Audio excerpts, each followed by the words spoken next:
Hello, hello. Welcome. Welcome, everybody. Welcome to another day of StarCraft 2. We're gonna be having some lovely MVP Cup here today. Just mostly our own players, of course, as is per usual with the MVP Cup.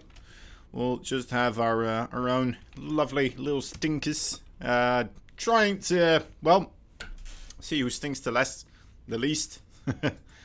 Well, most we already know. That's me. But I'm not going to be participating in this one. I'm just going to be looking and trying to foresee as to what is happening here. My name is Kozan. I think you may know me already. I've appeared on the channels of the Alpha X a couple of times before. And yeah, we're just going to be having a good time here overall. Just watch some StarCraft 2. We're on Trovo here, which I don't know if probably a couple of you already, no, I know at least a couple of you already have seen a couple of things on. And for you that are new to this platform, welcome. It's an interesting place, interesting new place, trying out some new stuff.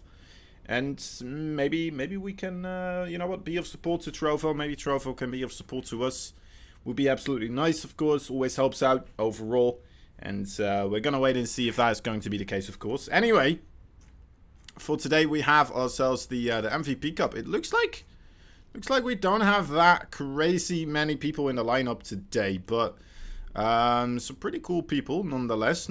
We have Extra Strikers signed up, Starkiller, Reality, Art, Arrowfire, Uzi Koti, F equals, Nice, June, Asuna, Veritas, Vindicta, Sinner, Paco Mike, Xeno, Phobia, and Future. So, you know what, actually, I'm kind of interested in following Vindicta or Asuna, because I think that TVZ series could be absolutely fantastic. So we'll probably start off with, some Vindicta, if that is going to be the case, of course. That means if this bracket is live, of course. Bracket is live, alright. Alright, let's quickly refresh this, and there it is, okay.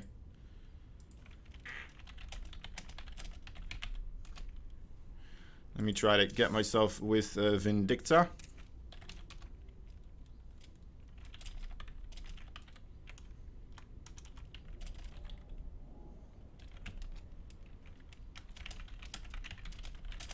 Let me get myself sorted with him. So yeah. How's everybody doing over here? Everybody hyped for the StarCraft 2 overall. The MVP Cup, always, you know, quite spectacular. We got some pretty darn good names right now. Unfortunately, of course, it looks like, yeah, well, again, of course, well, Zaun in Korea right now is going to be very difficult for him to join just because of the time zone. When we used to have Dynamite here, another Korean player, he was just crazy. But, yeah. Zaun a little bit more level-headed, will not subjugate himself to such levels of torture, and just gonna chill a little bit more and go to sleep at reasonable hours, which is, you know, probably for the better. And Estrella also actually missing in the lineup right here, a bit unfortunate. I do believe he is in America, but there must be something else that he's doing right now. Always one of those people that we have to keep an eye out for, just winning the entire thing overall. And we'll have to wait and see if that's going to be the case here. Anyway, Vindicta has said he will allow me to join it here. Vindicta versus Veritas. Should be pretty cool. Sun Lily joining the chat again. What's up? Is that just for everybody, actually? For any time anybody starts watching the stream, it says just join the chat or the channel.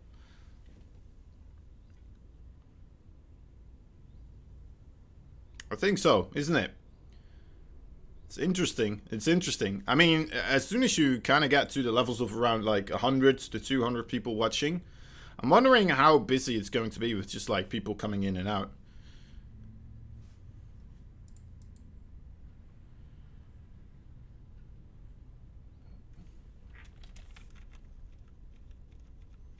It's great and also casting on the Trovo channels. I'm not completely sure. Oh well.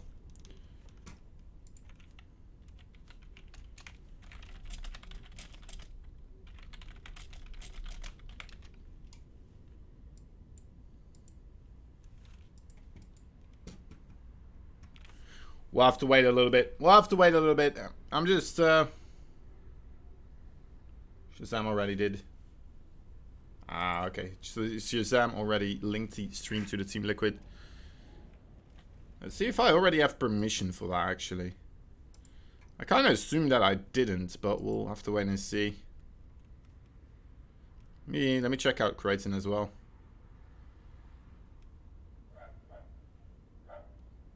So Creighton's on Twitch. Okay.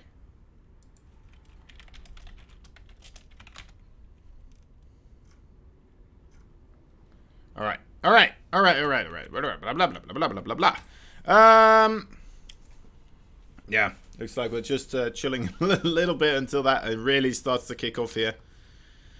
I'm having it's kind of hot for me today. I have the window open. I think it's just mainly the kick-ass shirt or the hoodie and the, you know what, overall lighting setup right now, which does make it a little bit hot. I might take the hoodie off ultimately, and then I might have to put it back on for the finals at some point. But we're gonna try to just pull through this, all right? Shall we?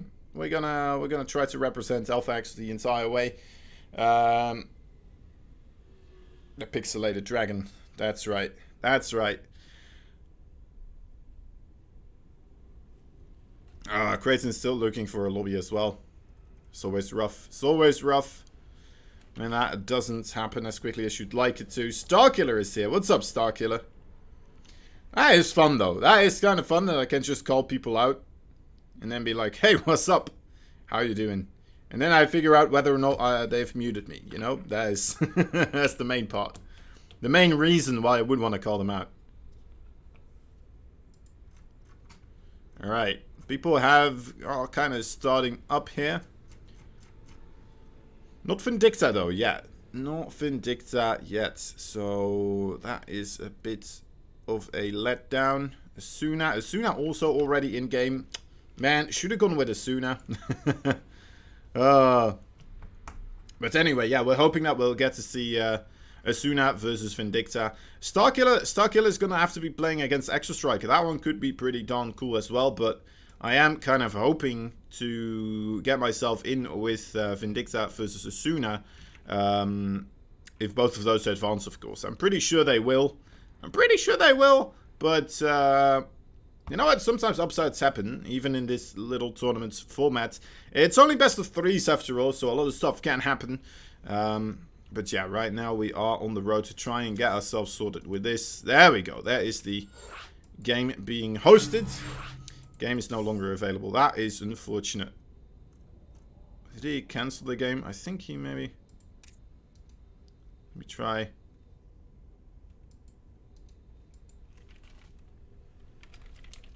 Oh, okay, they cancelled it. Oh boy. Oh boy.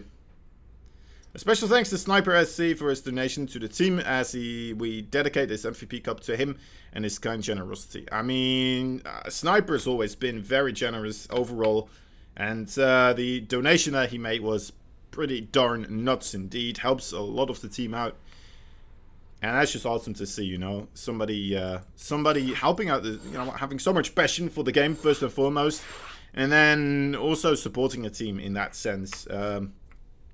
I mean, I'm just sitting here. I'm just simply casting some games, chilling, relaxing, and you know what, talking about some stuff here and there whenever I get the chance to, or just coming up with weird stuff to say overall. Vindicta just joined the channel. That is interesting. Vindicta, you are playing in the game, Vindicta. I hope you do have it muted. I hope you do have it muted.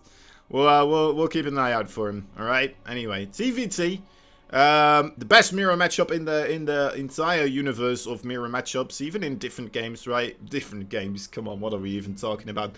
The worst mirror matchup in StarCraft 2 would probably still be better than the second. Well, no, it would be the fourth best mirror matchup in the world in any game, right? The other three, of course, StarCraft 2. Anyway. Other three. Sorry, there we go. We got in the bottom left side a purple Terran player. He is none other than Veritas. In the top right side, we have ourselves a red Terran player.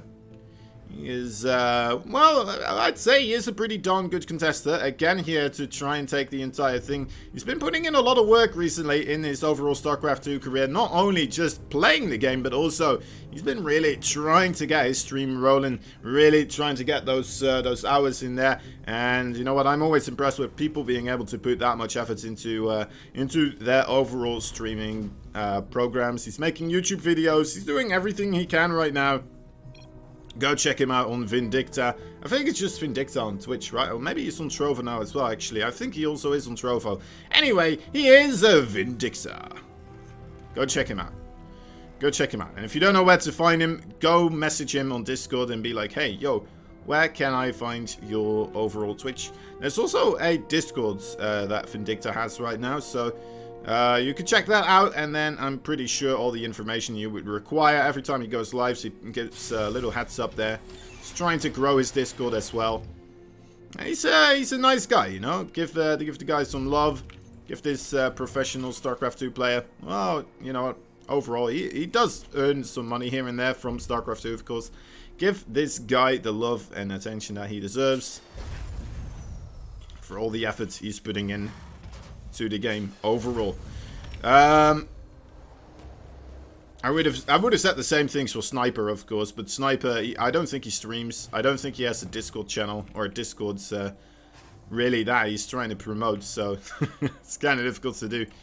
But yeah, go send Sniper a message to us saying something like, "Oh, what's up, Sniper? Thank you so much for helping Alpha X and being a part of Alpha X, and you know what? Putting your money where your mouth is."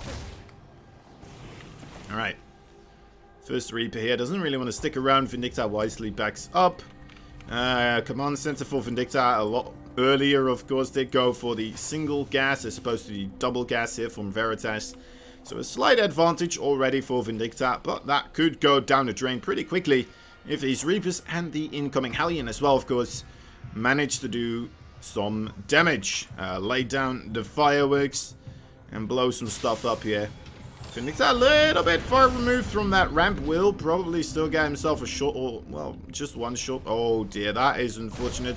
Reaper gets caught out of position here, gets killed off, and that is quite a big kill indeed. You kind of want to have that Reaper here together, especially with that Marine, to try and hold this off for as long as possible until these two other Hellions come in. And he loses a Mule there and two SCVs. That is indeed rather painful. Now, he might still be able to kind of catch up overall, right? But already, I'd say that is, you know what, a bit of damage Veritas needed to do to really get this first match already quite a bit more equaled out, of course. After having his own natural base a little bit slower than Vindicta had. Look at that, another Reaper. Just scouting this time around. Vindicta trying to find as well these units that still are lurking about, of course. Nice movement with those Hellions. Ooh, almost catches it. Bit unfortunate. Will still kill it though, of course. Had already had the other X heads cut off. Made sure the Reaper had nowhere to go. Nice stuff overall. And even though Vindicta has a lot of higher skill rating, it already looks like this could very well be a pretty darn good showing for Veritas here. Already quite impressive with what he is bringing to the table. And looking forward to see what else he will be able to get him, gets done in the overall matchup here. First siege tanks now coming out and about. Ravens as well, very important to get those, of course, in the TVT. Wondering if Vindicta's going to grab himself a couple more of the Ravens. Let's take a look. Already had one of them. No, actually he didn't. So the first Raven right here, that's the third base as well, though. But yeah, I am a big fan of getting multiple Ravens, or at least I'm a big fan of other Terrans getting multiple Ravens. I'm not necessarily that much of the playing the StarCraft 2 these days. If I do, I usually play Zerg right now, so... Oh, a bit of indecision making. Well, alright. Decides to go for the double NG Bay instead of the extra gas. indecisiveness can be something else, of course. That Reaper's not supposed to be there. Well, that Siege Tank, very, very lucky for Veritas that Siege Tank basically sieged up the moment that tried to get in there. Does get killed off, but still, I mean, that's nice little bit of denied mining. As you can see, that's about 100, well, no, wait, not 100, 1,000 minerals being extra mined per minute there. Even for a short for a couple of seconds, that is still a reasonable amount. That could be another Siege Tank, that could be another Raven, stuff like that, you know. Helping out Veritas perhaps in the next encounter. But so far, neither of these players are really looking for the encounters. I wouldn't be surprised if Veritas tries to ramp up the aggression here at first because of the third base of Vindicta. But then again, at the same time, Vindicta could very well just start pushing out across the map in order to pin Veritas in his own base, so he can get that third base relatively easily secured. Looks like he has brought his Viking along. I was looking for drops on the right side of the map, so I do believe that he could very well start pushing out here. No, alright, maybe I was wrong. Just simply sets up shop here. As Veritas is looking to strike the iron while it's hot. Only now the third base has been put down, and these siege tanks, well, I mean, they won't be able to protect this flank from the command center. That's exactly where Veritas is going, and Vindicta actually now starting to move out across the map as well. This could be an incredible moment in time here for Veritas. Look at that, scanning it up right now. Vindicta realizing his mistake. Has to back up there. Siege tanks nowhere in sight. That command center very likely to go down. Gets shot to bits, and just like that, the third base for Veritas a lot quicker than the one for Vindicta. Very nice maneuver. And he does have an opportunity here to perhaps keep pushing a little bit further to the top right, but yeah, that's too dangerous. You can't pick that up, mate. Okay, so he does decide to get himself back across the map here towards his own base. Going for his third base as well. And as long as he defends this, of course, he's going to be in a very nice position here. The anti-armor missile, though, that could be pretty darn big. Guys, I believe 3 armor in total. That does get denied there. Another anti-armor missile, this time on Vindicta's units. There's a massive amount of reinforcements here for Veritas, and he absolutely cleans up shop here. Taking out Vindicta's encroachments on this location right now. Veritas looking very sharp in this matchup.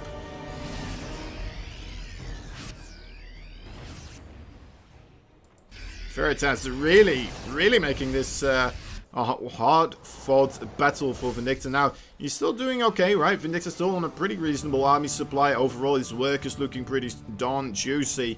It's just the fact that he doesn't have that third base, of course, mining right now. That is really hurting him. And this is giving opportunities for Veritas to start doing other things, right? He can try to do the drops over here. Vindicta as well, attempting to go for drops, but missile turrets already in position here as well. Veritas doing a good job. Oh, no missile turrets though on the natural base. Couple of those SCVs do get... Well, that is an SCV in that medevac. I mean, Vindicta is incredibly quick, and sometimes stuff like this happens, of course, because of that quickness. That is just funny. One of the quicker buttons of the mouse clicker in the entire StarCraft 2 scene, at least. Definitely in the Alpha X crew.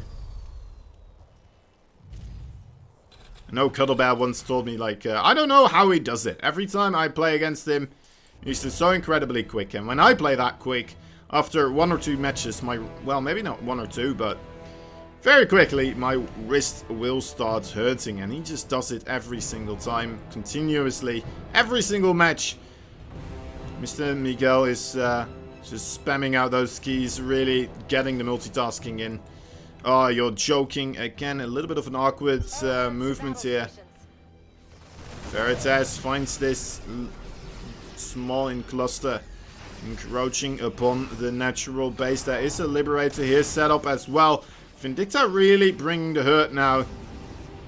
Really bringing some heat to the other side of the map. Veritas, it looks like he has decided, you know what, I'm not going to be able to deal with the harassment continuously. That's going to be too much for me to handle. Let me go across the map and perhaps make this a base trade. Let's see what Vindicta has as a setup for defense. He has 2 siege tanks there, 2 siege tanks there. I think he just wants to lose this third base for now, as he is killing absolutely everything here in the main bases of Veritas.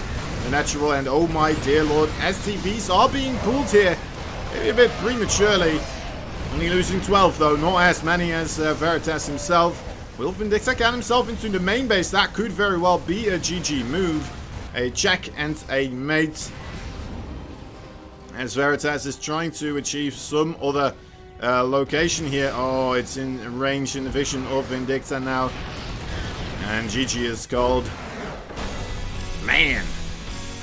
Man, oh man, that was a close one still. Vindicta brings it back with overall harassment. Veritas getting obviously a little bit frustrated perhaps with the overall harassment. Goes across the map, finds himself in a boatload of trouble back at home. Had to do damage there and didn't really get the damage dealt. So yeah, there we have it. Vindicta taking the first game. Let's see what happens in game number 2. That's a nice hoodie. I think so too. Alright, anyway. I thought it was going to be a little bit colder today, but it's still pretty darn warm, so I have to see whether or not I'm going to keep it on for the entirety of the stream. We'll have to wait and see. What's the Trovo terms of service for taking off hoodies on the stream? Probably not too bad, right? I don't think they will be really bothered too much. Alright, guys, here we go. Game number 2. Let me actually... Hold up. I hate it when this happens. Alright. Yeah, okay, it's better. That's better. Alright, in the top right side, we have ourselves a purple Terran player fighting for Alpha X. Bringing a pretty darn sharp game there in that previous series. Well, the previous match. Let's give it up for Veritas. The bottom left side, there is the man himself, the Red Terran.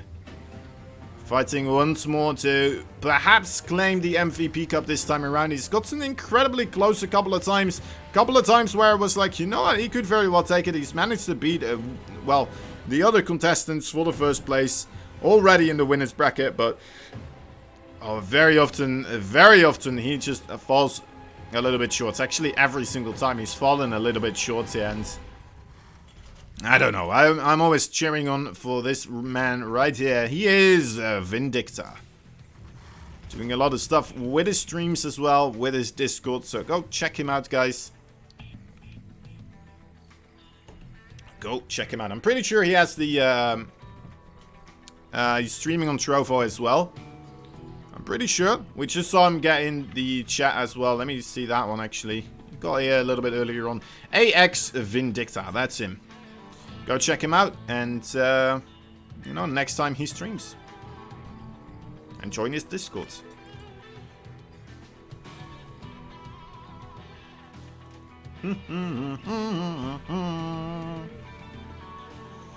He's obviously the favorite in this one. But he definitely didn't really go through that previous series unscathed, right? He's streaming right now as well, if you want a first-person perspective. That's pretty darn cool. I mean, we could give you the first player perspective as well, just like this, right? There we go. Don't get confused by the color. The color is indeed Vindicta. Okay, yeah, it does show Vindicta now is purple. It's kind of funny that I can make them switch colors here.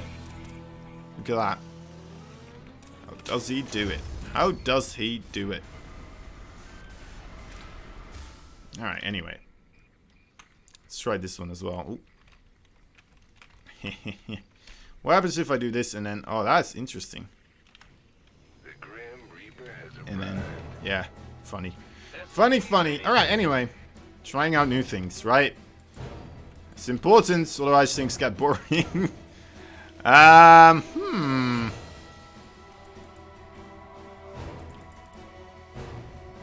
Looks like both players this time around going for the same build. The double gas, Vindicta may have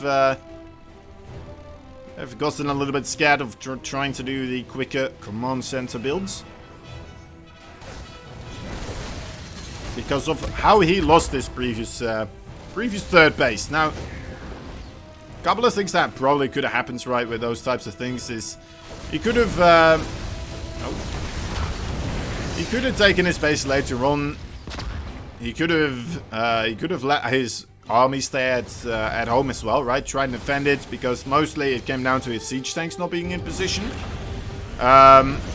But then, yeah, if you want to keep your army at home, you're probably going to have like a marine or two somewhere spread out across the map to make sure that the army of your opponent is not coming in through the back door. Or what he could have done was move out a lot quicker, you know? And then that way he wouldn't have had that weird moment in time where both players come across different angles of the map. Alright, Vindicta letting those units die. Jumped in there before the Cyclone really was the thing, and you know, you gotta commend him for stacking in there as well. I don't think those units would have gotten out alive anyway, right? The Cyclone will look on, the Hellions will chase you down. It's very likely that you would have just lost all of those anyway. So, to just keep them around and get the damage that you can in those moments in time, I think is a good call. Pretty cool, clean, calm, collected maneuver there. Veritas. Let's see what Veritas will be able to do. He's going to go for 2 Ravens this time. Already a bit of a mix-up. And he's going to be the person going for a quicker 3rd command center this time around. Vindicta so far not really looking into it just quite yet. We'll have to wait and see what else he is going for. So far it kind of looks like he's just going to go for more siege tanks. Going up to 2 siege tanks. Going up to 2 Ravens as well. That's cool to see, of course. Huh. Guess the Twitch things were still on here. Anyway, thank you for that follow, person who followed. We're in Trovo right now, though, so... I hope we are. We should be, anyway. Anyway...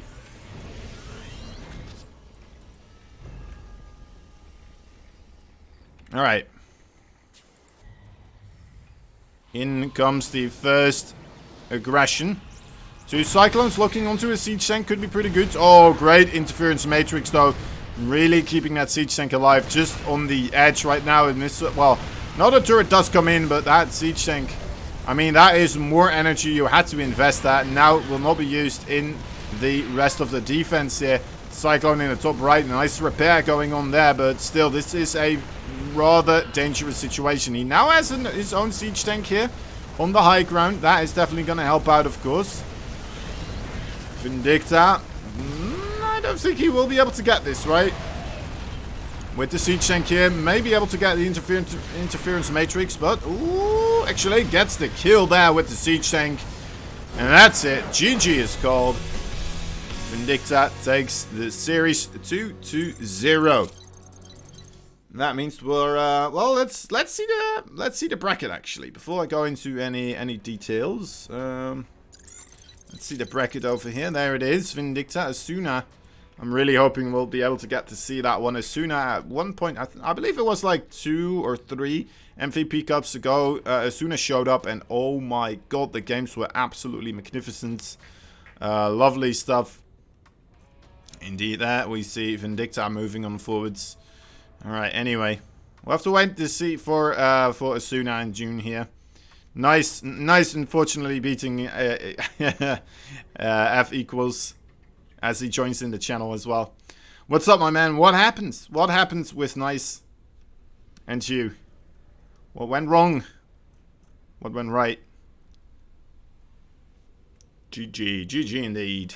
Of course, as well, guys, we do have the Mecherino stuff over here. Let me get you guys the information.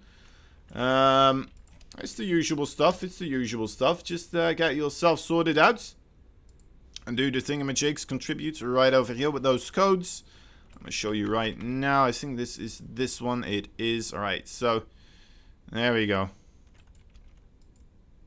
Shazam also helping me out. Sorry, Shazam. I don't want to join the tournament. That's okay. Why is your APM so high? I've been playing Super Smash Brothers. Been practicing my clicking of buttons. Alright, and over here as well, of course. Let me refresh this because I've already logged in on the other one. I don't have to log in twice. That's the nice part. Alright, and there we go. Easy as pie. Easy as baking a pie in the kitchen. As opposed to in the bathroom. That would be difficult to do, as I figured out. Okay, now what is going on with the game? Do we have any information about Asuna versus... who was he playing against again? What was happening there? Asuna versus June.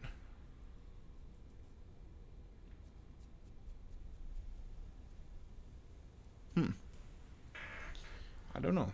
I don't know. Anyway, I'm gonna try to figure it out. While that is happening, guys, take a look at one of these lovely little messages from Rushy. Let me see which one I'll do right here. We'll do this one. Let's listen to him on this one. Manscaped. My name is Rushy, and thanks for watching our StarCraft 2 content brought to you by Alpha X. Productions like this are made possible by support from our sponsors, like Manscaped. Their state-of-the-art line of grooming products, which features skin-safe technology, practically eliminates nicks or scratches, and has new, easily replaceable blades to ensure you're always getting the perfect shaves. Manscaped has other equally innovative grooming products for men, like their anti-chafing deodorant, body wash, and signature cologne, so that you're always feeling clean and smelling great. Make sure to click on Manscaped's sponsor quests and use the code MACHERINO at checkout to get 20% off your next purchase. Manscaped, refining the gentleman. Thank you for supporting Alpha X, and thank you for considering checking out our awesome sponsors. Now, let's head back to the action.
You found it out.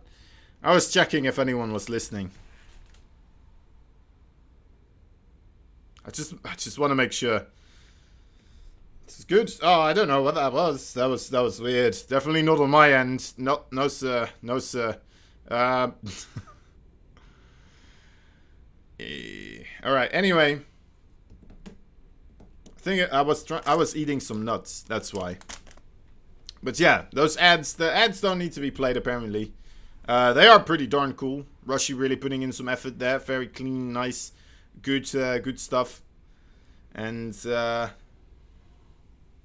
nobody noticed. Nobody noticed. Anyway, they're not necessary, so that's fun. That's fun. I'm trying to get Asuna. Let me just... Actually, I can just talk to him in the channel, can't I? That would be a good way to do this. Let me see.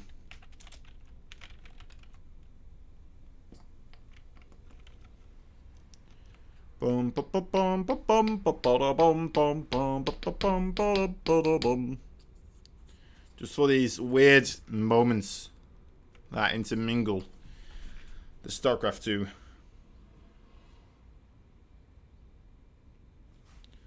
I wish you could tag somebody in a regular channel, you know? Just like give them a bit of a ping.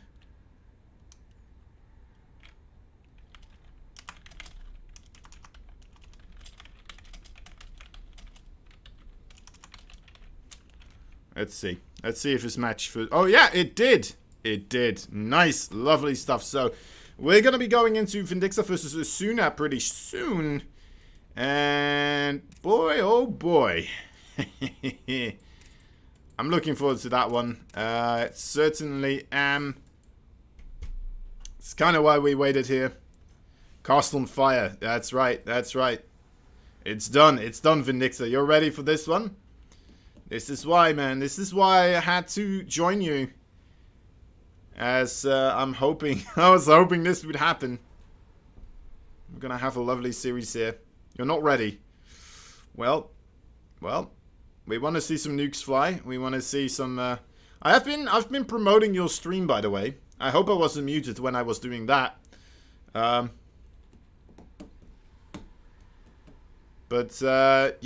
I mean... The more you win right now, the more promoting Vindicta stream we can do. And Discord, of course, as well. So, Vindicta fighting. Fighting! Fighting! Alright, they'll be doing the videos. We're just gonna wait for them to get that sorted. And, then we're gonna join in as well. So what's up, everybody? What's up? Shazam, how you doing, Shazam? Those bassy tones. No.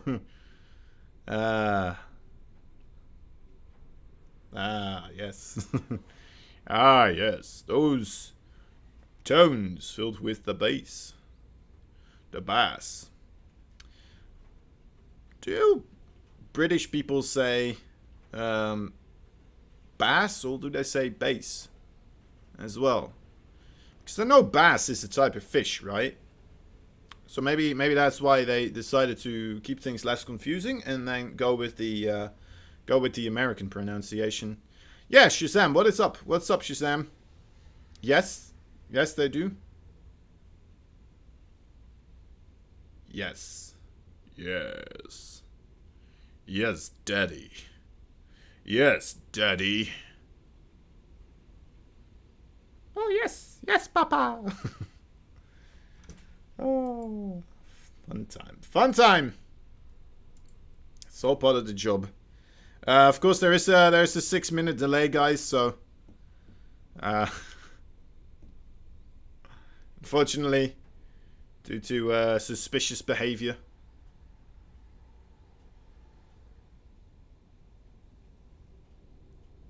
We're all good. We're all good. Right, Shazam, I need your overall wit and humor to humor me in the channel right now. In the text chat. No, I'm eating some penis. That sounded like I said penis. I'm eating peanuts, not penis. We could make jokes about that if you want.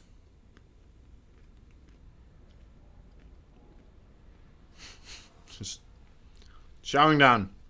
Hold up.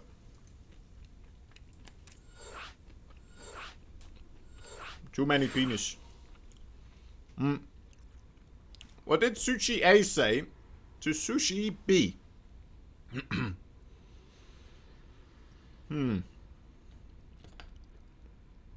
Let me think this through. You know what? Whatever it was, it probably was a short burst of short messages very quickly. Like at least 10% Between 5 and 10 things. Wasabi. Now he has to wait 2 minutes for the answers. That's right. That's right. That's right. There's no delay on this stream, guys. Alright, here we go. Here we go. We have ourselves a red Terran player.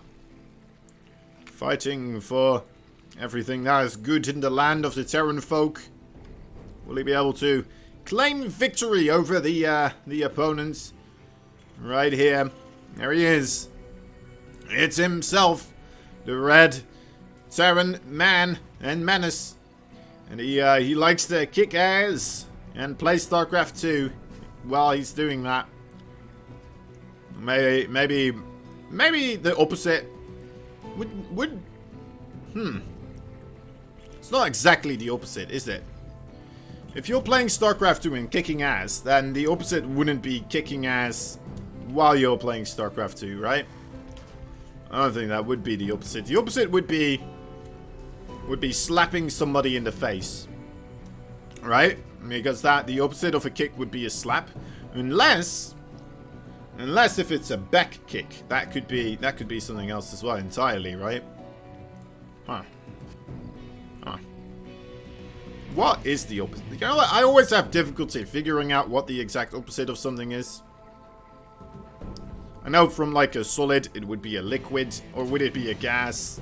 It's hard to say. Or would it be in a super liquid state? You know the super liquid state where it is liquid, but it doesn't have like surface tension and stuff like that. So it's like in between being a liquid and a gas. It's very weird. Anyway, where was I? What were we talking about? Right, super liquids. Super liquids are funky. You can do a lot of stuff with super liquids and like make all sorts of different stuff. I'm watching this like chemistry channel. In this chemistry channel, there's like a guy, he's like making all sorts of stuff, funky things. Let me look some of these things up. Like, I have difficulty remembering names of things. Ferrofluids. So yeah, ferrofluids, and he made thingamajigs, aerogels, I think they're called, right? Some pretty darn cool stuff. Anyway, where was I? Alright, so coming back to the overall game, I'd say. I think we left off with, this man likes to do Discords and streams and stuff like that. He is Vindicta. In the top right side, his opponent for today is Purple Protoss. He is fighting for victory here. Hoping to claim ultimate victory over his opponents. Much like the ultimate victory you would achieve for having a liquid turning in... No, wait. Having a... Yes. No, wait. Oh, you're gonna have a solid turn... I don't know, anyway. Anyway! I should not talk about this. I have not watched enough. I need to look more of this stuff up. Here's Asuna. Alright. I think we start well and proper here. You can already see what's kind of happening here. How this match is developing. The Milkman. Where is the Milkman? You know what? That's a good question. It's not here. The fridge is empty. It's not in sight. I do have some more down in the downstairs fridge, but that's gonna be a pickle to take. Well, to get. Maybe we'll do that during some sort of a video break or something like that. We get Rushy to fill in for me for a couple of seconds, and then I'll rush downstairs. That's a lot of gateways, and that's a charge build as well right now. I think I've seen this before. I'm not sure if it was from Asuna, but it very well may be. Yes, I think he did it against Cuddle Bear. I'm pretty sure this is the build, right? You don't see this very often, but it's a strong one. It's a whole boatload of zealots. And we're gonna have to wait and see how Vindicta is going to be prepping against this, as he has a Raven in anticipation. I think he saw a Twilight Council. Let's take a look if that's the case, actually. Yeah, he did. And a Robo there at the same time. So that would normally kind of indicate a, well, it could be a DT attack, of course, so having that Raven out is very, very useful. Also, could help with interference matrixing something like a War Prism or an Oracle. Well, probably not going to be an Oracle, but War Prism very likely. Anyway, here we go. Needs to take care. His positioning here is very important. Nice use of that auto turret right there. But great pull away there from the Zealots too. Asuna keeps all of those lives, waits the auto turret out, and then goes in again. Smart maneuver. Is he gonna try to get the Stim Pack? I think he is. Look at these Zealots, man. This is doing a whole load of damage. And actually quite a bit too much, perhaps. 15 SCVs already go down. A third base behind this will be created. And that bunkers the last path of defense here for Mr. Vindicta. But I'm not sure if it's going to matter because he's going to lose his entire main base. And man, oh man, I hope some other Protoss are not watching this, because this is going to be absolutely horrendous if they do this to me on ladder. I would not want to have this occur in whatever way, state or form. The Stim gets denied as well. Vindicta's not going to give up quite yet though. He does still have that wall. He does still have one base mining. He's just going to evacuate everything here towards that lower base. The third base for Asuna, of course, already in production. And he will be able to transition out of this quite easily, going into the Robotics Bay.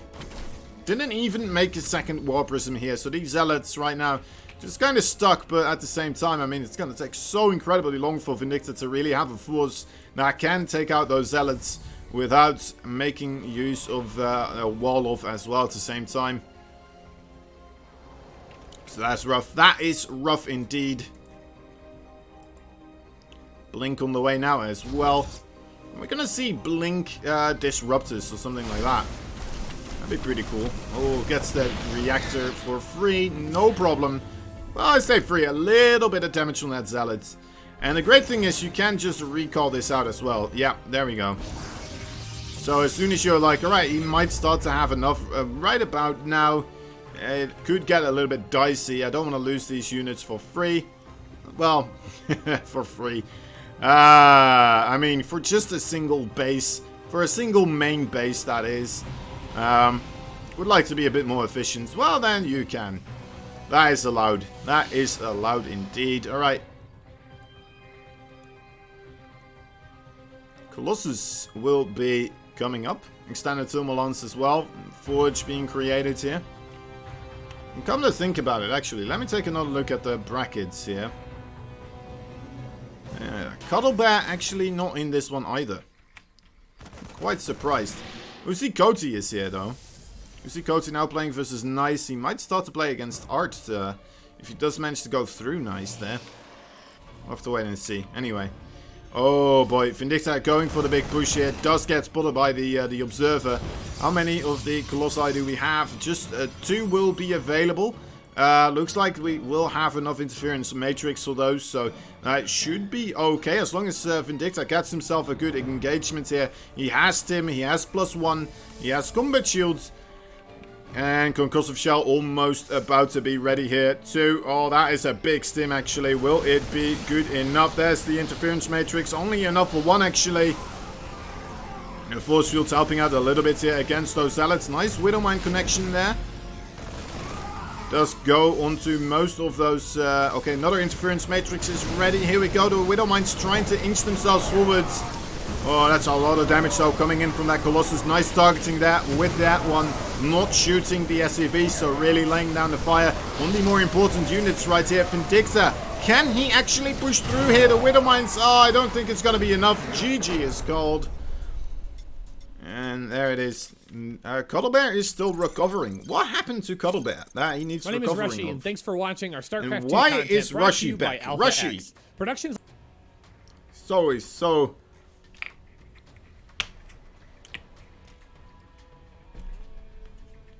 so willing to just jump on in there, right? He's too nice. He's too nice. That's the problem. He's like, don't worry, Kozen, I got you. Tennis elbow. Oh, man, that's rough. That is rough. Alright. Alright, we're gonna go into game number 2. here for Vindicta and Asuna. Well, I'm hoping we're not going to see Vindicta be taken out here. That would be rough.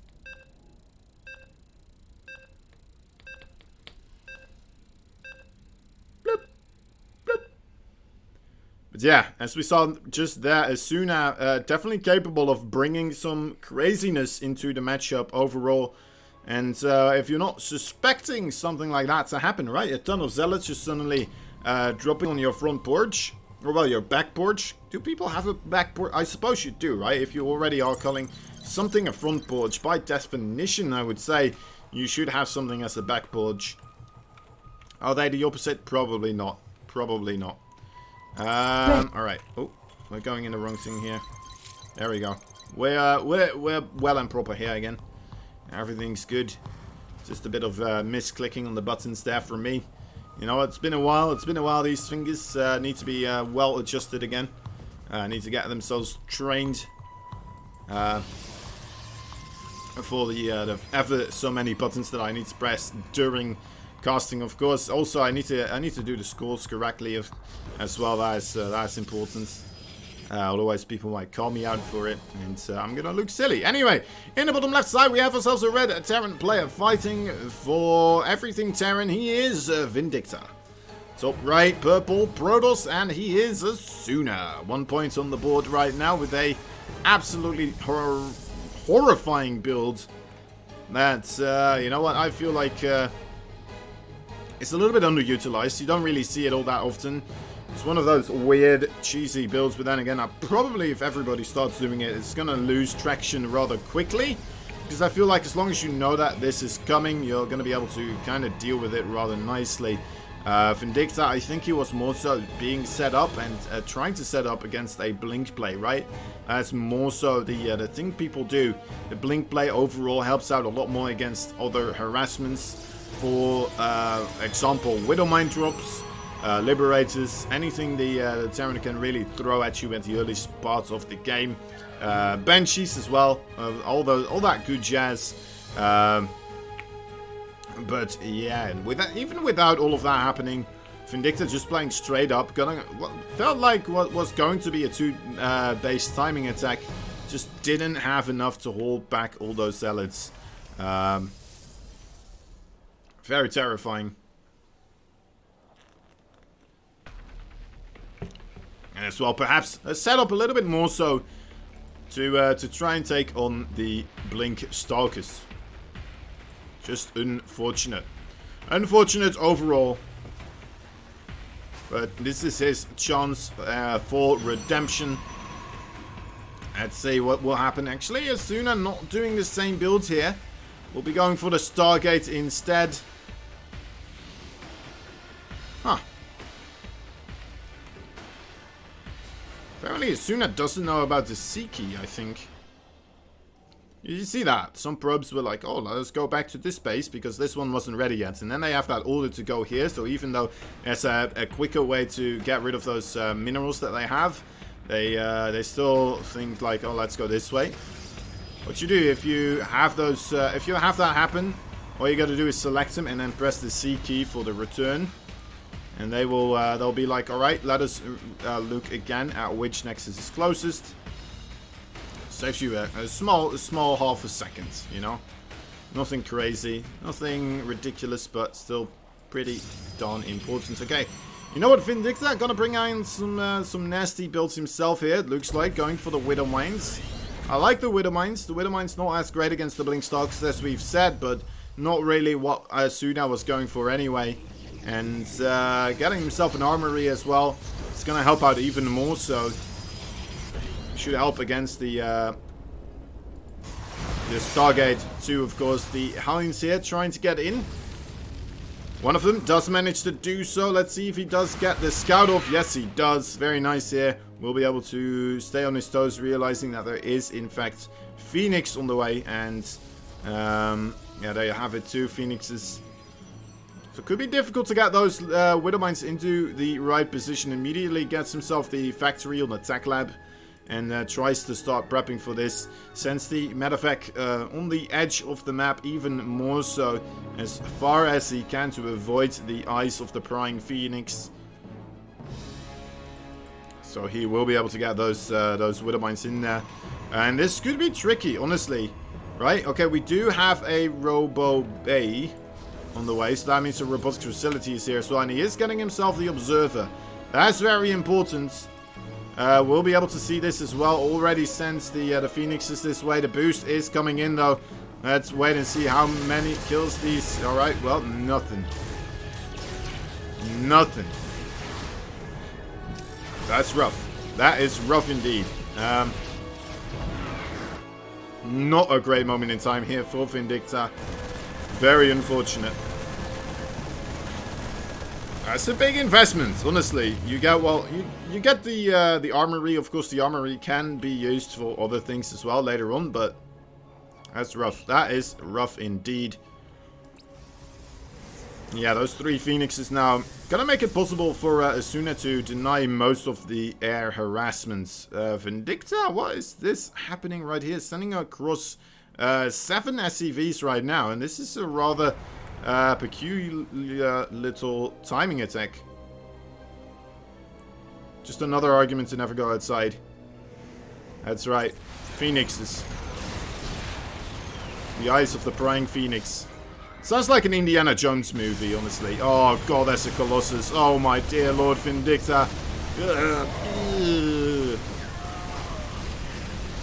GG. Man. Man! Unlucky. Unlucky.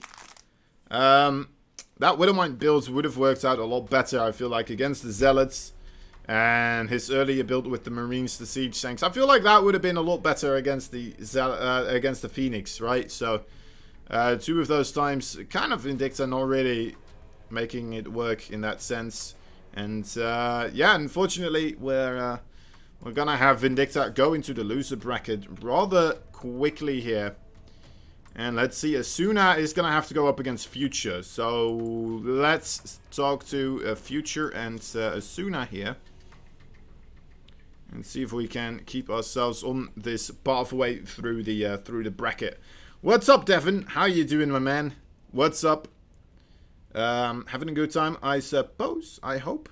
How's the games? The games so far have been pretty darn nice. Have been good games so far. You know what? Vindicta always makes it a show. Always gives us some good games.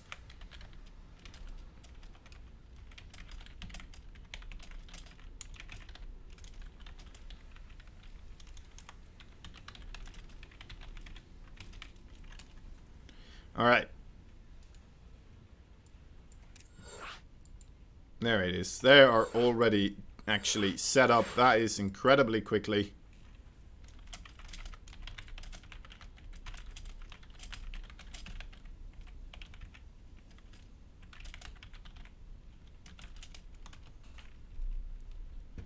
Oh, Vindicta, I'm good. Just about to go chill on a yacht for a day, or for the day. All right. That seems pretty nice.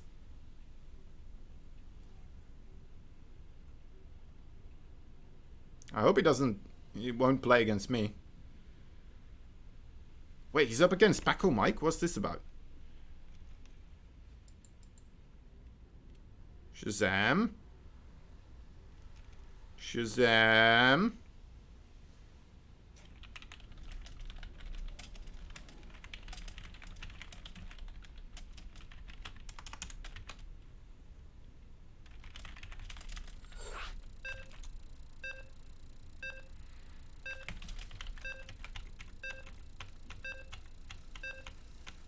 There we go. Alright, Shazam. Something's wrong. Something's wrong. Somebody made a grave error. The bracket is wrong. How am I? I'm doing good so far. Except until this happened.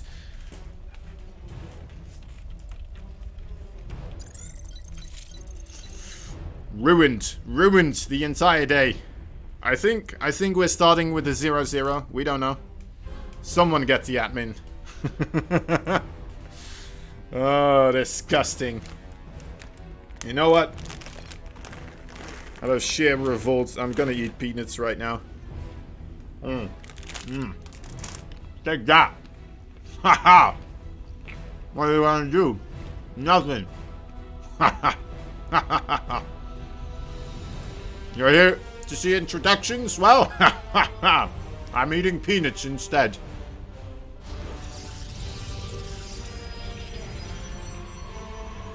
Alright.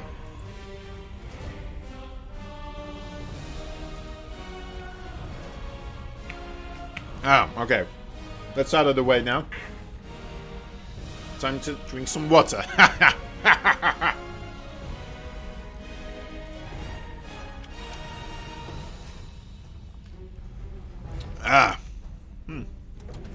That's nice.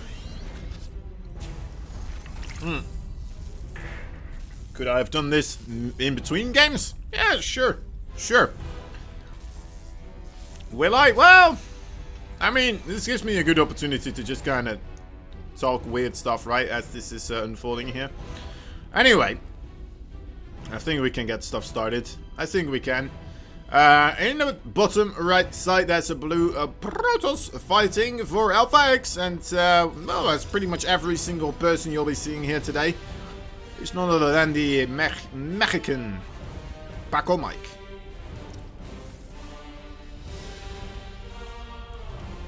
Also, of course, Matcherino.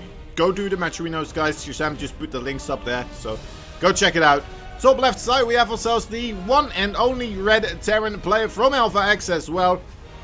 Yes, well, you'll know him. One of the more famous ones out there. He is the future of Terran. He is Mr. Joe, future of Terran. Go get him, Joe.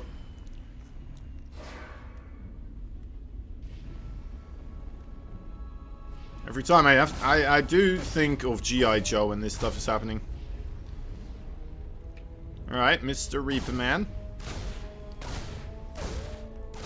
Sushi, I swear to you, it wasn't me. It wasn't me, Sushi. I already loudly and clearly complained about this. I've been a fool Karen the entire way through. Don't worry about it. I'm sure it will get fixed eventually. At some point. I think it's on the list of to-do for Shazam. Shazam's to-do list. Either that or he's just being rude. And he's like, you know what? Why wait for this to do this later on? It's gonna happen anyway, right? Regardless. He's a big Futures fan. That's what's happening here. That's what we figured out. Ooh, Zealot does get past there, but I mean, I would be surprised if he does manage to get anything here. Yeah. Alright. So, build order time. Let's analyze ourselves some builds. It's going to be Blink with the Robo as a Raven with the siege tanks over here. It's coming out of Future. There we go, and Future going to be able to scout all of this, so sees the amount of Stalkers happening as well, which is nice. I don't know if you saw the game between Asuna and Vindicta earlier on. Just then, you know, he might be assuming that a big ball of Zealots is going to wreck his day, but not happening so far. So should be good. Should be good. More barracks on the way as well, and that is the first siege tank, a single Raven here just to kind of help out with overall auto turrets, anti-armor missiles, interference matrices perhaps, and of course as well, you know what, Dark Templars, if they ever become a thing, he's going to be ready. He is going to be ready. Dark Templars really have made a little bit of a resurgence in a way, right? Or maybe resurgence is the wrong way, because they've always been a potential threat, right? They've always been something scary to look out for, a powerful cheese that, if unscouted, can do a boatload of damage. But it's gained a lot more traction overall, and especially in the mid to late game. So if you do manage to keep a Raven like this around for that entire period of time, you're going to have a lot of an easier time to kind of deal with this, right? You won't have to in the late game then switch your starport to attack lab and then slow down your Viking or medevac production or even Liberator production because you already have a Raven. No problem. Another thing Ravens are good at, spotting observers. How often have you walked out of your base and 2 seconds afterwards a clump of Starks just are wailing away on that one little siege tank that you left behind or shoots down your tech labs? That's all because, you know what, he can see everything. Having a Raven there, problem solved, easy peasy. So I'm loving to see these Terrans going for a lot more of the single Raven play here to kind of help them out with all those situations. It's cool stuff. It is incredibly cool stuff. And they have it in position right now. Is that observer? And as you can clearly see, we'll be able to tell whether the army is on the top side or in the bottom side. Sees the army go to the bottom, he goes to the top. Easy peasy. Blinks right on top of there. We'll try to snipe down a reactor here. We'll get it as well. Doesn't even lose a stalker. Very nice. And he's out of there. No problem. Piece of cake. Piece of cake indeed. Alright, now Future. He's not going to take that, of course. He is a... he's a proudful Terran. Will not allow those stalkers to just do something as evil as that. He's going to go across the map right now with this timing attack. Stim coming ready. He's got the combat shield, concussive shell now as well. +1 weapons already set up. And these siege tanks looking to get themselves in a very, very juicy location here. Oh my dear lord, this is a lot of trouble. Storm is ready though. But yeah, Paco, Mike only had Storms remaining. And you need the Storms with the army here to hold something like this back. And Future takes the first game. If that was the first game. We don't know exactly.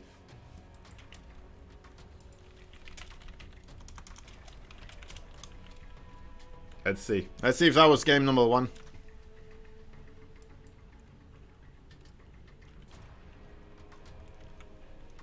Ah, it was. It was game 1. Nice. Nice. We don't have to go back into the video editor and change the scores there for the VOD. That's always nice. It's not like we do that anyway. It's something we should do. I'm a big advocate for. No, I'm not. It was game 1. Right.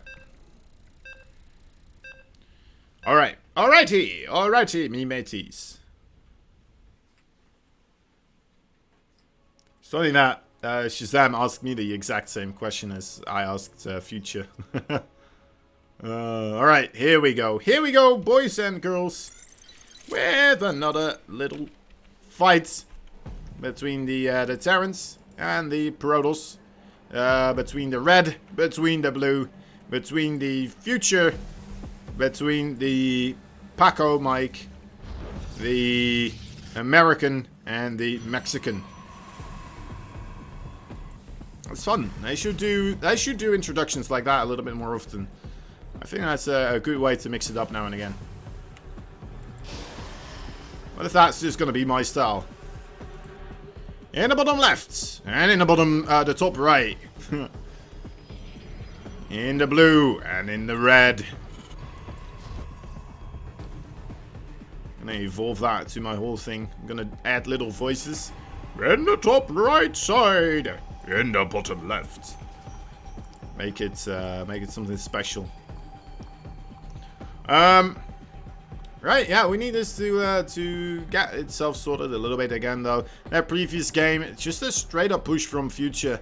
The overall blink stocks from Paco and Mike, I mean, they are pretty darn good, but not really being able to achieve a whole lot of damage. Not really being able to delay the push either, which I think is a big part of it, right? You want to have those stalkers ready to try and force some siege ups on top of the map. Because remember, those High Templar, remember how close they were? If we had those High Templars in that location, I swear to you, the ball of Marines would have vaporized. It would have been gone so incredibly quickly. And that was like, what, 3 seconds, 4 seconds too late? If you manage to force one siege tank siege up across the map or somewhere in the middle, you're pretty much there already. If you manage to get 2, guarantee you those High Templar will be able to make the fight and will be there to join the battle overall. So even though it kind of looks very one-sided overall, I think honestly that match was a lot closer than it kind of appeared to be.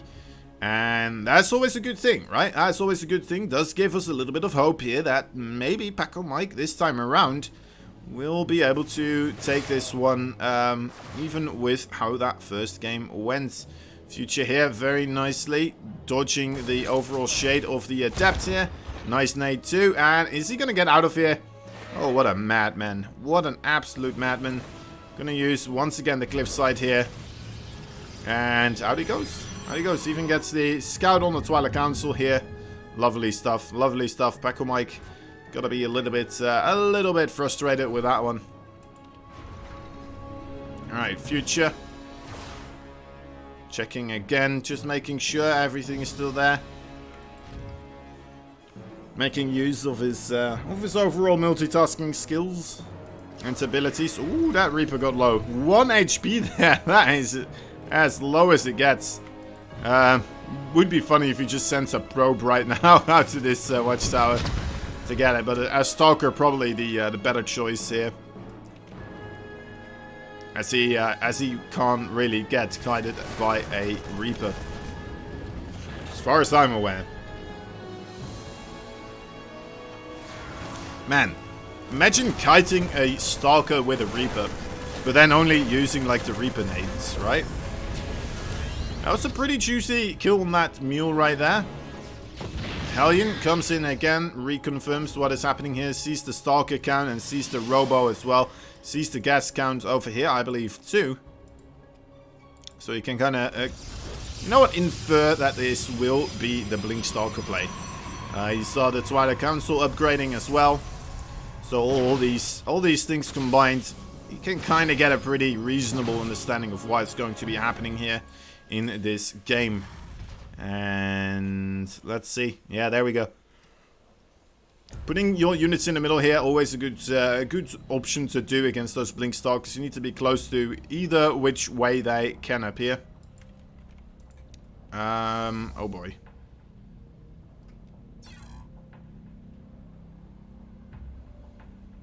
Uh-oh. Uh-oh. Uh-oh. Shazam? What you do, Shazam?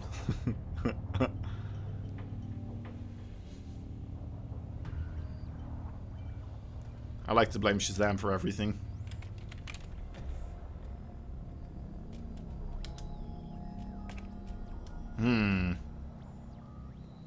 This is unfortunate. A little bit of a delay here. I don't think he's coming back.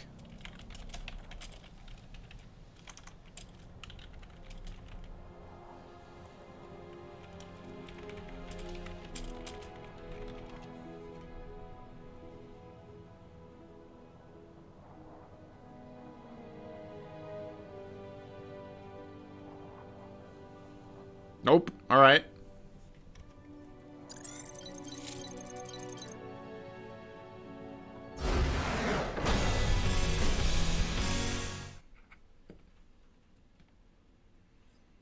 That just happened.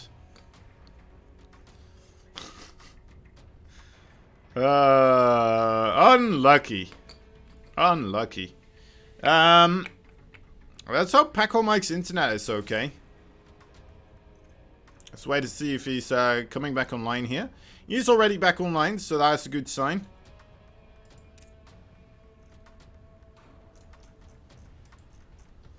Let me get in here with the Future.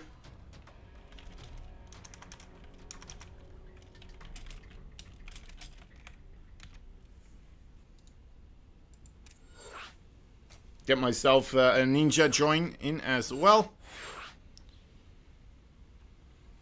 Wait a moment.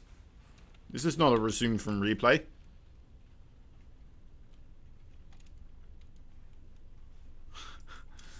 This replay function is broken. Can I resume from replay?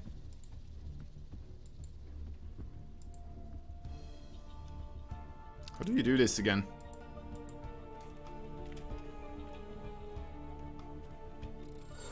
Alright, alright, we're just doing the entire game again.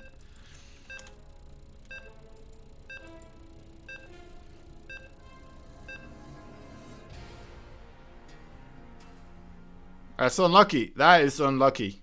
So what happens all in all in that game overall?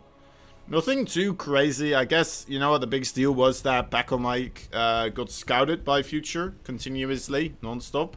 Had everything shown that he has hidden underneath his clothes, right? And that's always the problem for when you're a Protoss. You kind of want to be the sneaky guy. You want to have something sneaky going on. And anyway, all right. Let's get things sorted. I guess if Future's replay system is broken, he won't be able to join other people's replays. Otherwise, he probably would have thought of that himself, right? He's a smart fella. He's a lot smarter than I am, so should be the case. Anyway, oh my, Papa Joe. Spawns in the bottom left and spawning in the top right. We have a red and a blue, a Terran and a Protoss, a American and a Mexican. Wow, how did he get this scout going? That is very fortunate. I don't think he did this in game number 2, did he? Man, that is rough. That is incredibly rough. Sending 2 SCVs across right now. Does not want to have this barracks be destroyed here. Oof. Oof. He did go for the double gas here as well. Immediately stops mining from them. Realizing that this got scouted. It probably was planning to do a 1-1-1 proxy. That is not going to be happening anymore. Anyway, where were we? It is a Future. And it is a Baco Mike.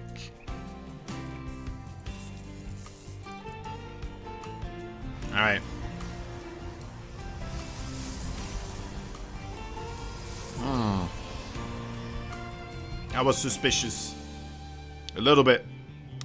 A little bit. The game sense is real with this one.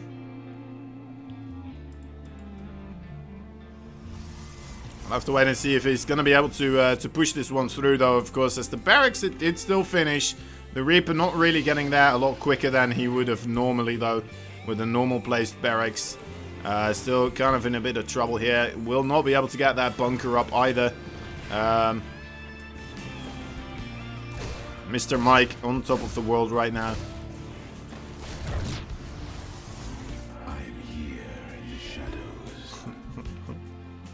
Alright, we'll have to wait and see. We'll have to wait and see what he's going to do. Twilight Council, so that's the same.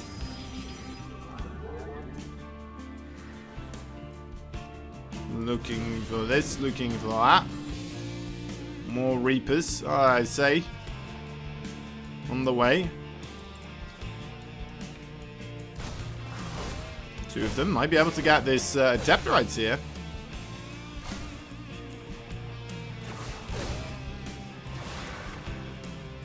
Nice shade. Gets himself to safety again. I'm a bit worried here. Oh my dear lord, look at that. That's cool. That is cool. Alright. 2 more gateways as well. And a robotics facility. It looks like Baco is just going to go ahead and get himself more of the Blink Stalker play here, I would say. As a Future now tries to get those scouts off again here. So far, not really having seen the Twilight. Uh-oh. Uh-oh. There's one dead Reaper, my friend. Man, imagine that. Being a Reaper and dying, you... First you shoot up in the air, and then... you explode. That would be terrifying, wouldn't it? Oh my god. It would be pretty darn hot in one of those Reaper suits as well, wouldn't it? I mean, look at those flames. That's ridiculous. It's an awful lot of flames.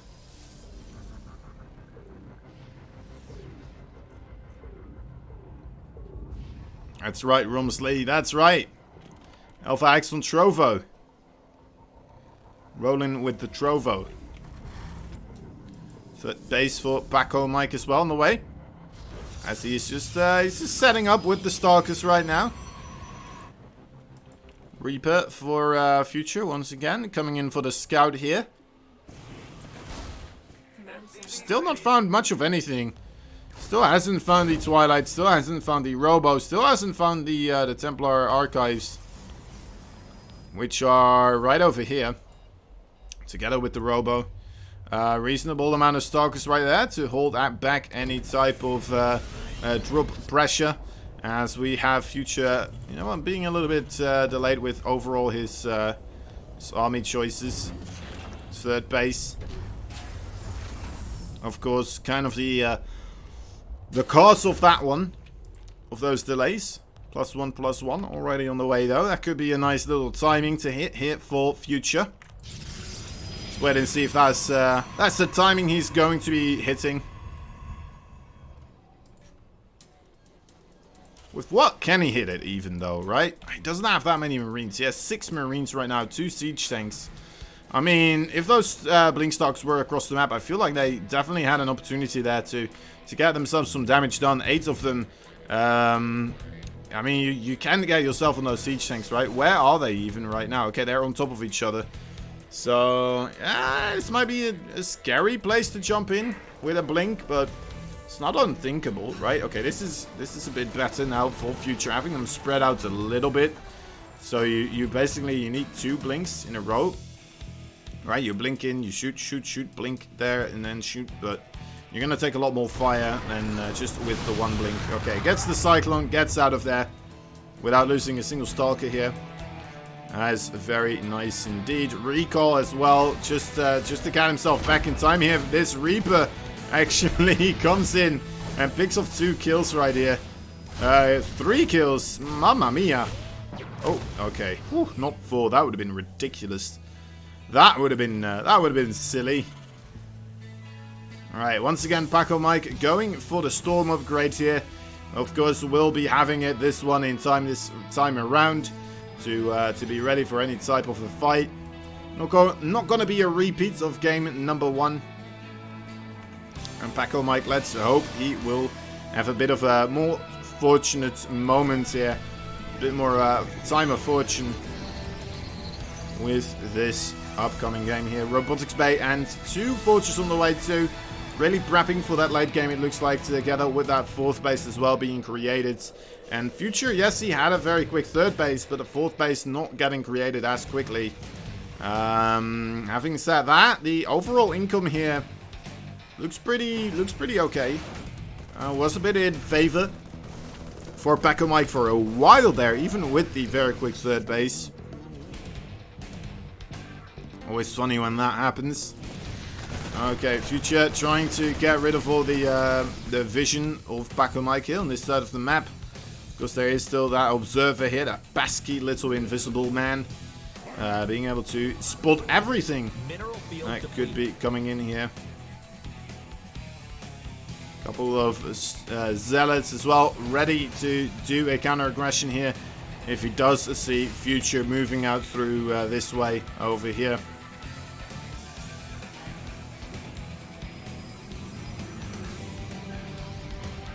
Man, oh man. Okay, Archons now as well. We do have the Ghost and the EMP upgrade, Enhanced Shockwaves, on the way. No Ghost just quite yet, but we will still have Future starting to move out here. 1 single Zealot does manage to get the Scout off here. Very, very unfortunate Zealot running into the army. And Future, actually, because of getting scouted like this, decides to turn around. One thing I'd like to point out is that Paco behind this, right? He's not been sitting still. He's been getting a 5th base here. And that 5th base is about on par with the timing of the 4th base of Future. So Paco really giving it his all right now with the overall macro here. Going all out. There is a single bunker that has been set up. That is very nice to see. a small amount of the overall supply here required to keep that base safe. Oh my dear lord, the siege tanks, they do manage to siege up in time. And none of them actually do get killed off there. I thought for a moment Paco Mike was going to be able to just kill them off, all of them, before anything bad would happen there. But wasn't the case this time around. DTs here, looks like they are trying to, you know what, have a little bit of a saving grace. The scan energy too low here for Future to really hold that back and keep that momentum going. But nice maneuver there, of course. Making sure that that Nexus doesn't get constructed. DT still being a pain. Still being a pain in the rear. The second Vindicta fan, is that Bibs? Or it's a lot of Vindicta fans, to be fair.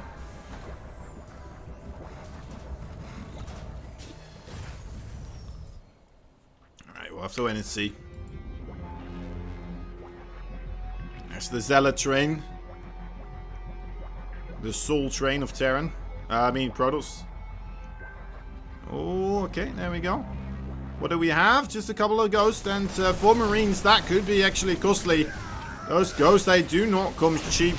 DTs as well, already on the mineral line here. This is looking pretty darn tasty. At the same time as this is going on, there is another attack coming in here for Paco Mike, buying the time and attention of Future here. Oh my god, those feedbacks were absolutely ridiculous.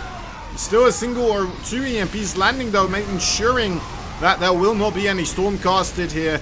And he will be able to clean up this army, it looks like, with relative ease. But, I mean, the real problem, of course, is the 25 works that he did lose. He needs to start pushing across the map here. Definitely has the opportunity to do so, has a big army remaining.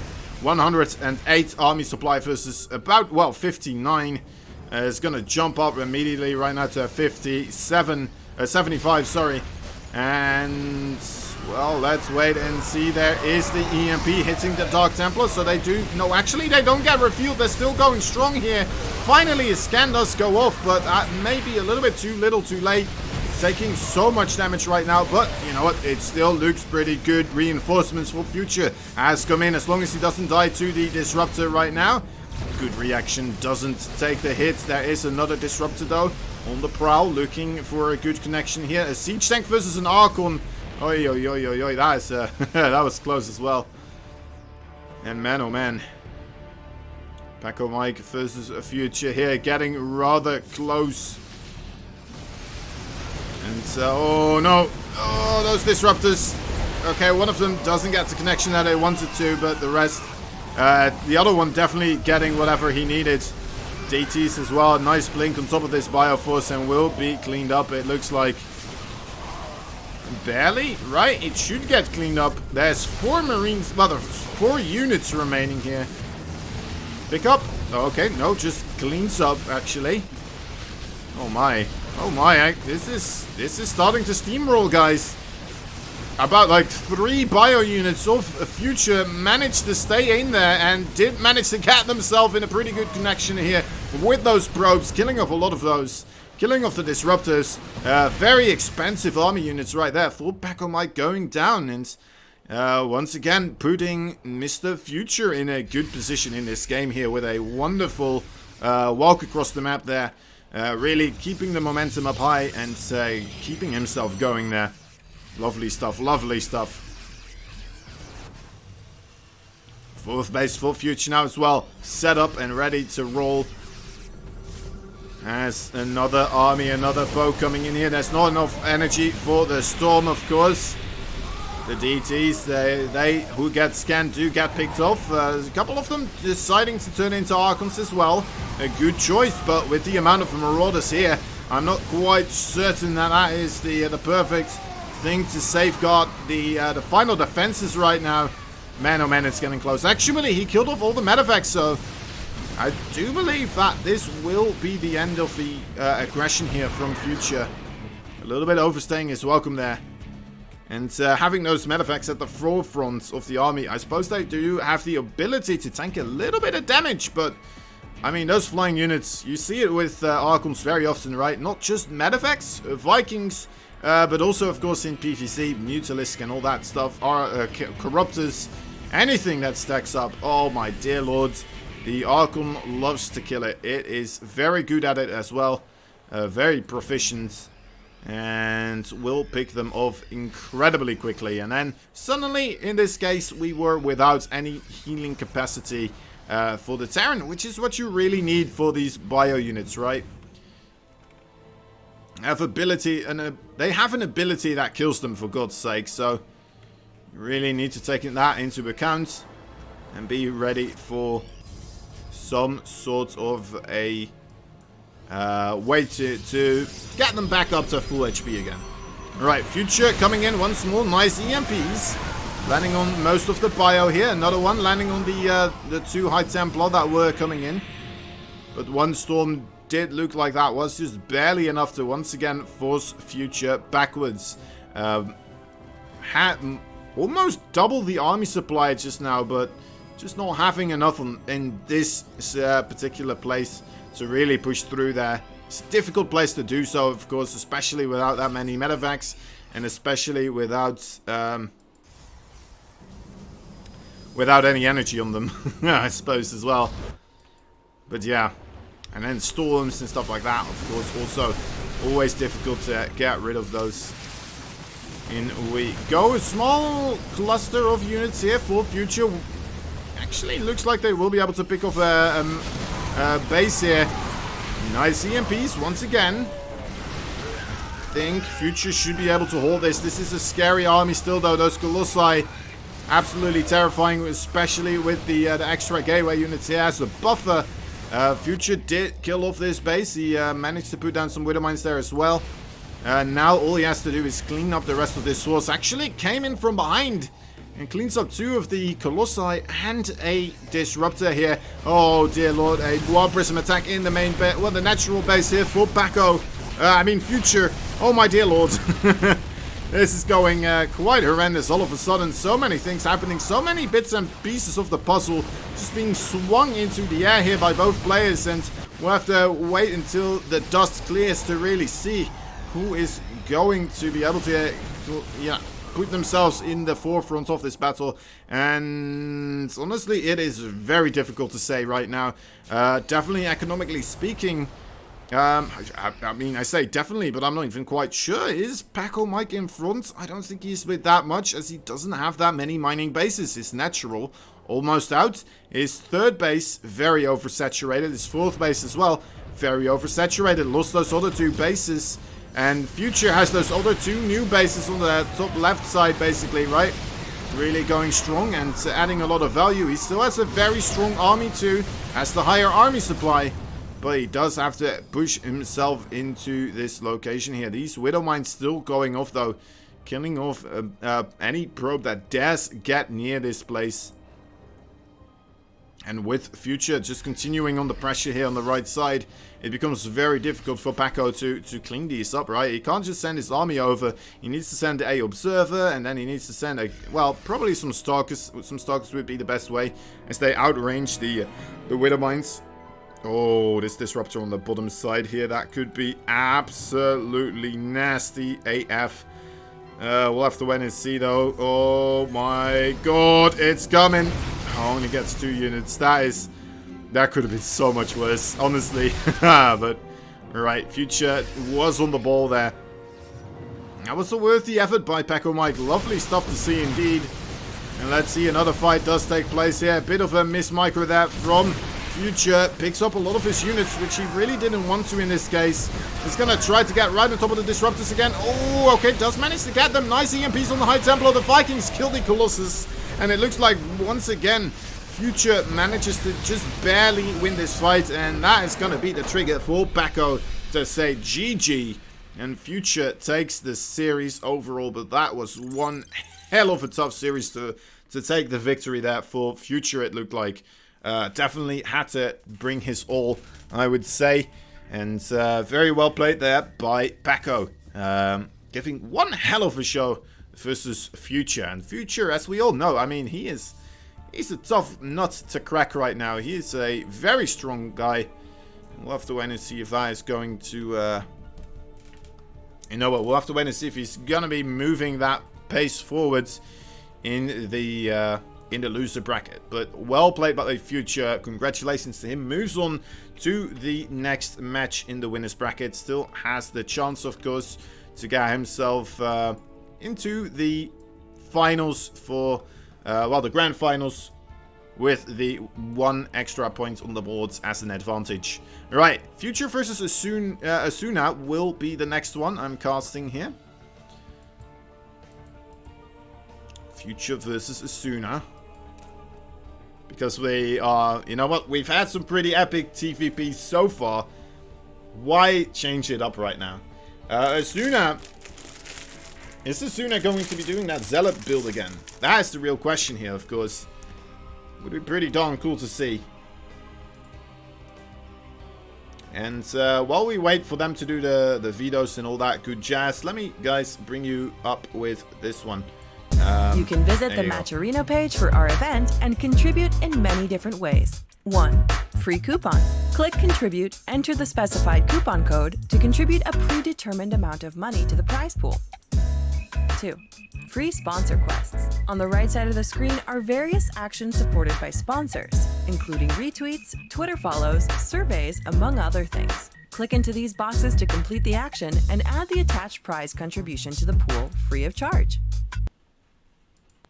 You can visit the Matcherino page for our event and contribute in many different ways. 1. Free coupon. Click Contribute, enter the specified coupon code to contribute a predetermined amount of money to the prize pool. 2. Free sponsor quests. On the right side of the screen are various actions supported by sponsors, including retweets, Twitter follows, surveys, among other things. Click into these boxes to complete the action and add the attached prize contribution to the pool free of charge. 3. Marketplace. Products are available in our marketplace, which also contribute to the fundraising pool. Be sure to check out the variety of apparel and collectibles, as well as other unique items. 4. Donate. Clicking on the Contribute button, you're able to add funds to your Matcherino wallet and then directly contribute them to the fundraiser page. Thanks for supporting your event with Matcherino.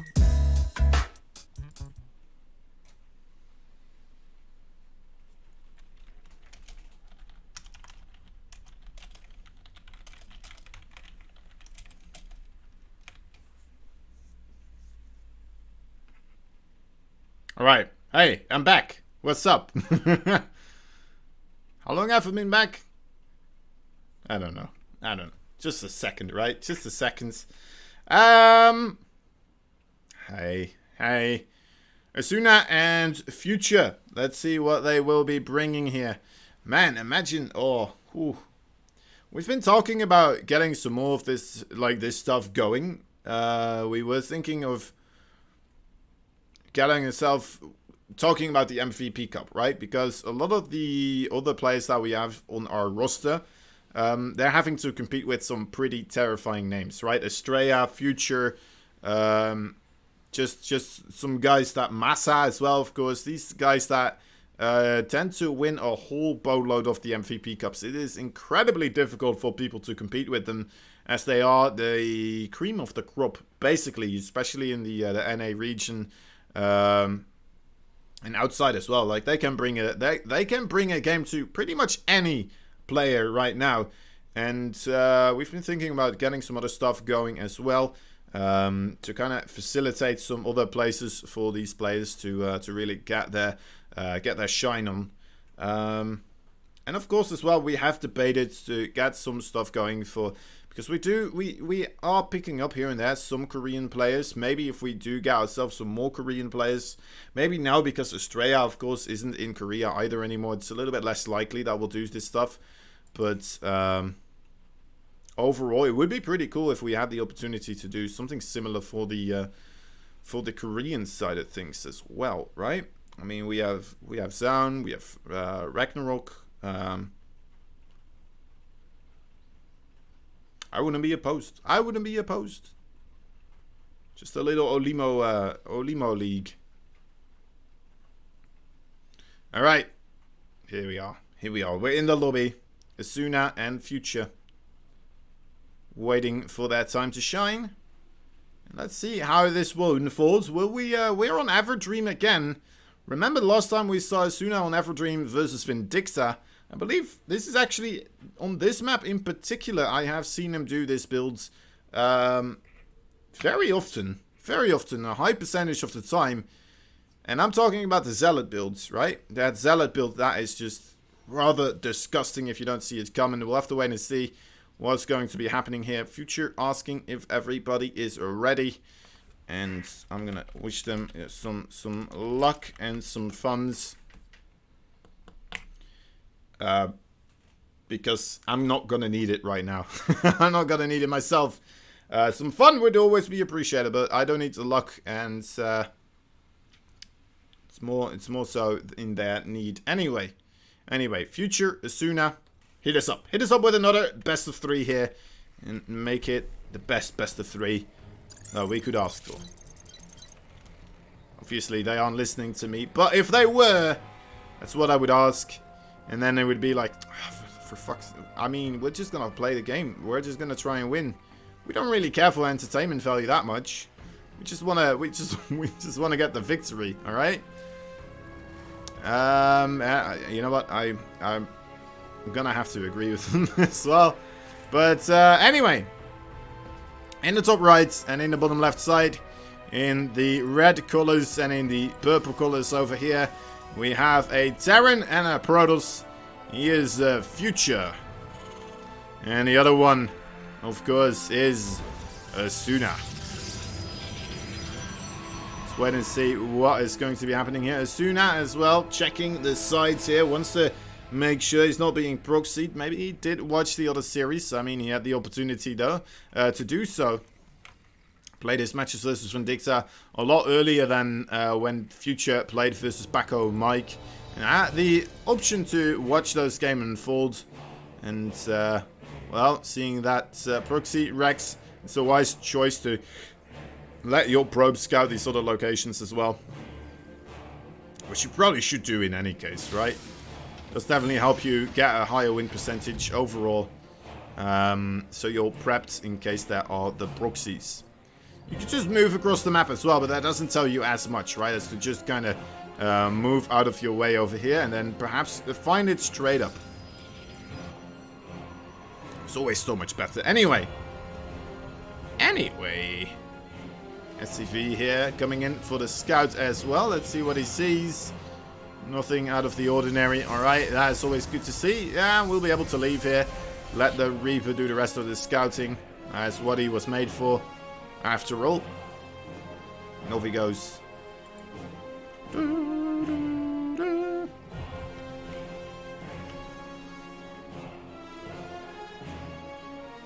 Alright. Now, Future, of course, he is one of the favorites overall to win the MVP Cup this time around. There's some other people that can definitely bring some crazy games to him. There's people that can take maps off of him. But overall, I would say he's probably the favorite. Looking at the other side of the map here, actually. Or the other side of the bracket. Sorry. Art versus Starkiller is still going on. I'm assuming Art will be the favorite on that bottom side of the bracket, right? So it could very well be that we have Future versus Art in the winners bracket finals. And you know what? After that one, it's going to be a rough one for all these players, of course. Looks like Uzikoti, unfortunately, has been kicked out of the tournament. That is unlucky. Always nice to catch some of his games, but we won't have the option anymore. Not on this stream anyway. If you want to catch Uzikoti, he does stream as well, so it's a nice opportunity there. Especially as TVZ, let me tell you, it is a sight to behold. Absolutely lovely to see. A lot of Ghost, Liberator, Widowmine, and he kind of skips the regular Marines a lot of the time. It looks weird, but it also looks absolutely fantastic, chaotic, and wonderfully unique. A little Frenchman. Alright. Future actually managed to kill off two probes there. With that one Reaper. That is impressive. That is impressive indeed. Let's see. It is, in fact, once again, the charge lot builds here. And we'll have to wait and see if Future is going to be prepping for this. It looks to me a little bit like he is prepping more so for the Blink Stalker play as well. Seeing the Siege Tank over here. The Siege Tank, I mean, it's pretty good, but it's not that great against the charge slots. I think ultimately, if this was a more overall often used strategy with the massive amounts of zealots, I think we would see different siege tanks placements, right? They would probably be in between the buildings or stuff like that. Actually, that's what we're doing here for Future, so that is nice, but he needs to siege up though. Okay, there we go. Let's see how well the siege tanks will be able to do. Those zealots might still be able to get a pretty reasonable surround here. Great use of the SCVs though. Hold positioning here for a long time, keeping them busy. The zealots do get on top of the siege tank, but man, this is going not the way it is supposed to. Future looks like, you know what, with that little bit of micro with the SCVs there, perhaps as soon as well, not being able to get on top of the army units as quickly. Looks like Future managed to hold off this attack relatively easily. Interference Matrix stopping a lot of those zealots from warping in here as well now, and oh my god, that is going to be the end of that attack, I would say, entirely. Future smelling a wave 2 coming in and shutting it down immediately. Not gonna let the grass grow over that one. And looking pretty darn solid so far.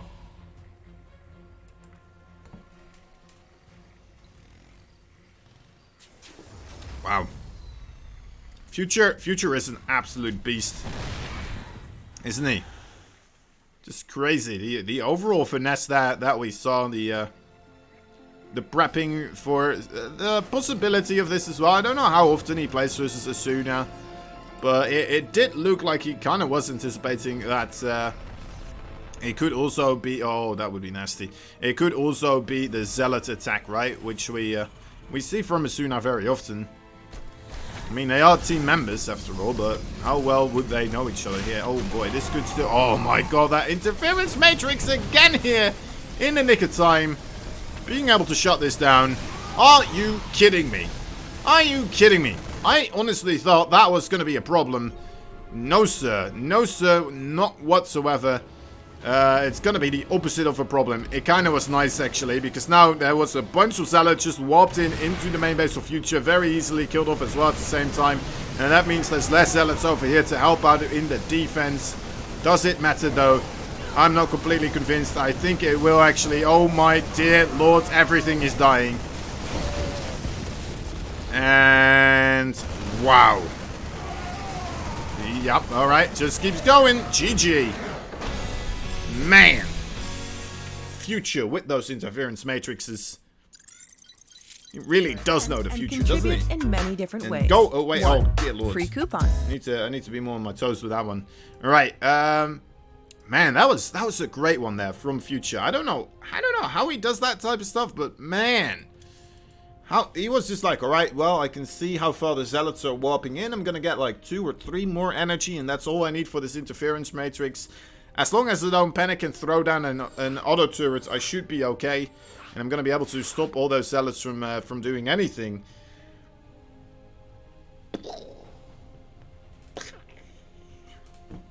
I want to get that. I want to get that meme, actually.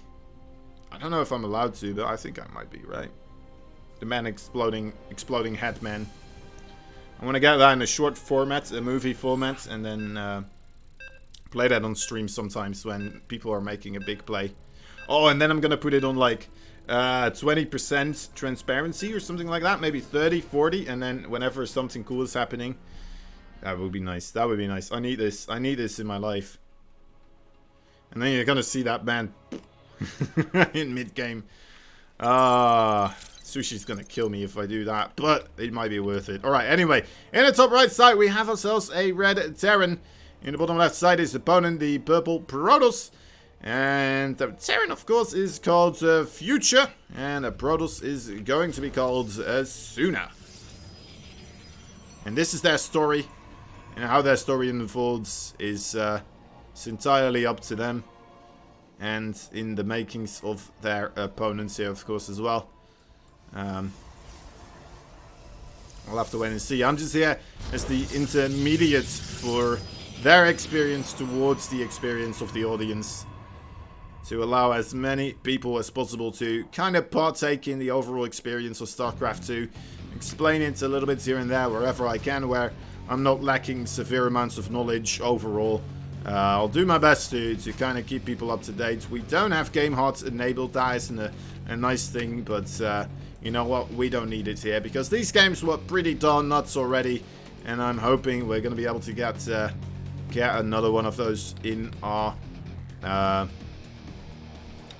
vision right here, being broadcasted straight into your eyeballs, straight into your earbuds or headphones.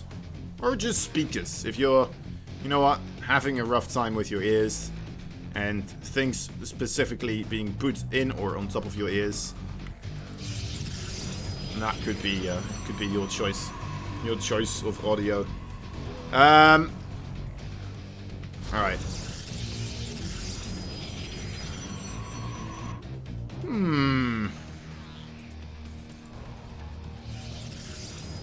Sometimes when the game is starting off, I don't think people would like it, but I'm like, you know what? Let them start with 32 workers. Screw it. Why not? Let's just immediately get into the action here. 2 bases, fully saturated.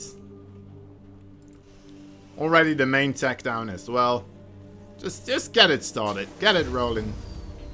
But then again, now we cut out a lot of the coolness and the uniqueness of things you can do in the game of StarCraft 2, of course. Which is absolutely necessary. The cheese needs to stay alive. Needs to still be a thing.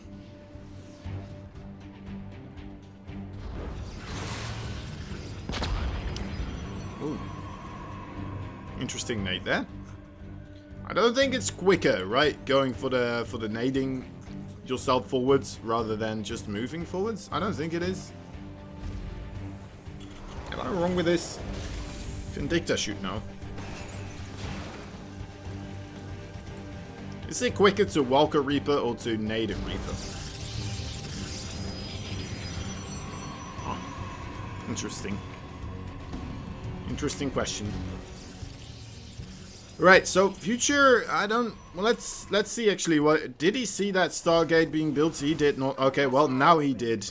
How? I don't know. Just don't ask me things, guys. That was ridiculous. How did that work? Just jumps in there, no problem. It's like, alright, well, let me get the scout. And let me get the scout as easy as that. Even though there's 2 adapts here, another adapt on the other side. No problem. No problem whatsoever. This is what we saw versus Vindicta as well, of course. Going for the starport. And in the game with, between Vindicta and Asuna, of course Vindicta went for the quick Widow Mines with a armory. It's not going to be the case here for Future. Future playing a little bit more standard. A little bit more regular. The regular TVP. Oh, actually finishes that shade here. That could be a mistake. Oh my, oh dear lord. I don't think he was planning to do that. I think this one Hellion running into the natural base actually kind of taking the eyes of the depths right there. And allowing the opportunity there for Future to take all of those down. Future now moving across the map with a reasonable force. Has a couple of SCVs there as well. Does get scouted by the Observer. And you know what, with those Phoenixes and only 2 adepts, I don't think he's gonna have enough to hold this. It's gonna be a scrappy one though. This is one hell of a scrappy bout that we're about to be seeing here. I'm hoping, well, I'm hoping for the best. Okay, well, there's some more stuff. That's what we need. A siege tank and 2 more Marines. That's really gonna add the firepower here to the overall experience. Alright, let's see. Oh, the Phoenixes though, of course. Of course. Ruining everybody's fun. Absolutely destroying, dismantling this push right now. Asuna Killing it off easy like that. Yeah, there's no commands, unfortunately. There's no bots yet available for Trovo, at least none that we have set up. So we can't really do commands yet. But you know what? I'm gonna be a nice guy and help you out there. F equals. Is it F equals or fequals? Fequals. Anyway, that's it. That's the link you need. That's the bracket. We're pretty close already to the winners bracket finals. The winner of this match will be moving into that one, and they'll be fighting against somebody else. Of course, that's usually the case with StarCraft 2. Would be a boring StarCraft 2 game if you were just playing versus yourself. Or even AI, imagine that. Must be some alternate reality, right? Where there is professional StarCraft 2, but instead of it being 1v1s like we do, they play games versus like a brutal AI. It's like that they have incorporated into the game, and then the person who dies the last to the brutal AI wins. Something like that. Something silly like that.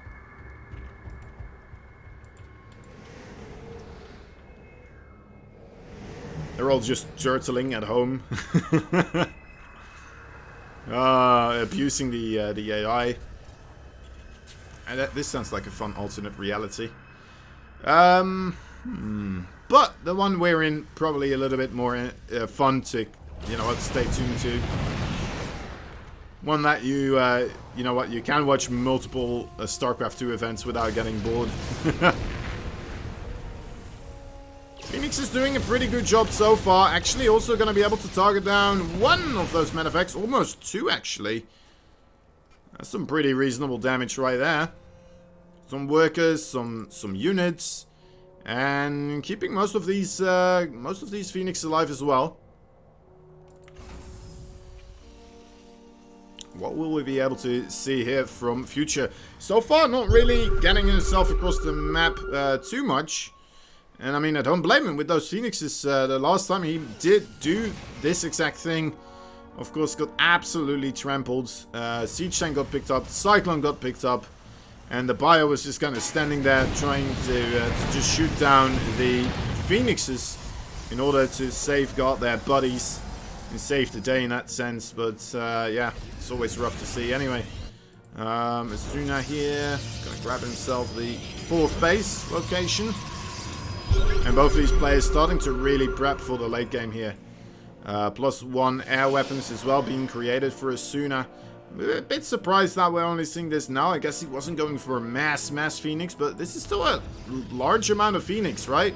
Going up to 8 right now. The air weapon upgrades should be pretty darn juicy. Would have gotten that other Medivac probably if he did have that one. But anyway, it's on the way. It's on the way. And there's the 2nd Stargate right now. We don't have a fleet beacon just yet, do we? Nope. Okay, but there it is. In production. Usually with the carriers, well, usually you will get carriers. And then with the carriers, you will get yourself some disruptors as well. Looks like Asuna, first and foremost, is going to grab the 4 Colossi here. It's kind of a safety precaution to get 4 of them instead of 3. I think I like 4 more so than I like 3, but a lot of people are saying that 3 is the magic number that you really want to hit. This is a scary army, honestly. Asuna really assembling a scary force, but it looks like, you know what, Future is pretty well prepped for this, right? He's well and proper equipped to deal with the Phoenix, he's well and proper equipped to deal with the Colossi, and he's starting to get well and proper equipped to deal with the Zealots as well, and the Archons, the potential High Templar. Are there High Templar? There is some... No, wait, there's Sentries. Yeah, there's no High Templar whatsoever. But still, right, the Ghost incredibly strong versus those Zealots. 1 or 2 EMPs definitely can hurt this army quite a bit, and then The overall fight is gonna be feel like a little bit one-sided here. Looking at the army supply right now, actually, Future already getting a lot of connections there with the Vikings. Killing off one Colossi. Well, luckily we had 4 of them, so still 3 doing the maximum amount of damage. Still one-shotting a lot of things here when they all shoot the same target, of course. Zealots coming in from the bottom side as well. And Future's army supply is dwindling a little bit, but it's not dwindling as quickly as that of Asuna. Asuna lost most of the Phoenix, most of the Zealots, but still has the Colossi alive, so I don't think Future will be able to push in here any further until he has more reinforcements, of course. Let's see how long he will stay back on this map. He lost his siege tanks as well. He only has 1 remaining. Scary position to be in for any Terran. And as soon as thinking about starting to move out here, is this a mistake? Going up that ramp is difficult. There's more Ghosts now available. The EMPs could be absolutely devastating. And yeah, Asuna wisely backs up here. Does not want to take a fight against the already pre-set up Terran player. That would be absolutely suicidal. Especially when you're already planning to go into the next step of the composition here, right? Disruptors and Carriers. That is your cream jewel right now that you're waiting to unfold, to showcase versus the Terran player. And Future, it's been a long time since Future really saw anything in the main base here. Has no idea just quite yet that this transition is happening this early on in the game. Usually it does take a little bit, but oh, did he get the scan? Okay, so just scanning these places right here. Doesn't still see any of the new army that's being created by Asuna. But of course, he is mid-transition, so if Future puts on pressure anyway, there might still be a bit of trouble here. I'm loving these Viking numbers. They're really going to help out against the Carriers too, of course. Okay, here we go. Big fights. A couple of Archons on the top side need to be targeted down first and foremost. Those Zealots, though, oh my god. Just look at those Zealots dealing so much damage right now. There's the Carrier coming in to save the day. The Colossi will stay alive because of this one single Carrier. And it looks like Future actually being pushed all the way back to his planetary fortress. And does he still have enough to hold on here? Disruptors could very well just blow up the entirety of the SCVs. Let's wait and see if that's going to be the case here. Is he actually pushing in this spot right now? It looks like he won't. Okay, he's moving back, losing a little bit of the of his army with the indecision here. For a moment I thought he should just start to push in, but instead, you know what, takes a bit of a half a fight and loses his Colossi, loses a Carrier as well. For not all too many Vikings after the initial fight here to go down. Now Future holds his planetary fortress. He once again dealt a good amount of damage versus Asuna, so Asuna not really having any advantage there either.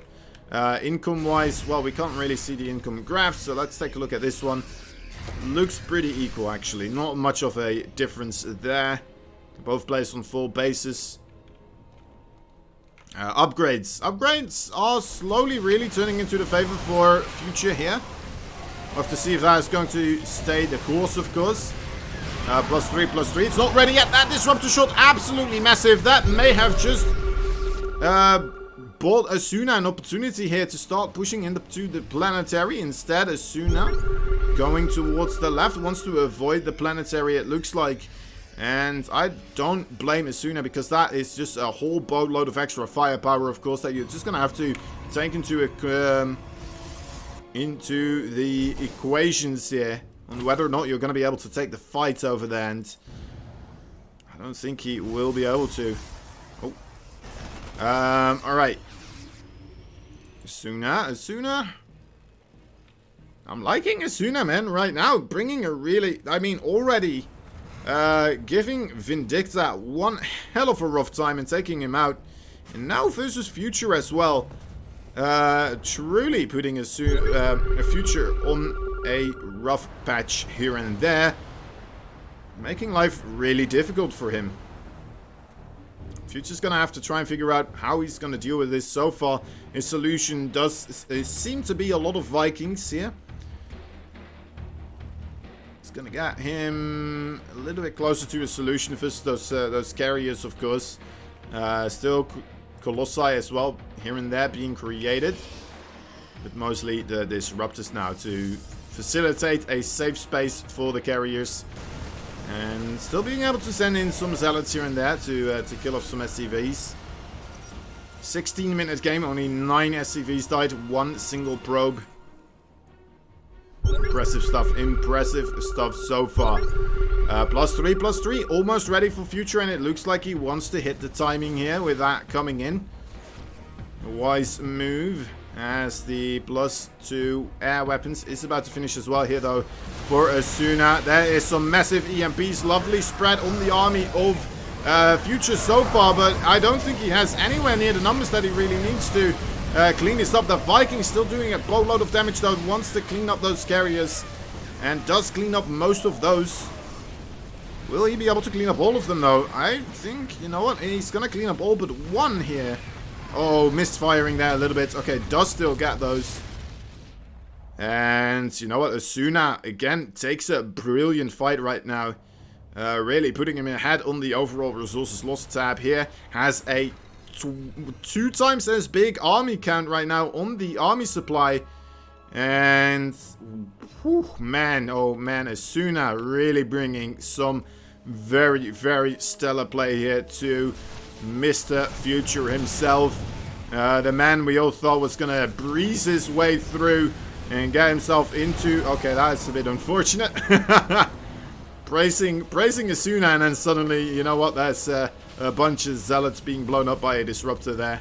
But you know what, still this base dies here, and Asuna really making a nice play here. The Disruptors forcing Future in a bad position here.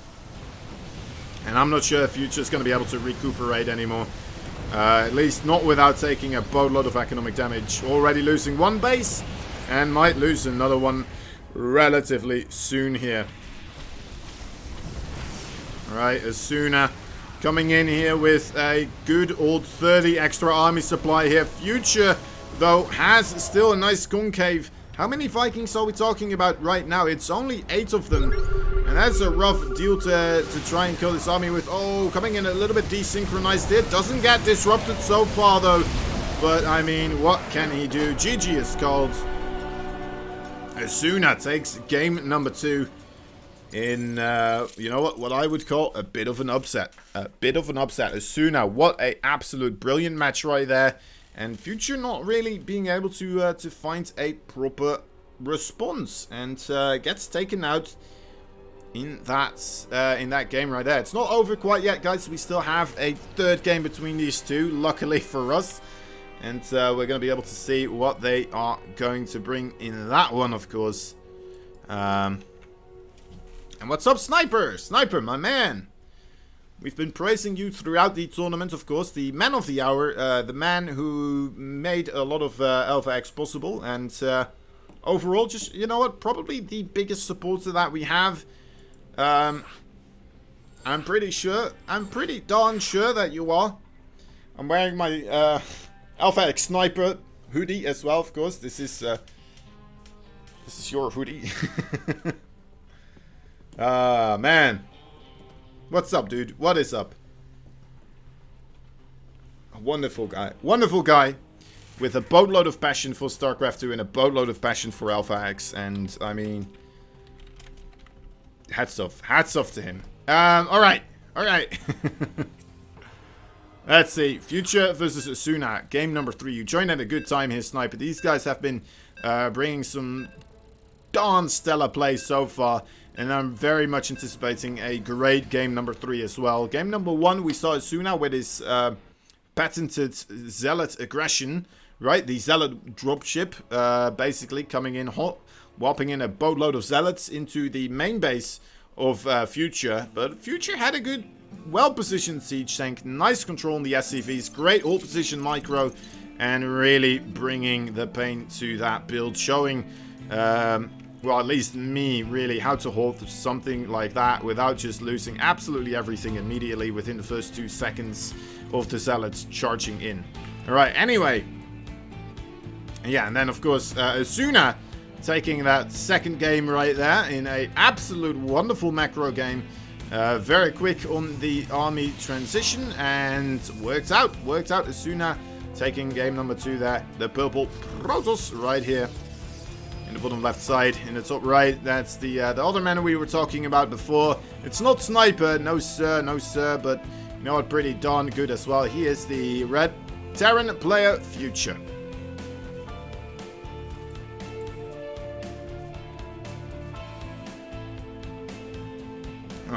Alright. And I mean, I mean, 2 kind of words could not be said. Sniper, honestly.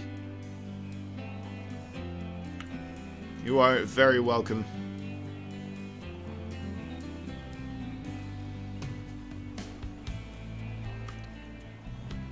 Once again, it is raining. I like it when it is raining. It means there's less mosquitoes around. So I can leave my window a little bit more open. A lot of people close their windows when it's raining. I'm the opposite. I'm like, alright, nice. Rain, here we go. Open up those windows. Without having to turn off all my lights.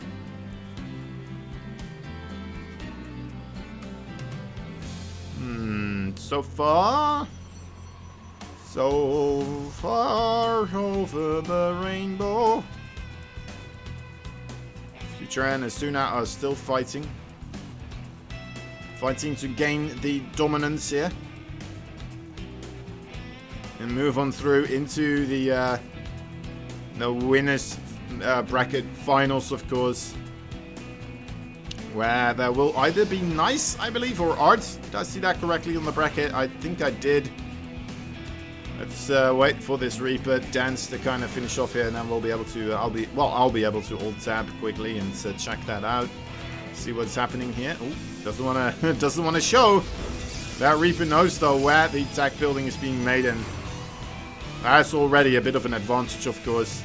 He could invest a scan in this area right here if he wanted to, or he could just use that Reaper at a later point in time and just jump up right over there.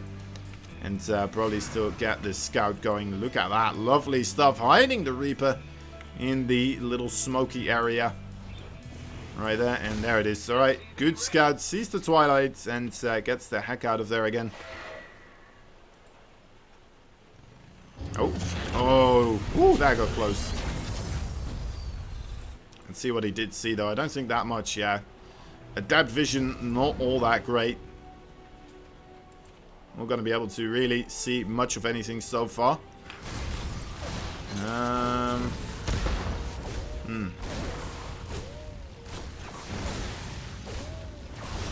Okay, nice. Cleans up the Adept.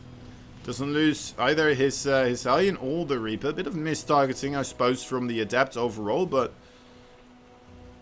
well, it's still nice to see. Good micro from Future. And it's going to be Blink this time. A bit of a shame. Was hoping for more of the Zealot drop play, the Zealot charge, quickly coming in and wiping the floor with any with any ground defenses that may have been set up.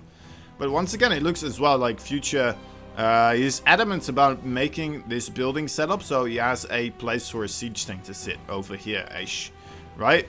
So it becomes harder for those Zealots to really run in all of them at the same time on top of that siege tank. And that is just cool to see.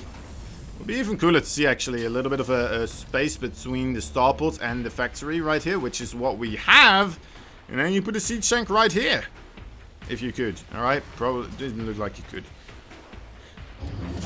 Okay. Would sit on top of the command center. The Zealots would have worked out relatively well in that sense, but luckily for him, it's not gonna be that, so Future is gonna be safe and gonna be okay for now, at least. Yeah, gotta be careful, of course. That Raven is always watching, ever vigilant.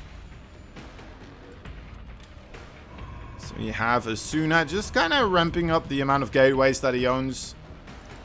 With that third base finishing up right now.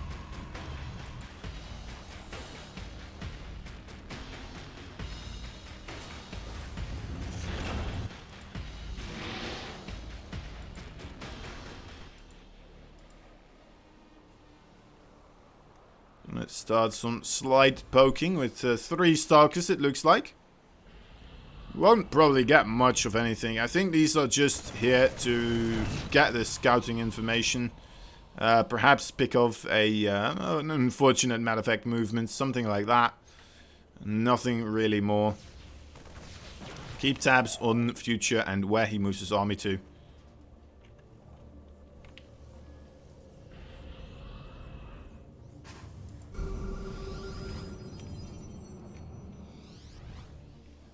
Alright, scan here on the natural base. Kind of shows that there's not that much army here for Asuna. And Asuna, this is actually a crucial moment in time. Cannot afford to lose these Stalkers, but as well at the same time, he needs more time to ramp up his overall thingamajigs, right? His production on his army. Because he is lacking that exact thing right now. And that Warp Prism, oh dear lord, that got past there. Just by the skin of its teeth.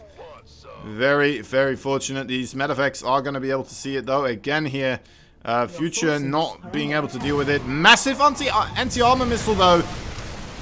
This could be a wonderful moment of opportunity for Future. Nice Widow Mines as well, being able to hit a lot of those Zealots. And that does get cleaned up. There is a Warp Prism in the main base. There is a drop for Future in the main base as well. Both main bases getting dropped right now. In a little bit of a trouble. There is 2 Widow Mines. So Zealots may have a rough time to really clean this up. But he did manage to clean up the attack in the middle. And that is not going to be cleaned up. Okay, there we go. Reinforcements now. There's the firepower. We'll be able to safeguard this base here. The drop is still going, actually. It's only 2 Marauders right now, but it is still there. The Warp Prism never really did much of anything. And may go down here. Is it going to go down? No, okay. We'll manage to squeeze his way out of there. But once again, I mean, look at the supply right now. 44, well, 50 army supply, actually, versus 16. That's more than 3 times the amount. I believe, if my math isn't absolutely wrong. Okay, well, it's not anymore. Like, 1 Warping just basically doubled his army supply. Alright. Alright.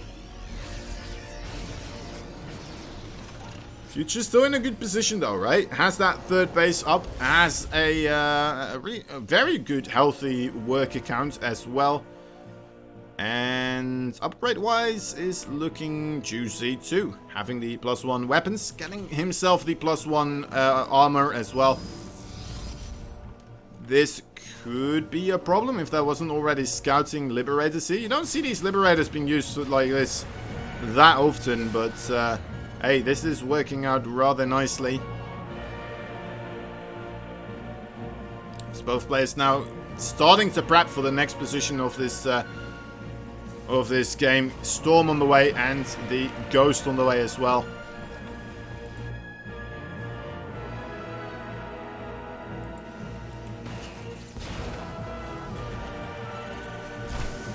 Zealots coming at the right time here. We'll be able to start wailing on those SCVs with this attack coming in. Very, very slowly do they get cleaned up here. And that's 20 SCV kills. This is going to put a lot of pressure on Future. He needs to get some work done here. He definitely has the forces to do so. But will he be able to come in from the right angles, get the right fights he needs? Storm is ready. There's 4 of them 4 High Templar in this Warp Prism right now. Wonderful Storms, actually. Doing a boatload right there. Widow Mine does clean up the Warp Prism, though. And the Liberator is still standing strong as well. All 4 of them still here, and even throwing down some mules to help them get repaired. 2 more Liberators coming in here. I'm loving the amount of Liberators we're seeing here for Future. Really facilitating a strong foothold here on the other side of the map. And allows them to slowly move forwards and encroach upon this position here. There we go. I'm not even sure if he still needs them necessarily. The Zealots are not going to be able to engage whatsoever. And this is really working out incredibly well against the heavy Zealot style of Asuna. And GG is called. And there you have it. Future takes the series. But man, oh man, Asuna gave us one hell of a show. And managed to make that one very close. Very close indeed. Bit unfortunate that it did end there a little bit earlier than the second game. We didn't get to see Asuna really ramping up the army anymore and getting into that late game army composition. Instead, Future shutting it down, making sure that it doesn't get to that one. Alright.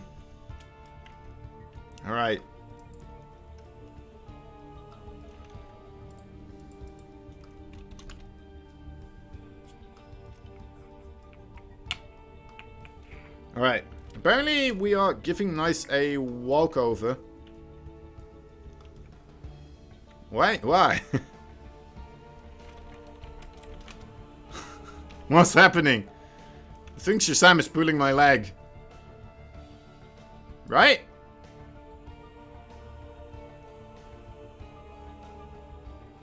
Oh.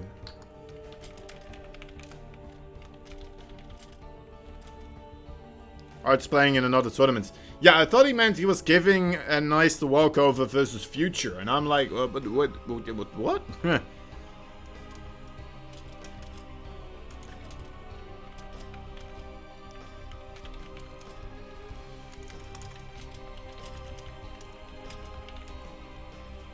Alright. That's good. I mean, I'm down. I am down. Let's wait and see what we'll be able to get here with Nice versus Art. I'm sorry. Nice versus Future. Let's give those boys a moment to do the vetoes, of course. And with that on the way, guys, remember, Matcherino is still a thing. We need those Matcherino codes filled up and filled out. I'm going to quickly put the overall Matcherino things in the chat, I believe.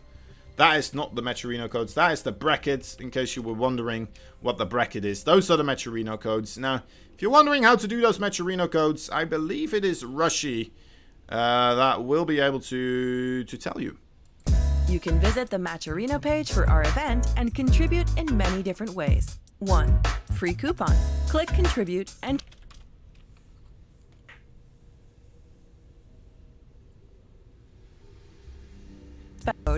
requests. On the right side of the screen are various actions supported by sponsors, including retweets, Twitter follows, surveys, among other things. Click into these boxes to complete the action and add the attached prize contribution to the pool free of charge.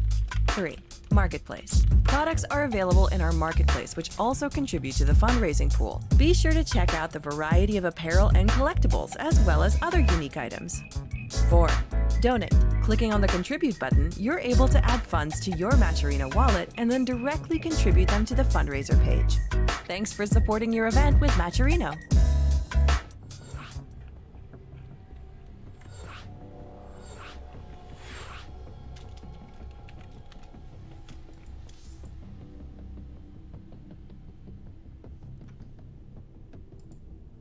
I'm back! Hey, what's up?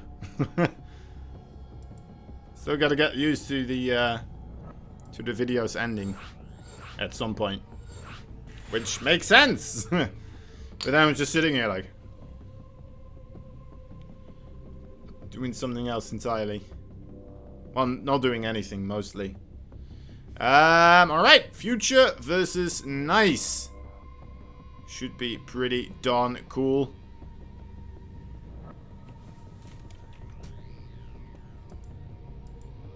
Let me see.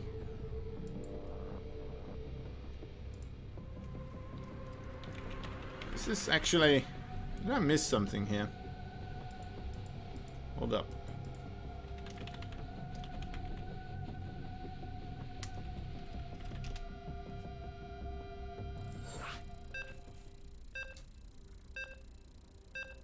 Wow, yeah, this is the Taiwanese nice.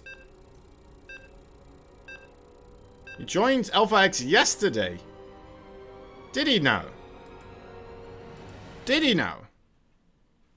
That's pretty darn cool. That's pretty darn cool. Nice is a very nice player. Not only that, but he certainly can bring some A game. And I was like, wow, this nice guy, he's bringing some strong games. He took out Uzi Koti, 2-0, F equals, right? I mean, F equals not our strongest player, of course, but still pretty good. Still pretty good player overall, right? Somebody like a Diamond or Low Masters is gonna have a rough time against him. So I would never be able to beat him. And well, yeah, it all makes sense now. Can't believe we got Nice as well. You see, this is another reason why we may want to consider an MVP Cup in the Korean region. He's not Korean though, he's the Taiwanese man himself. A wonderful person overall. Let's give it up for the one and only Nice. On the other side of the map, we have ourselves a Red Terran player fighting for the Americans. And has been a bit longer on the Alpha X team, of course. He is Future. Nice. Future was this, by the way. I think he has some explaining to do to the entire class. We'll have to wait and see if this is going to be the proxy Marauders. Could be very, very dangerous here. Future really adamant about trying to pick off this this little probe here. Make things look normal. They're not normal, let me tell you. Alright, cleans up that one. Now we'll be able to, you know what, let the charade continue. Nice already, a bit on his toes though. Made a Zealot here first. Moves that one across the map here. Wants to ensure whether or not there is in fact a command center being built or something else is going on here. Really, his star senses are tingling. And they're tingling with good reason. He's going to be able to see that there's only 2 Marines here. There's not a single command center in sight. We need to see some big micro here from Future. Doesn't want to get hit by the Zealots. Alright, there we go. Starts it now. Of course, that's a lot of micro that you need to do with those types of things. But Nice already knows now there is no second base here. I'm pretty sure he saw that, right? I'm pretty sure he walked in far enough to see this. And he's looking for what else is happening here. Sends out another probe to scout. But is it too little? Is it too late? Concussive shell already ready, and that one stalker is going to die. The second stalker comes out at the most inopportune timing here. Also gets targeted. The shield battery not quite ready yet. Okay, there we go. There it is. I'm not sure if you can overcharge this shield battery. That may just put an end to this, honestly. All on its own. Zealot micro over here as well, happening on the other side. Shield battery is pretty close to empty right now, but let's see. Oh, he doesn't have energy. He doesn't have energy. Okay, he does have energy. I lied. Where the hell did he get that energy from? Crazy. Crazy. But, yeah, overall, I mean, it's not that great for Future. Definitely wanted that to do a little bit more, and now he is stuck with 1 barracks on the map, a incredibly delayed second base, and not having done pretty much any damage whatsoever.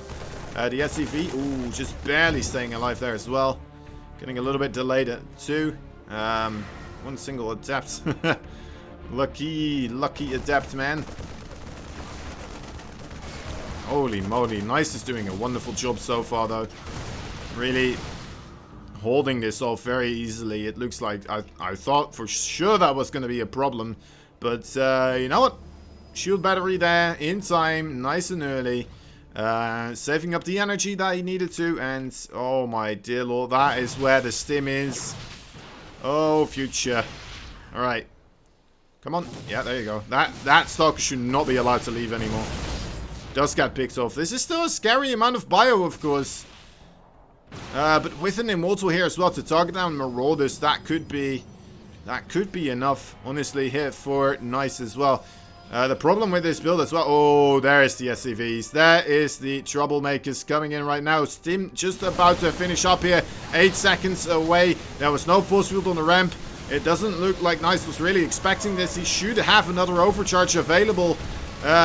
Future really spending absolutely everything he has in this fight here. Will he be able to take it down? Targets the shield battery. Oh, doesn't take it down though.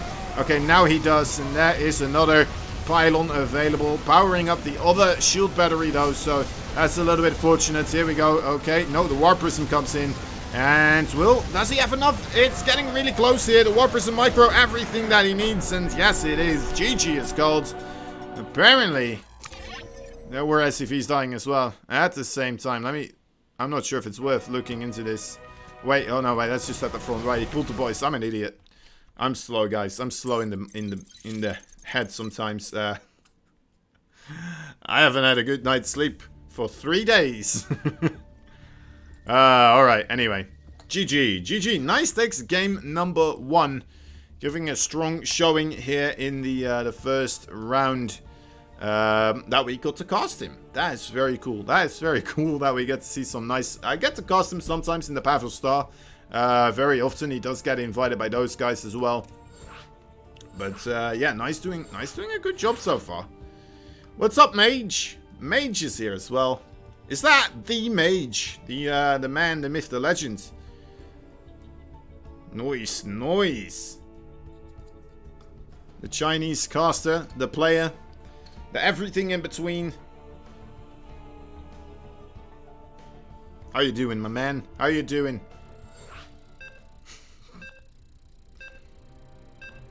Are you ready for some more TVP? Oh, that's weird. If I open a new tab, I join twice. That is interesting. That is you. Nice. Alright. Staying up late. Staying up rather late here. The magical man. That's right. The magic man. Alright. Here we go, guys. Here we go. Future. This man, the Red Terran. Is he in trouble? Has he met his match? Is this where he starts falling down into the loser bracket? He needs to win 2 games in a row. I mean, he did bring it on to a cheese right there in the previous game. Maybe a straight-up game is going to be the way for him. Let's give it up for Future. Alright. Enough fancy camera stuff. In the bottom left side, we have ourselves a blue Protoss. The new edition joining fresh and now just already showcasing as a strong Protoss. He is none other than the Taiwanese man himself. He is a Noise. I think pretty much every time when we had a new edition that joins the MVP Cup, they managed to win the MVP Cup. I could be wrong on this, but when Massa joined, he won the MVP Cup. When... No? Okay, I might be wrong on that one. When Mage joined... No, wait, not Mage. I mean, sorry, I'm just all mixed up.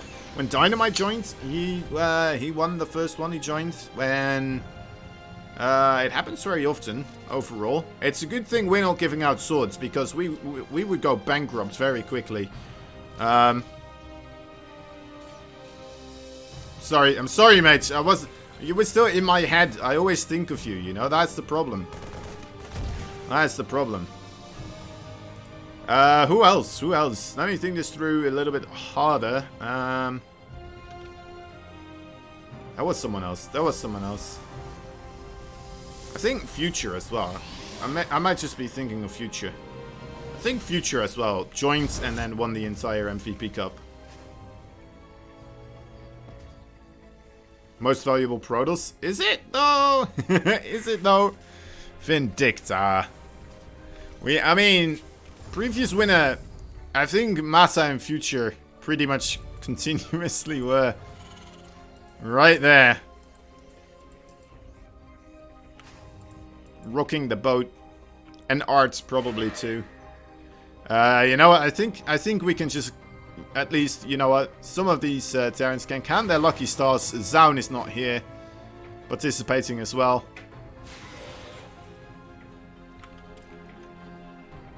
That could be trouble. I'll stay safe. Why is that actually? That's 100 something. 100 little tiny rectangles. No wait, not rectangles. Diamond shaped moon. A diamond shaped crescent moon. Is it a diamond shape? That's the specific words, right? The rotated. Cast on fire. Thank you. Thank you. 500 of those. Easy peasy. Just like that. You know what? I am a professional after all. Yeah. You can count on me to really make anything spectacular. Even just a little simple shape. Just like that. It's 5 minutes. 5 minutes. Gone. In a matter of seconds. Easy. Easy. Entertainment value for days. Oh, alright. Alright, Future doing a good job so far. Let's take a look at what Nice is actually doing on his side of the map, shall we? He's making gateways, he's got the Robo. Doesn't have much of anything else, though. Grabbing 2 extra gas before a 3rd base. That does kind of indicate that he is planning something. But what could he be planning? So far, just building observers. I don't think he has... Yeah, he doesn't have anything else. He doesn't have a Twilight. Doesn't have a Stargate. Just a Robo. And he's got 3 observers so far. He's going up to 4 observers right off the bat here. What is this man planning? Is he just hoping to get just the entire map covered in observers here? It does seem to be the case. It does seem to be the case. I've not seen this before. Just straight up, right off the bat, 4 observers. Let's go. Skip Blink. Skip the Stargate. We don't need those things. We don't need charge. We just need to be omnipresent. We need to have absolute vision of everything that's going on, and we'll be able to deal with it. No problem.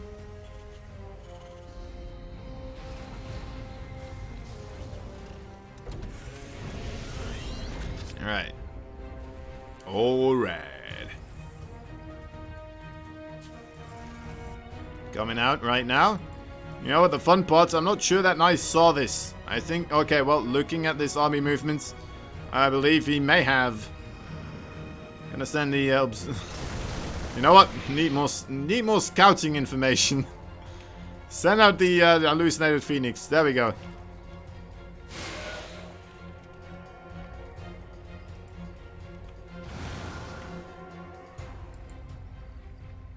Extended thermal lance, and Future backs up here. Decided that he does not have the stuff that he needs right now to really make something happen across the map here, and I do believe that he wants to really make something happen here. He hasn't built his 3rd base just quite yet, right? So he's gonna get that started. Nice, way ahead on that one though. Let's see which angle of attack Future is going to be taken. On the top side might be a little bit safer to approach because you have you're less likely to be involved with those nasty ramp areas here, and those force fields could be rather disgusting. Oh, nice interference matrix here, and let's see if it's going to be enough. There's a good anti-armor missile too, but I think we may have a bit of a unlucky break here for Future. Not gonna be able to push in here. He's gonna go for the drop instead. Decide to try and get his damage done elsewhere. Targets down the nothing and gets the hell out of there. Well done. He did a little bit of shield damage there on the robotics bay. Nice.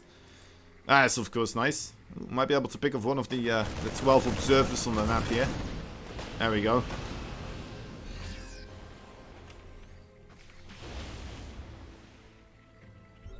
And now Future is going to be in a bit of the hot waters.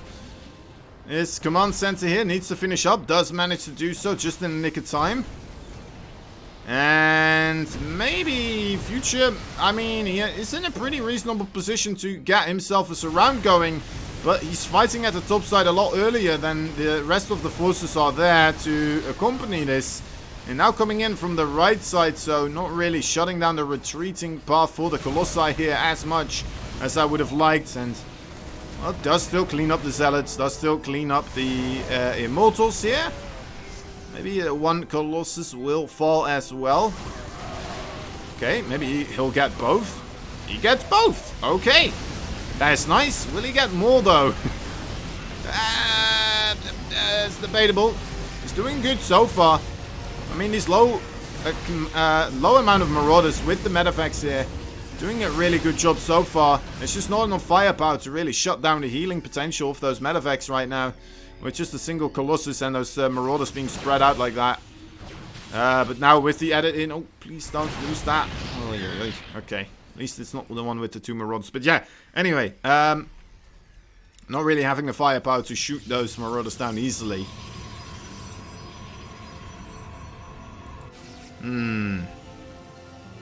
Okay, looking at the workers here. 68 workers versus 57. It's a good position. It's a good position, right? Oh my god, we just get ourselves a bot on the channel. That's pretty pog. More cast on fire. Thank you, my man. I don't know what this means. I don't know what this does. What's happening? Are those like free channel points? Is this money you're sending our way, Vindicta? What is going on? Your stream must have been really popping off. Mr. Destructoid. It means I'm on fire. That's nice. That is nice. That's all I needed to hear. This explains the amount of sweating I'm doing right now. It's because I'm on fire. Alright, anyway, 4th base. Nice here already, taking it. And, well, Future... That's gonna lower the overall income advantage that he does have. The Ghost Academy being built at the front here, that is a peculiar one as well. I'm a bit wary of that being sniped off at some point. But it looks like Future has taken a page out of Nice's book and sets the Marines everywhere as if they were the observers. Look like red alerts. I mean, it pretty much is the it's the red alert of the universe. These guys, they are zealots. They are you know what, from the Protoss race. They are going to be taking a big fight here. There's flying machines right now shooting down the big boys. The big boys don't really shoot in the air. That's the little boys' job right over here. These are disembodied heads inside of some sort of a walking tank. I don't know what to call it. I think, you know what, though? Future's looking pretty darn solid here. It is 1v1, and they are doing a bang-on good job right now. Oi, oi, oi. There is a lot of SCVs being killed off, though. At the same time, some Zealots managed to get around there. And that needs to be safeguarded. But, oh, look out. Those Disruptor Shields, they will absolutely tear you apart if you stand inside of them and they blow up. Nice. I'm doing a little bit of a surprise here with the Dark Templars as well. Slowly whittling down this aggression here before Future really managed to do the killing blow just quite yet. The army supply still, though, it's only 16 versus 76. That is a massive disparity. It's a massive carrot, and there you have it. GG is called. Just like that. No problem whatsoever. Tyrana, these are 2 guys. I'm observing them, and then they're playing. They're playing in a tournament. And we're a clan, we're a community, and this is our in-house tournament. We get most of our players to play. We are a professional team. We have players playing in all of the best tournaments and for StarCraft 2. And yeah, it's a damn good game here. Game number 4. That's right, Shazam. The admin of our dreams. No. You realized. Each game, how time it will take. Each game, it's a best of 3, so these players, they need to win 2 games in order to move onwards. There is a loser bracket as well, so if one of them, you know what, the one loses here, will still have a loser finals as well. The loser bracket finals, basically. And then we're going to have a grand finals, which will be a best of 5. But the average game time for this game, I mean, it really varies, right? Much like Red Alerts, like you said, you were familiar with that one. People can do very aggressive strategies. They can do very long strategies. So it varies. Yeah, it can take 4 minutes, like Sunlily is saying. But it can take up to an hour as well. Usually, it's very, very rare for a game to go past 1 hour, but it is possible. I've seen it happen. I have had myself on ladder 1.5 hour games because, well, I didn't know how to kill off my opponents, and my opponent didn't know how to kill me off. So sometimes that happens. It's a rare occasion, but anyway, let me introduce these players to you all. In the bottom left side, we have ourselves a blue Protoss fighting all the way from Taiwan. He's the new Taiwanese addition to our roster. He joined yesterday. He's none other than a StarCraft 2 veteran. He is nice. The top right side, there he is, the Red Terran, the menace from America, the absolute beast of the Western Hemisphere when it comes to Terran. Except for some other players, maybe in Europe as well. But in America, I'd say he is wearing the crown right now. He is the future of Terran, Mr. Joe. He is future. 15 minutes is a pretty good average. Yeah, I think so too. 15 minutes, it's about it. It's about it. It might be a little bit lower, considering usually if people die in the mid-game, it's around like the 10 to 14 minutes, but... Alright, so this is where Nice is sending out one of his workers to just kind of deny this second base from being created at a certain amount of time, right? Wants to delay this base for as long as possible, and doing a pretty good job with it. At the same time, he does get himself a scout off, so he kind of sees what is happening in Future's base. He sees the barracks is over here, which is the units creating factory. Basically, it makes little marine boys like this one, right? Kind of looks like Warhammer Marines, but they're better because they're StarCraft. And so he knows he's not getting proxied. He knows he's not being rushed in any way, right? Alright, so let's take a look. A Stargate is being constructed here for Nice. So the thing with Protoss is that they really have multiple tech routes which they can go down to, more so than the other races, pretty much. They need to make a choice which route they take, and this one, the Stargate, is the flying units route. Very often you see a couple of oracles being created from there, which are units that are very potent in dealing damage onto other worker units, right, of your opponents. Now, a little bit of aggression from this Adept as well coming in here. It looks like Future kind of skipped the safety bunker. The bunker is a structure in which you can place your Mariner boys, so they don't instantly die the moment they are engaged with one of these Adepts right here. The scouting force of the Protoss. And that's kind of what happened there. Very smart though from Future, sending his Marine all the way to the top left side. So delaying the time of this Adept by quite a bit and taking him away from his workers. So he's not going to be delayed on any of his income there. Nice maneuver. Very, very smart. Couple of these Adepts as well right now. Kind of... holding their position. Now, this is a proxy, right? So starports on the other side of the map, but oh my dear lord, a Phoenix! This is an anti-air unit from the blue Protoss. There's actually 2 of them right now. This is gonna shut this attempt of aggression down very quickly. Will make it a lot more difficult for Future to still make something happen here. He's gonna try nonetheless. These Phoenixes can pick up these Hellions as well, though. They need to hurry it up to try and get damage done, but it doesn't look like they will get too much really in their favor here. Although, you know what? It's taking these Phoenixes a long time to kill them. Oh my dear lord! Those probes stacking up there. Hellions do AoE damage. Anything that is underneath that big flame of fire will take a boatload of damage. And, well, 3 shots and a probe dies. So, we saw 7 works there in the end, still getting picked off. That is a little bit of a redemption there for Future. Still being able to get some of the economy of Nice picked off right there. But, of course, these Phoenixes... They can try to return the favor here immediately afterwards. How many does he have right now? He has 4 of them. This one, a little bit late to the party here, it looks like. Oh dear. That's a bit of a miss micro. Nice pickup on that Cyclone, and actually does manage to get him out of there. The pickup from those Phoenixes that you kind of see it happening. The units that do get picked up, they are put into his status fields and... can't really do much. And the Cyclone, they have this ability to lock onto a target. They'll be able to shoot away at a target as long as they see them.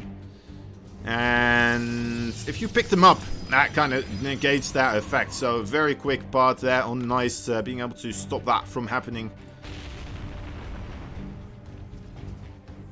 Alright, let's see what is happening on the side of Future again. He is moving out. He has his upgrades starting to get finished up here, right? The +1 attack for his bio units is finishing up, and his Stim upgrade. Stim, a very important upgrade for these little Marinas and the Marauders, which we don't have any of right now. But it makes them shoot a whole boatload quicker and run quicker too. As long as you press the button to take the combat drugs. They take a little bit of damage, but that's all well and worth it though. Alright, Future. Future was thinking of going across the map here, but these Phoenixes, it looks like they've just been doing too much damage here. Taking out those Medavacs as well, definitely a big pain for Future. Really needs those Medavacs to heal up his units as he is pushing across, as well as a little bit of an escape plan, right? To move himself, remove himself from the front lines of this base right here. Alright, Phoenixes coming in again here. And Nice really being able to do a boatload of damage right now so far, just with these flying units. And you know what, at some point you gotta wonder, why is Future not building missile turrets, some sort of anti-air defense anywhere? It is static, it is a bit of an extra investment, but ultimately you're not gonna lose as many SCVs. All the Medavacs, as soon as they spawn from that the starports here, it's just like that. Another one does get picked off, and that is absolutely frustrating here for Future. Especially considering that Nice is making the Colossus. The Colossus are these very big, long giraffes, basically, that shoot lasers onto the ground. You need to make Vikings, anti-air units that will be able to shoot them, that also fly in the air, so they're safe from the Colossus. They have a long range, but these guys, basically. Kind of seen them in action right now. It's not enough of them just yet to really clean up these Phoenixes, but man, oh man, more workers getting killed off here. But yeah, the thing is, if the Medavacs die, Future needs to replenish those, and they come from the same building as those Viking units, right? The Viking units he needs to counter these units, the Phoenix and the Colossi. So it's very, very well worth it for Nice. Every single time he cleans up one of those Medavacs, it is absolutely wonderful. Okay, finally, most of those Phoenixes do get picked off, but a boatload of damage has been dealt already. 18 SCVs, 6 Hellions, a Viking, 4 Medavacs. That is ridiculous. That is a ridiculous amount of damage. I'm surprised, honestly, that Future is still, for some reason, continuously ahead in the income advantage here. That is peculiar. You gotta wonder if Nice hasn't been on top of the production of his workers here as much as Future. Because he should be in a bigger lead here, right? After killing off that amount of SCVs, 19, he should have a significant lead, and they're actually tied up on workers right now, which is never a good thing for the Protoss. Because the Terrans, they have the mules. They throw down these ones over here. They're basically 3 workers that work for the power of about 4 to 5 workers. And they're very strong. But anyway, of course, the real crux here for Future is that he probably doesn't want to get into a really extreme late game situation. The Protoss right now have a lot of very tough units in the late game position. Tier 3 units that can be an absolute pain to deal with for Terrans right now. So I think he wants to finish this off before we actually get to that point. Are we going to get to that point? I'm not completely certain. Future has a... You know what? Even with all that pressure, he managed to get a pretty good army here. He's got a good amount of Vikings. The one thing is that he only has the 1 medevac, right? And that's a big problem. Because that means Future's going to be a little bit, you know what, closed on the opportunities that he has with his bio units. He can't really poke in that much because he can't heal himself up anymore. Oh, those EMPs are lovely. Getting rid of a lot of these shields here for the Protoss units. SCVs are dying across the map. I think those were the Phoenixes again. And there you have, like, a stim like that. You see the entire army now in the yellow. And only a single medevac to heal them all up again. That one's gonna have to really, you know what? This is the coronavirus problem. Basically, everyone is sick, but there's only 1 single medevac to heal everything. Imagine all these guys now bleeding over their equipment. It's not a good image. Oh, careful! Has to stim again there with a small portion of his forces to try and get away from that ball of fire there. Okay, a good amount of Vikings here. We got 12 of them. I think they're all here as well, so that is always good. Might be able to start poking into the Colossi here. As soon as he gets rid of those, he might have a bit more of an opportunity to actually take a fight here. Another massive stim comes out. And you know what, I'm not digging these stims so much from Future. I think that might come to hurt him later on. Although, you know what, when it comes to Disruptors, you'll die instantly no matter how much HP you have on those units. Okay, all the Colossi are gone now, and oh my dear lord, that Disruptor. Absolutely disgusting. And the forces of, yeah, as we can see right now, Future are very, very low on the HP. He is still trying to break this place over here. He still has a potent army, but, I mean, it's getting weaker and weaker. Taking those shots on the from the Disruptors, not really helping out either. Taking a lot of damage on his own 3rd base here. That's going to put the pressure on him even more. So has to start really dealing economic damage himself. He lands his Vikings in the main base to kind of try and get something rolling here. Does all right with it, but yeah, the warping for Nice does take care. The reinforcing units basically really helping out that situation here. That's a lot of Marauders being produced. 1, 2, 3, 4. That's 6 barracks with tech labs. Oh, no. Yeah, Future's just not allowed to stim anymore. All his units are gonna go into the red as soon as anyone stims. And, oh, wait, hold up. Hold the phone here, guys. This could be big here for Future. Is he still gonna have enough here? Does take care of the Disruptors, but I don't think he will be able to break this. There's just too many Zealots, too many Stalkers, and GG is called. Making it still pretty darn close there, but Nice just, I mean, I think it all came down to, first and foremost, those Phoenixes, of course, picking off so many of the healing units. And then that Disruptor shot as well, really solidifying that overall lead that he had, and being able to take it. Taking game number 3 and being able to get himself sorted out on the overall match there.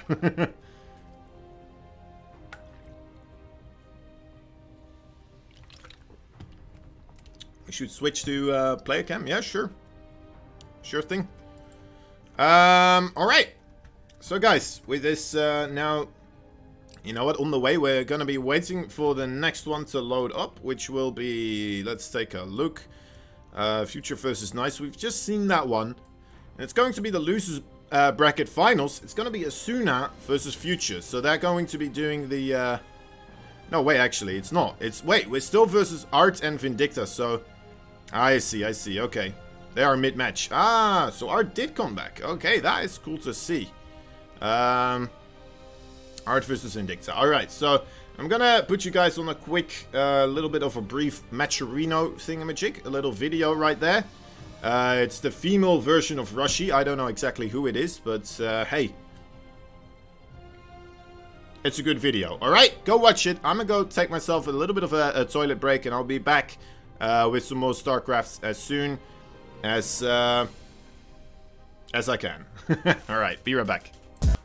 You can visit the Matcherino page for our event and contribute in many different ways. 1. Free coupon. Click Contribute, enter the specified coupon code to contribute a predetermined amount of money to the prize pool. 2. Free sponsor quests. On the right side of the screen are various actions supported by sponsors, including retweets, Twitter follows, surveys, among other things. Click into these boxes to complete the action and add the attached prize contribution to the pool free of charge. 3. Marketplace. Products are available in our marketplace, which also contribute to the fundraising pool. Be sure to check out the variety of apparel and collectibles, as well as other unique items. 4. Donate. Clicking on the Contribute button, you're able to add funds to your Matcherino wallet and then directly contribute them to the fundraiser page. Thanks for supporting your event with Matcherino.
Hello? Hello? You got shared. I'm back. I'm back. I'm sorry that I've shared you. After you finish MVP Cup, F equals will come on and cause some replays. Alright. That's pretty cool.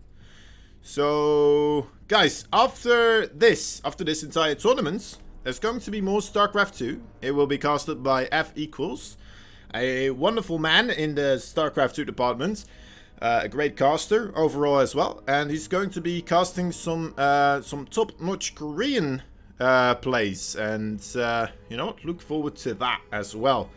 It's from one of our previous tournaments.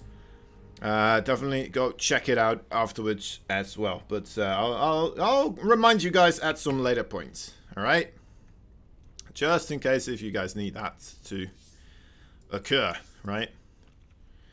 All right. So let's take a look at the brackets overall, shall we? Let's take a look at what we have rolling right now. Okay, so we know Nice moved on over here into the grand final, say best of 5, because he moved on through the winner's bracket. This means that he will have a 1-0 lead in this best of 5 already. So he only needs to win 2 games, no matter who he faces in that one right there. In the bottom side over here, we have ourselves the we're waiting for the results over on this part. Art and Vindicta are apparently still in battle with one another. That could go both ways. First Vindicta fan, what's up, my man? Also tomorrow at 6 PM PST will be a stacked AX liner playing in ATL Pro Division here. Alright, this must be Bibs, right? This must be Bibs. Is this Bibs? You know there's a second Vindicta fan as well. Is that your son? Is that your son also watching StarCraft? No comments? Alright. What's up, my man? How you doing? Happy to see you're back at your PC. Hope everybody in the family is doing alright. And contribute in many different ways. So, 1. dear Free lords. coupon. Click Female contribute. sushi. I mean, Rushi. Female sushi. Somebody entirely else. That person would not make a video like that. Likes to be more in the background of things. Organizing everything. Being the spider in the middle of the web, but not really on the outskirts, showing everybody what the web is about.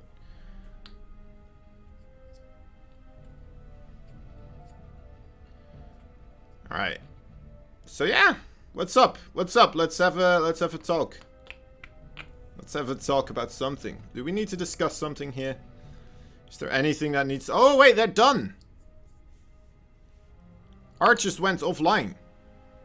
Does this mean Vindicta was victorious? Has Vindicta has managed to beat Art, and he's going up in the rematch versus Asuna. Vindicta, my man. My man.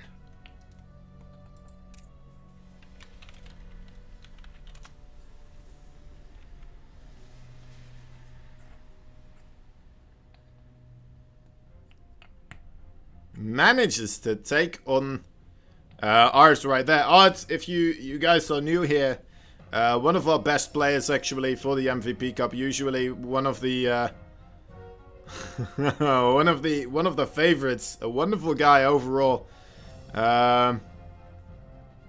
Looking to, you know what, usually take it to the grand finals with him. You know, if you bet Art taking the entire thing, it's not a sure bet, but it could be. It's a pretty clean one. Anyway, Vindicta, I mean, can take a game of any of these players over here, but never quite managed to win the entire thing. Mostly Art, usually the person that manages to kick him out in the grand finals, so unfortunate for him, yes, of course, but we'll have to wait and see if that's going to be somebody else now. If somebody else will pick up the Art mantle, nice. Nice might do. Anyway. Or it could be Asuna as well, right? Asuna already managed to beat Vindicta there in a best of 3 with 2-1 score, I believe it was. Let me check that in the bracket over here. Let's take a look. Vindicta Asuna, yeah, 2-0 actually. Royal Roader, maybe, yeah. I already mentioned that it's a good thing we don't give out swords, because we need, you know, we could look Sniper in the eyes again and Sniper? Do you want swords to be given out to Royal Roaders in the MVP Cup? Is that a thing we want? Sniper? No, Sniper, one of our, well, actually, the biggest supporter.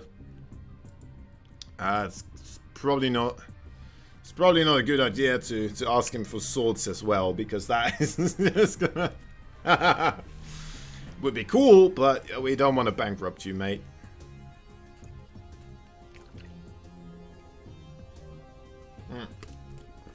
Alright. It happened before. I mean, it happens with Dynamite, it happened with Massa, I believe, as well with Future. I think it happened with some more people. It happens very often.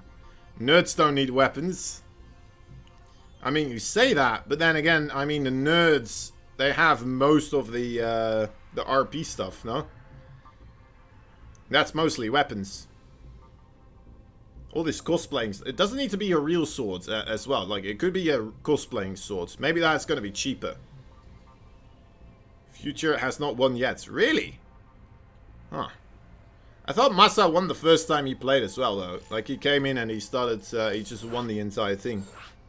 The moment he joined. I thought Future managed to do the same thing, but maybe Future just managed to get himself into the finals. Are you sure, Suzanne? I know you're the admin and all, but I'm going off a clear, distinct gut feeling I'm experiencing right now.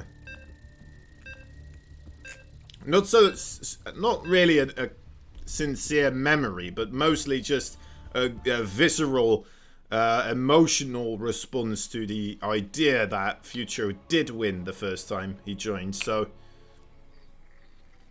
was the only one Future has played in. All right, well,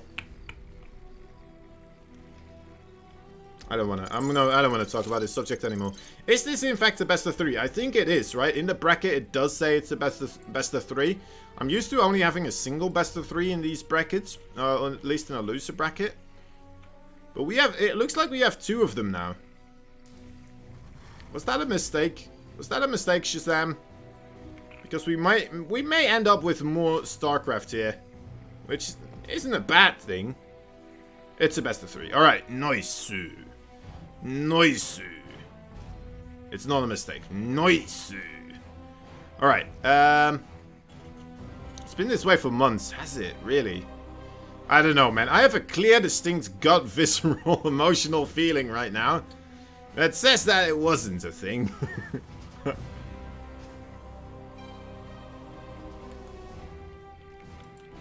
Huh, interesting. Interesting. Apparently, I don't know these things so well.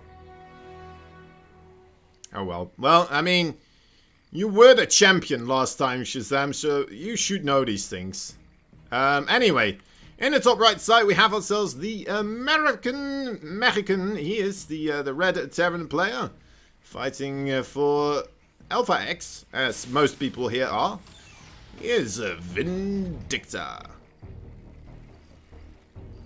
Bottom left side, we have ourselves a purple Protoss fighting for Alpha X as well. And actually, where is Asuna from? I'm pretty sure it's the NA region, but I'm not completely certain where from. It could be Canada as well. Anyway, he is Asuna.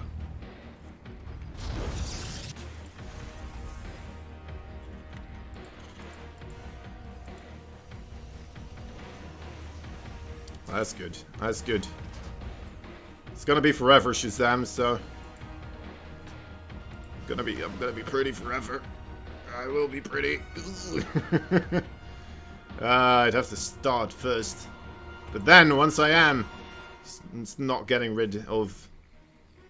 It will never get gotten rid of. Anyway.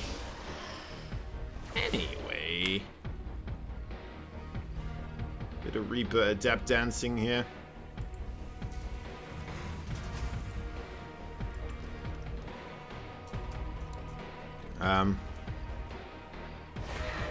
Oh, these purple adepts look kind of nice, don't they? The cloak actually, it's a little bit darker than usual. Is this because of the skin that he's wearing, or is that just because of the color? I'm not completely certain. Anyway, Vindicta not skimping out on that safety bunker here. There you have it, already protecting a Marine and a Reaper right now. And, of course, his mineral line too. Oh, this is...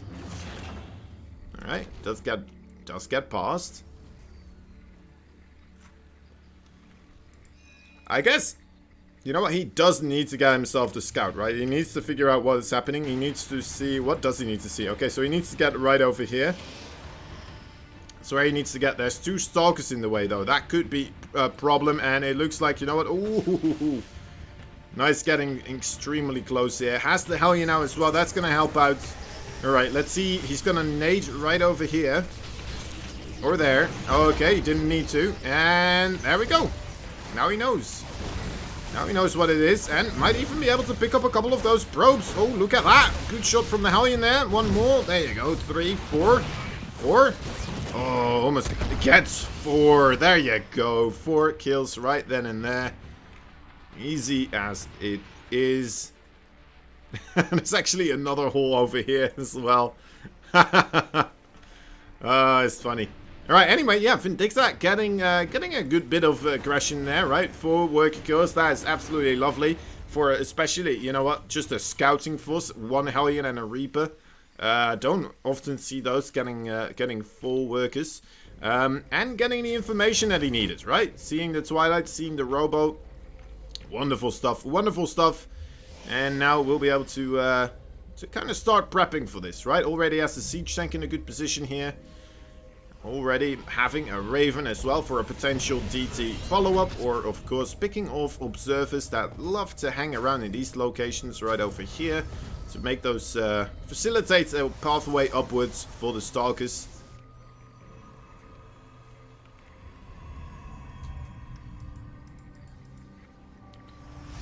Alright.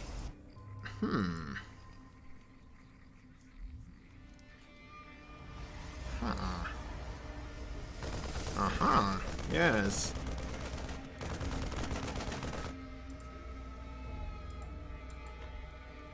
I think Vindicta will start to push out off of the 2 base here. As soon as he kind of gets that +1 and the stim pack sorted out, also the combat shields. I mean, that timing on those 2 finishing up at the same time, or those 3 finishing up at the same time, too good to miss up here. Actually throws down 2 more barracks right now. That means it will definitely be very aggressive here. Vindicta going for a short game right now. Doesn't want this to go on for very long. Not taking a 3rd base, basically. And Asuna hasn't been able to spot this just quite yet.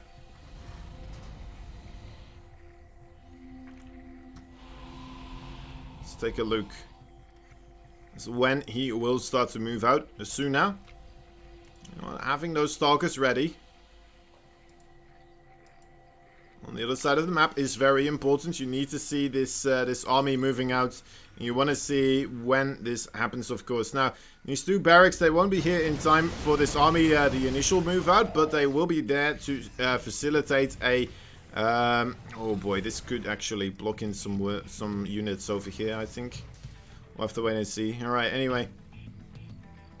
Moving out right now. It's gonna have a good amount of reinforcements. And oh, no. A big warp in there. A good amount of zealots here. Oh, you know what? We'll be able to take a fight there with the Stalkers. Widow Mines going off on the zealots right now. Vindicta trying to lure him in here. A little bit of missed micro there, but we'll be able to get the rest of them there. There we go. Good connections. And we'll be slowly cleaning this up, I think. Is losing a good amount of his workers, though. But at the same time, of course, this is the real important battle for him. He needs to get damage done, but the force fields are too clean, too good. The siege tank not being able to facilitate enough damage here. And the Widow Mines neither really... Oh, wait, hold up. Still get some damage, but... I mean, not really what he was looking for. Losing a lot of workers here, losing a lot of mining time, and... not really getting damage done across the map here. That is really what he needed to do, because he doesn't have a 3rd base yet. That is the big problem right now. That Zealot warp in doing absolute tremendous amounts of damage. And Vindicta deciding, you know what, let me still try to get myself a 3rd base at a later moment in time. And try to play catch up, but that is a rough one here. It's definitely a rough one. Asuna has been absolutely on fire so far today. Already taking out Vindicta, of course, in that previous best of 3. And taking a game off of Future in a massive macro game. Making the other 2 games relatively close as well. Alright, here we go. Another fight here. Vindicta, great anti-armor missile. Raven does get picked off, though. And this is the other 2 barracks really kicking in here, really helping out a ton right now. And I don't think Asuna has enough units to really keep this fight going. But Vindicta moves backwards. Actually, another warp in. Those zealots may just be enough here. The Widow Mines did get cleaned up. Vindicta, nice micro right there. Moving away from those melee units, cleaning up whichever he can pick off. And sending, oh boy, that's a lot of reinforcements now coming in. He wants to just kind of safeguard these units as many as he can. Heal them up, wait for the reinforcements, and go in again. Here we go. Alright, no non-stop aggression right now. Nice targeting on those Widow Mines though. Not gonna let those settle. And you know what? I think Vindicta may have just slowly, barely gotten himself a victory here. More reinforcements coming in. Those Immortals really low right now. Picking them off, another stim comes out. The bio units are pretty darn low as well, but there's nothing here anymore for Asuna. There's 8 army supply. I think Vindicta may have done it. GG is called. And after a struggle in the first part of the game, Vindicta manages to still make it work with those extra barracks, delivering him a massive amount of reinforcements and a grandiose second push coming across the map, just barely inching away that victory right there. And Vindicta strikes again as well. Well set by Sniper there. But it's not over quite yet, of course. Vindicta still needs to win one more game here versus Asuna, who's already had a marvelous run right now in this overall tournament. But we'll have to wait and see. We'll have to wait and see. Who do I need to talk to get a Vindicta nuke emote here? I mean...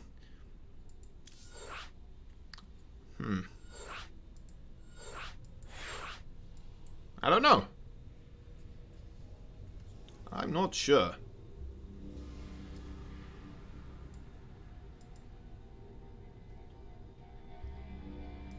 Nickname display. What's this all about? Receive your special nickname. Oh, color. Ah, alright.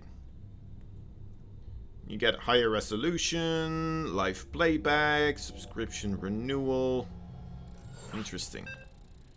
Sub badges. Okay, that's pretty cool too. That's pretty cool too. Alright, alright. I'm trying to learn Trovo. Trovo, help me out here. We can pretend for now. Yeah, exactly. That's all we need. Just type it in brackets. Vindicta nuke emote. Alright, alright. Here we go, guys. I hope you're ready. I hope you're settled. I hope you're just thirsting for another one of those games. Here we have him in the top left side. The red Terran player fighting from America. He's the American Mexican. He is Vindicta. Bottom right side, his opponent for now. You know what? Suddenly making an absolute mad dog run of a run in this tournament overall. And really bringing the pain to a lot of these Terran players right now. He's been beaten by Future into the loser bracket, and now he's facing somebody that he put into the loser bracket himself. Will he be able to do it one more time here? Get victory over his opponent? I'm not sure if he will, but we'll have to wait and see. He is none other than Asuna. Man, Zest looks so menacing in that one, doesn't he? Look at that guy. Scary. Horrifying. Anyway. We can pretend for now. That's right.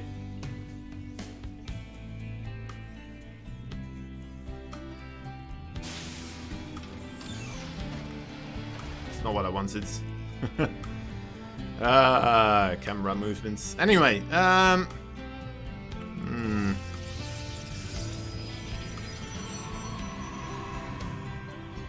we're gonna have to wait, of course, for one of these players to get aggressive here. And the thing is, Asuna, I'm wondering if Asuna is gonna go for the charged lot aggression once more. It really didn't work against Future, but in the previous game, previous match versus Vindicta, we saw that absolutely destroying it. Doing a wonderful job, and it just seems so incredibly strong, especially if you're not in a great position to deal with it, right? If you have your siege tank on a bad position and it gets surrounded too quickly, it only gets one, maybe two shots off before it dies. Your Marinas are not going to be able to really withstand the amount of DPS that comes from those zealots alone. And they die too quickly. That's a problem. But yeah, we'll have to wait and see. It's not going to be this game, at least, unless maybe next game if Asuna wins this one. Other than that, I think that may be our only hope to really see more of the zealot charge, quick zealot charge attack in the main base. Stargates being created.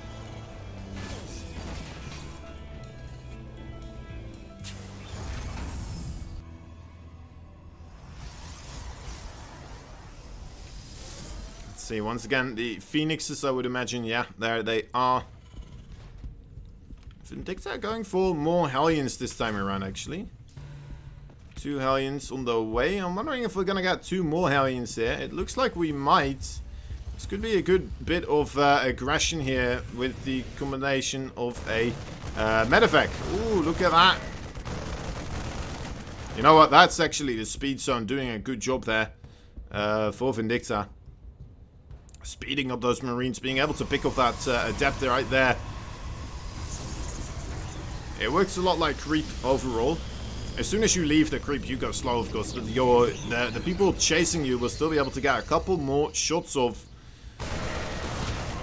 with this type of thing. Alright, well, Vindicta's really going for it here, actually. My dear lord, is this something that would work? Huh. It's kind of working, right? He killed off all the Adepts right now. He's got 2 more Hellions on the way. There's no energy right now to really pick these up at the moment. He's going into the main base where there's no shield battery. Oh boy. Okay, there's 4. He's got 4. He's gonna get some more. 5. Alright. You know what? I'm not mad about that. That was some alright damage.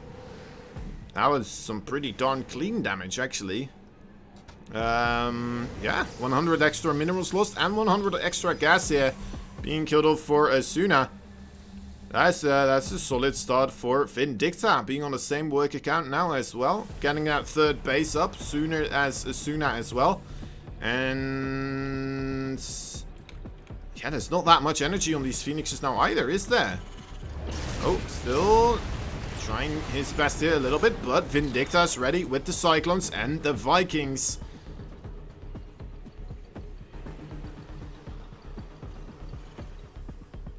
Pretty darn solid.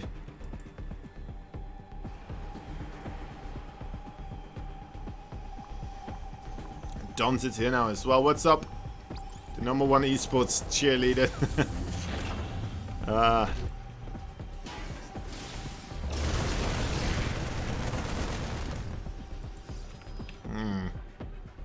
So once more a transition into the Colossus. Plus the 3rd base being added in here for Asuna. Just a little bit later than that one for Vindicta. Vindicta still definitely having that advantage on the economy department. Still needs to fly it over, but that, you know what, that's trivial matters. Should be able to do that relatively soon.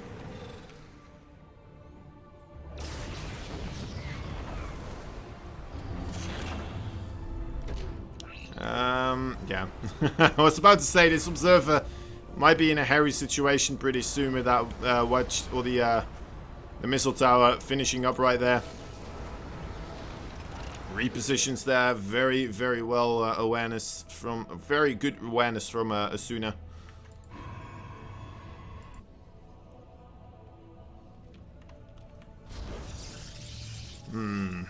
Two extra gateways as well. Still producing more Phoenix. Honestly, I thought there's not that many Phoenixes necessary. But Asuna is really going for it. And one thing these Phoenixes do manage to pull off in big fights, right? They manage to, well, I guess pick up siege tanks and stuff like this. But also they tank a lot of fire from the Vikings, right? So they buy a lot of time for the Colossus to still hold their ground. They're basically the meat shields. Much like the meat shield for the Colossus are the gateway units, right? Zealots and Stalkers, stuff like that.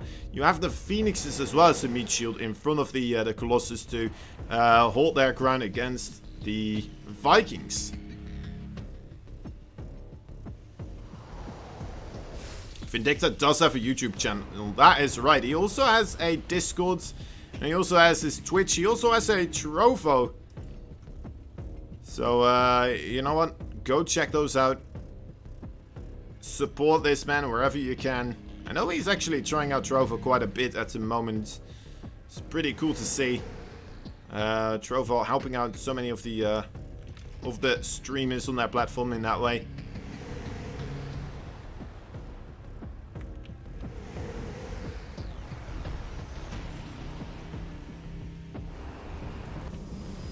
There we go. That's the scan, seeing that, you know what, he's right. That's Colossus, Colossi out on the field. Only Only 2 Vikings so far. As a counter, though.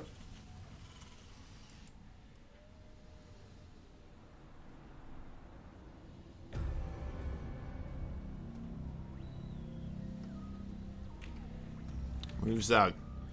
Moves out onto the fields. The army supply relatively close. A lot of it is in those Phoenixes, though, of course. And against Bio, they don't do the best.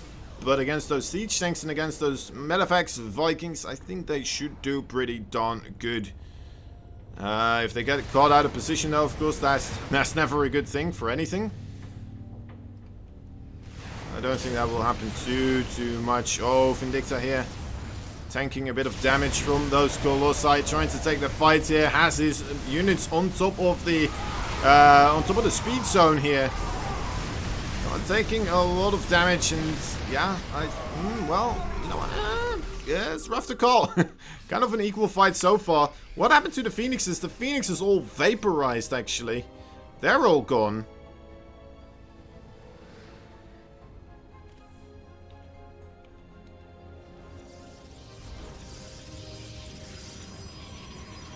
Four Colossi now out from the fields.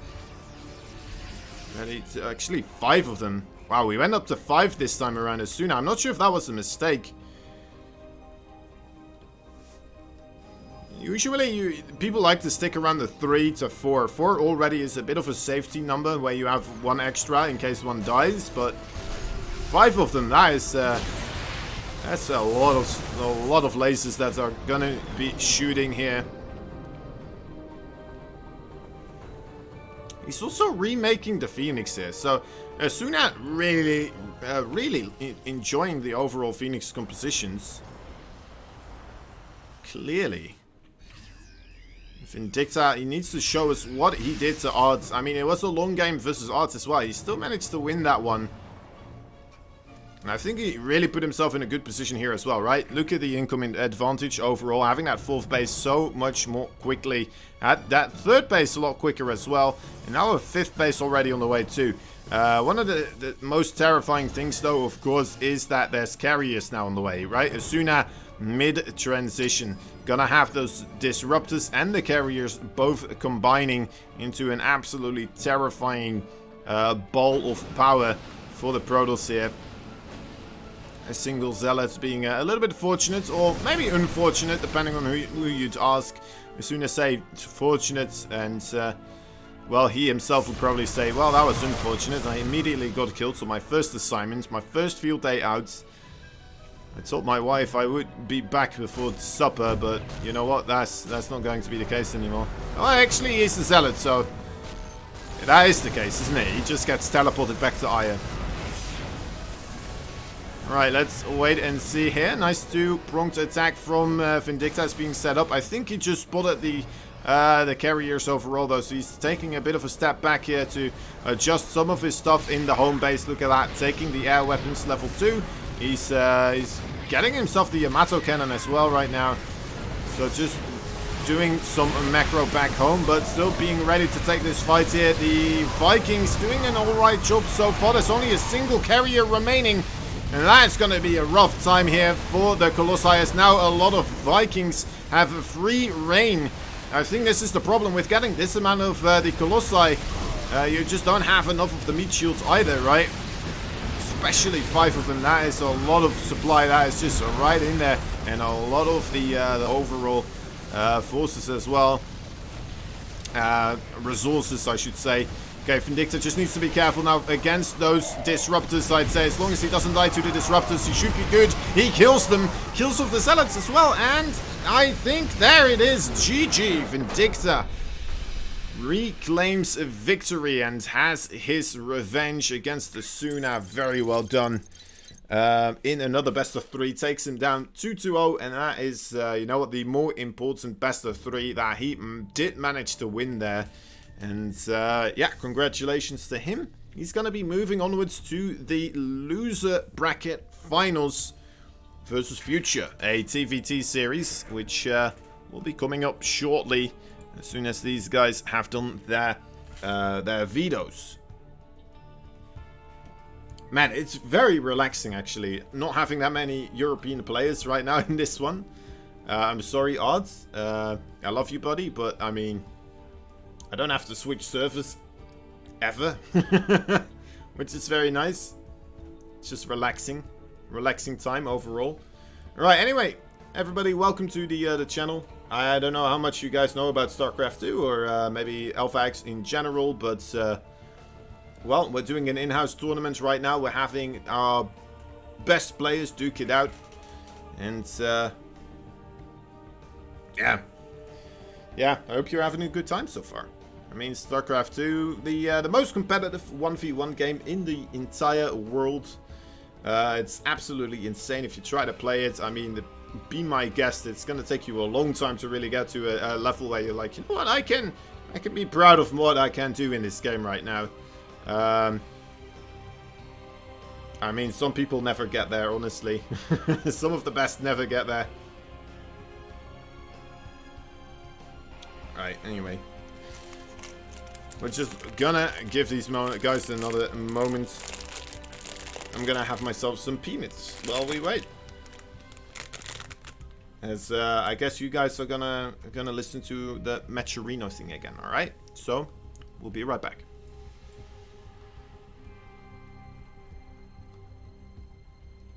Is it playing? It's not playing, is it? Oh, there we go. Specified coupon code to contribute a predetermined amount of money to the prize pool. 2. Free sponsor quests. On the right side of the screen are various actions supported by sponsors, including retweets, Twitter follows, surveys, among other things. Click into these boxes to complete the action and add the attached prize contribution to the pool free of charge. 3. Marketplace. Products are available in our marketplace, which also contribute to the fundraising pool. Be sure to check out the variety of apparel and collectibles, as well as other unique items. 4. Donate. Clicking on the Contribute button, you're able to add funds to your Matcherino wallet and then directly contribute them to the fundraiser page. Thanks for supporting your event with Matcherino.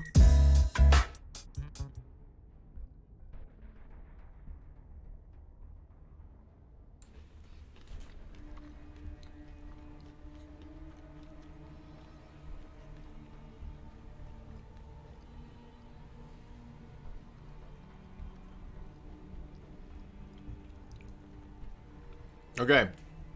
I put too many peanuts in my mouth. Put too many peanuts in my mouth. We're good now. We're good now. You know what else we're doing that's good? The lobby has been created. We're looking at these men. 1. Representing the old times of Alpha X. The other. Too many peanut what? That's right. I put too many peanuts in my mouth. Too many. Did you show Terra Vindictus APM? I didn't. I don't know if he'll handle it correctly. I think he might go.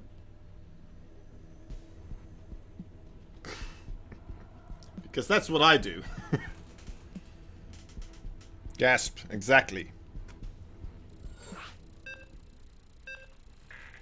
Ah.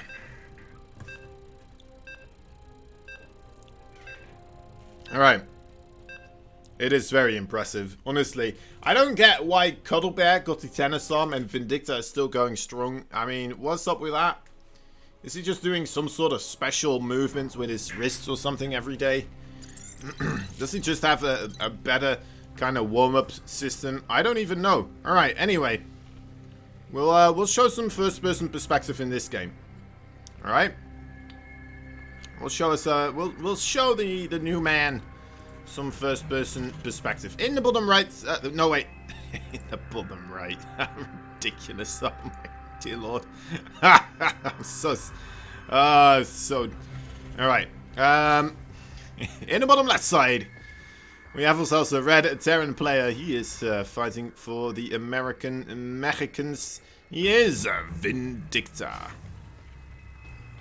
In the top right side, there he is. There's the blue Terran player fighting for, well, just America. He is the future of Terran himself. He is Joe. This will be the final best of 3 before we manage to get ourselves into the grandiose finals, of course, where Nice is waiting. He has 1 point advantage already in that sense. And, yeah, he's gonna have to go up against either Future or Vindicta here. In that series, Future already had a chance to go up against Nice. It was close, it was definitely close, but did manage to, you know what, get into the favor for Nice there. Vindicta here. He's getting proxied, guys. He's getting double Rex proxied. Now, he did go for double gas. That is something that did go into his favor, but he hasn't gone to scout, right? He hasn't sent out a single SCV. Even now, still, he has no idea what is really happening here. He's going to send out one SCV just a little bit to the front. He doesn't see a thing. This is a problem. This is definitely going to be a problem. Oh, boy. Alright, well, people that are Vindicta fans, you may want to avert your eyes here for just a short, brief moment. If things start to go alright, I will let you know. I will let you know, but until then, avert your eyes, close them, tape them down, because this is going to be nasty. Oh, my dear lords. Alright, in we go already. Straight on top of that first Reaper there. Vindicta trying to keep it alive for as long as possible. Buy himself as much time. It does get taken out. Alright, one Hellion almost ready. Another Reaper as well. This is going to get dicey here. Third Reaper for Future does come into play immediately as well. Great micros so far from both these players, but that's just maybe not enough here for Vindicta. Already losing a lot of the SCVs right now. That was already enough to put Future into a good position here overall, but he's not done yet. He's gonna snowball this into a absolutely disgusting place. Cleaning up 8 SCVs already. Another Hellion will be coming in. That may now finally be enough for Vindicta to start the counter aggression here, but more Hellions do come in. Oh wait, hold up. There we go. Vindicta finally does manage to get some good stuff going there. Keeps one of those Hellions alive as well. Another Hellion on the way. It looks like, you know what, yep, Future did take too much damage on those Reapers to really keep this going, and he's gonna forfeit the overall aggression on the forefronts. Well, he's gonna continue it a little bit here with the floating barracks, allowing him to see up top on the ramp here. And alright, things are calming down a little bit here for these players. Let's go into Vindicta cam right now. There's not that much happening at the moment, of course. We'll wait for these players to get like up to 3 to 4 bases, if we ever get there, of course. Interesting place to put his barracks down. Does help out with the you know what, the micro for Vindicta a little bit. Needs to take more baby steps right now, right? Needs to be baby step a little bit more so. Can't just A move, because then he starts attacking the barracks. Needs to really attack those Reapers. Alright, nice AoE damage so far. But great micro as well from Future. Really getting the most out of those Reapers right now. Killing off another one of those Hellions. Good target fire. Is he gonna lose that other barracks as well? That's actually, that could be problematic. He needs to keep that barracks alive. Okay, gets top of this area right here. No, he doesn't actually, and that is gonna start burning as well. I'm not sure if it's safe to watch yet, guys. I don't think this one will be safe to watch anymore.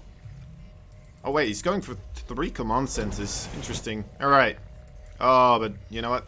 Future just doing the same thing on the other map here. On the other side of the map. Getting himself a lot of cyclones. Yeah. Oh, still trades 1 for 1 here, Vindicta does. I mean, alright. Alright, just watch. Just watch, guys. Vindicta needs your help.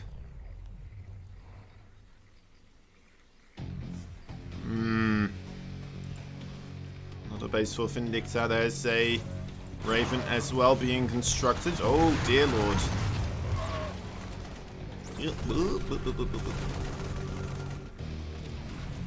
Future, okay, Future is coming in to rescue his other Cyclone here. It looks like, okay, well, never mind. Does walk that one into the fiery pits of the marine fire. Unlucky. Unlucky. So with all that being said and done, I mean, just look at that income advantage right here. The graph fully blue all the way down to the 600 and the 400s. I mean, in the first parts of the game, that is absolutely massive. I don't need to tell you. I mean, especially in a mirror matchup, it's so incredibly difficult to make these comebacks happen. And another thing, of course, I mean, Future's going max, so that's a little bit more of a cost-efficient army style, rather than what we're seeing from Vindicta going for the bio siege tank play. Still very strong. We've seen, I believe it was Cure do a whole boatload with it, getting himself a lot of ravens mixed in with his bio as well. But yeah, he doesn't do that from this far of a deficit. Vindicta, though, of course, wants to keep this going. He needs to get himself these early points on the board, I'd say, in this best of 3 versus somebody like Future.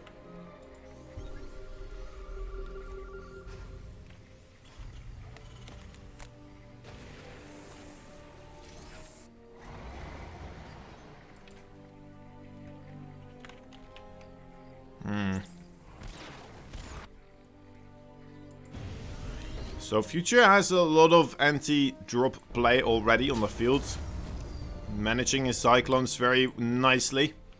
Staying on his toes. Make sure that he has every corner of the map in, well, from where Medivacs can enter his base on lockdown. Looking pretty smooth in that sense. Alright, let's go into Vindicta Chem again. Let's see how quickly he's moving everything here. As you can see here on the bottom right side, you can see what he has selected and how quickly that all changes. You can see the camera movement and stuff like this. Insufficient. Overlords. Right, probably looking at the mini-map right now, seeing the army of Future there on the top side. Let's go into Future's first-person view for a moment as well. It's also a pretty quick one. Vindicta a little bit quicker overall, but is it ever safe to watch TVT? I don't think it is. I don't think it is. I don't think you have another choice if you're playing it yourself, unfortunately. I think that would be the best way to play. It would probably be a nice thing if you could play TVT blindfolded. It would be a rough thing too, though. Alright, Cyclones here, trying to get the lock onto that siege tank. Do manage to pick it off for the cost of 1 Cyclone there. That's always a good trade.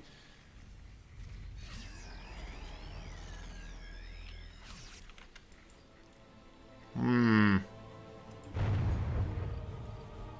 losing another one of them. Very low on the other Cyclones here. More anti-drop play already in position 2.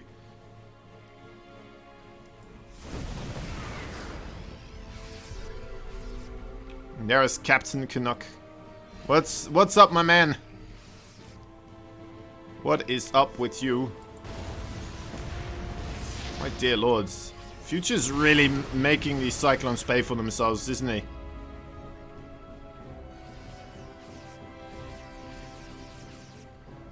Hope you all have been having fun. Of course, Canuck.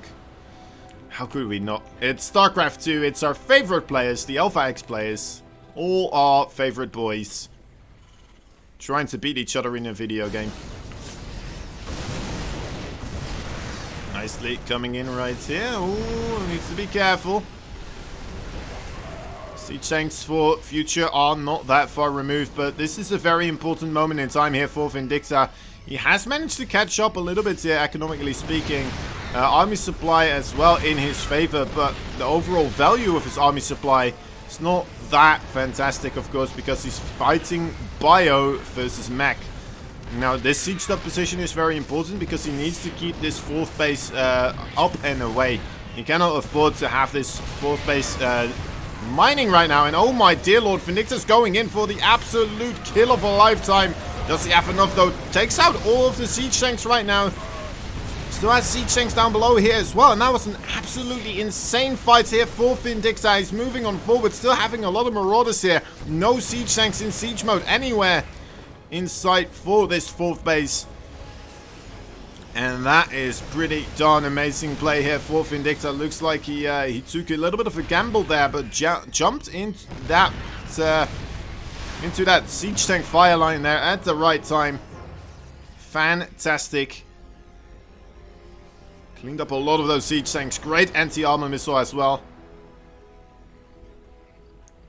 And well, Vindicta fans, if you were still afraid, you can open up your eyes now. Oh, he's going for it. He saw this command center going down and he's like, you know what? No, you're not. No, you're not, sir. You're not gonna mine here. Still doing a bang-up job now. Of course, this is all great. And this is equalizing out the overall income graph finally after a long period of time. Also, the resources lost tab actually remarkably similar here. I thought Vindicta was a little bit ahead on that one overall, considering the amount of extra money we have gotten for future here. It looks like finally, actually, still 2 siege tanks here in range for this command center. He doesn't have the vision though, so he needs to scan every time whenever he wants to try and get rid of the well, he starts to fire this. Oh my dear lord. Vindicta realizing, you know what, this side is very strong. The left side may be a better opportunity for me, and that's exactly what he does. Look at the amount of carnage that's happening. 28 workers immediately getting blown up right there, stacked up and under the fire of the siege tanks of Vindicta, getting cleaned up as well. Maybe a little bit too aggressive there with the bio afterwards, but a fantastic push there once again for Vindicta, really making use of that mobility and really solidifying his overall positioning here right now. The base is still alive, but those worker kills absolutely detrimental to an overall potential victory here for Vindicta. Okay, the siege tanks do have one another in their line of sights. The Manifex did get cleaned up though now, so the bio a little bit more stressed out. Not allowed to stim as much. Needs to be a little bit more careful. Nice play here from Future, incorporating the Liberators as well. Vindicta needs to move these siege tanks away. Actually, he's not done yet, is he? He's not done yet. Pretended to move out, and now moving to the left side. I think he's just going to go for this one as well. There's only 2 siege tanks here. A lot of those blue flame hellbats, but is that going to be enough? I don't think so. Oh, that Liberator is though. He's like, alright, bye-bye. I think this would be a good time to go into Vindicta cam again. So yeah, all the while when he's doing this, he's still going back to his own bases. He's still doing all of that stuff. He's coming back now and again to his forces to try and ensure that he's not getting screwed over here. He's still scanning other locations, so the siege tanks are shooting over here as well. Doing a lot of stuff here. Alright. +2, finishing up now for Vindicta as well. Already for a while we had +2 available for Future. And man, oh man, considering how this game opens up, I was not expecting Vindicta to still get himself in a position like this. I really, honest to God, did not expect that whatsoever. It is incredibly difficult to get yourself into a comeback situation in TVT. But yeah, it all started out with one nice maneuver over here, forcing that lift up over there on that 4th base a couple of times. Oh, that was unfortunate. Those were 2 siege tanks in that, matter of fact, wasn't they? I think they were. Alright. So a lot of the pushing potential for Vindicta now being shut down. Still has those 2 siege tanks on the right. Will bring those back. Kind of needs them right now. And this army for Future still incredibly scary, of course. If it gets into a good position, it's going to be pretty much near to impossible for Vindicta to clean it up. Lifting up 4 of his command centers right now. Actually only 3 of them, but I guess the other ones he can't really get away this one because of the amount of Vikings that are there. He's just like, alright, let me just take the bottom side of the map instead. Once again, making use of his mobility here. Versus the low mobility that you have with these siege tanks and the slow moving bits and pieces you have in these types of situations. Vindicta, well, He's like, you know what, let me just go for the counter-aggression here. Has a good amount of air force as well. Really can bring somewhat of a fight in this situation. Okay, in he comes. There's still 5 siege tanks though. That's a lot of splash damage. And the... Oh my dear lord. Oh, and there's still another siege tank over there as well. Man, that was a valiant effort, but man, oh man, that backfired quite a bit here. This is one hell of a situation though. What in the world are we watching? Liberators on top of those siege tanks right now are blowing them out of the water. And pretty much none of them remain. This is one weird TVT, guys. This is one of the weirder TVTs I've seen in a long time. We're going back and forth continuously. And Vindicta stabilizes once again. Those Liberators, man. I don't know when or how Vindicta managed to create himself an air army as well. But they paid their due. They absolutely capped Vindicta in this game right now.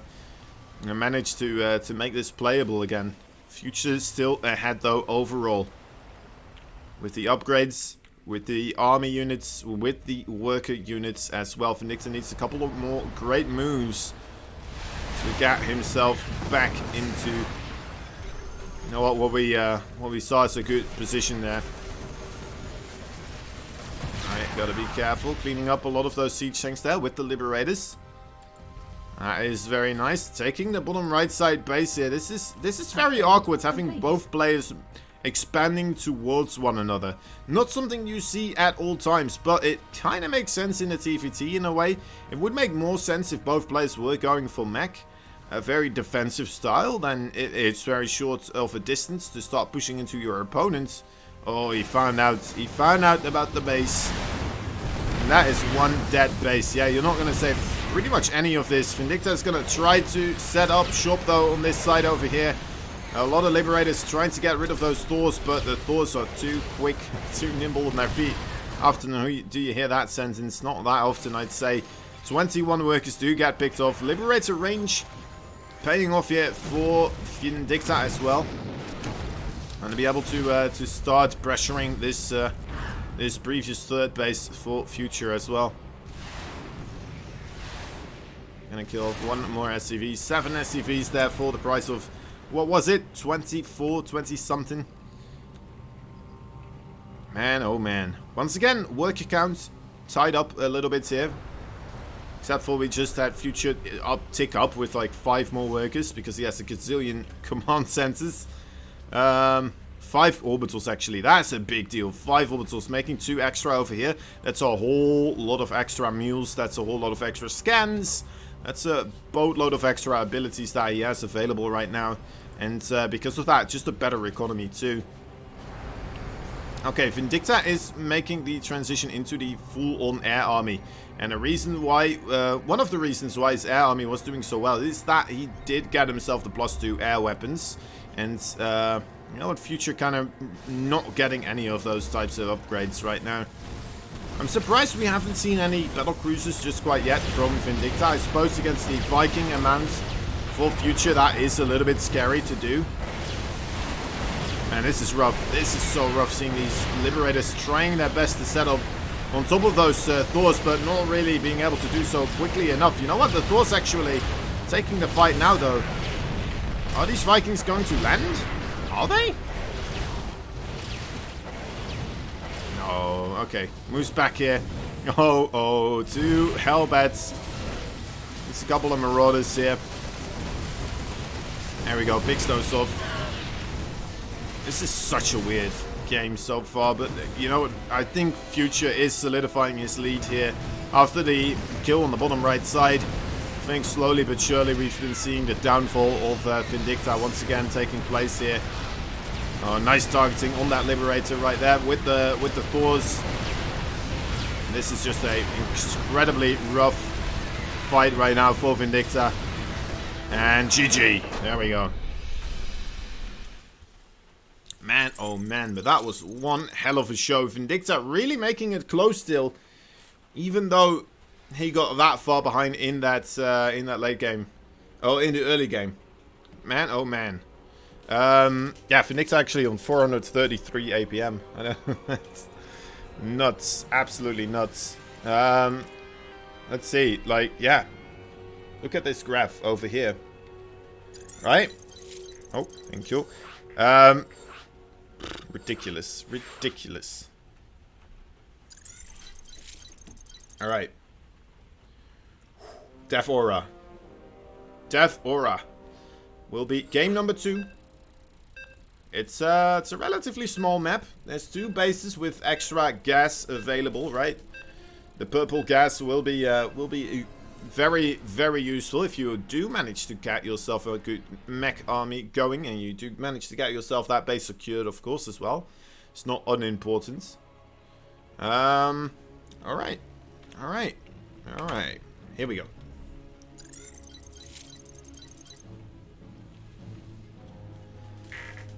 In the top left side, we have ourselves the Red Terran player fighting for America, and Mexico, he is Vindicta. Little Migs. In the bottom right side, we have ourselves the Blue Terran player fighting for just basically America. He is Future. Being a naughty boy once again here. Going for a proxy. Typical Future. It's just a single barracks this time though, guys.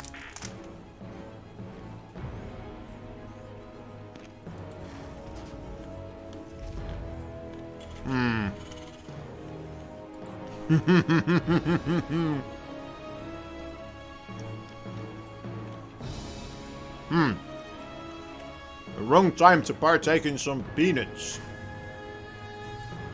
Hold up.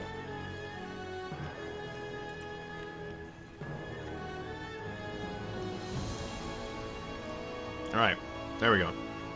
So yeah, what we're seeing here is kind of a funky thing that's happening. I'm very curious to see if Future... Okay, he's not going to build a factory here as well. That could have been disastrous, but already this is a little bit disastrous for Future, I should say. He's going to have Reapers coming into his house fairly quickly. And his Reapers are going to be across the map. And that is not a great way to really defend against Reapers when you basically just have yourself SCVs, right? Not the best. Not the best. Oh. Just like this. You see what happens. You see what happens when you leave a Reaper alone with SCVs. This is what happens. Okay, Future being very careful here. He's realizing, you know what, there's not a lot here for Vindicta. He must be doing something else right now. And what is happening is that Vindicta instead is sending 2 Reapers across the map here. Building himself a bunker as well. Oh, a bit of an... Oh, Vindicta trying to break the supply depot here. Not sure if I'm a big fan of that. This is just a micro battle that is getting a little bit out of hand here. I think Vindicta, you know what? I mean, it's nice killing a supply depot, but you need to kill those SCVs right here. That's the important part. Okay, gets the SCVs to come towards the aids of the supply depot, but I think Future may have already defended nicely. Killed off a good amount of SCVs on the other side of the map here as well. And Vindicta, I mean... I don't know. I don't think he's going to be doing damage anymore either because of the Hellions.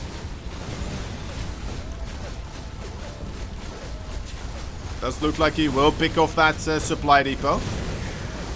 It's a bit rough for him to keep this vision on the high grounds, but and the repair is too good as well, unfortunately. The Hellions are low, but it is 3 Reapers versus 3 Reapers. Well, 3 Reapers versus 3 Reapers and 2 Hellions in a Cyclone almost ready. So yeah, once again, Vindicta at the start of this game not in a great position here. Future taking this opportunity to get himself 2 command centers up and rolling. He's pretty darn far ahead right now and is looking to solidify that lead even more so. Hellions a little bit quicker than those Reapers, of course. Unfortunately, they are getting blocked by those by his own Reapers. Nice nade there. I'm not sure if it was from Vindicta though.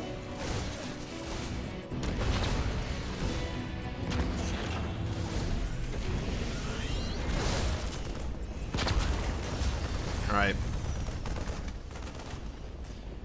Right, so Future, yeah, just trying to lure those Reapers from Vindicta to the edge here, so his Hellions on the low ground will be able to get the shots off on those Reapers right now. Vindicta are really great micro so far. Very, very impressive micro, especially considering that this barracks is here, meaning if he would just click on the ground with a move, his Reapers would attack the barracks, so he had to individually click on everything that he was attacking. Sending in a barracks to scout as well, did see the extra command center, but didn't see the other command center right here. So he might be under the impression, actually he must have, right? He must have seen that fly over. Well, he's gonna figure it out now, so there we go. Constructed. And for some reason he didn't know. I think he did, right? He already is building his own third here as well. Alright. And Vindicta going for the mech play this time around as well. I'm pretty sure we're seeing mech coming out for Future too. I was mixing in some globed Banshee play.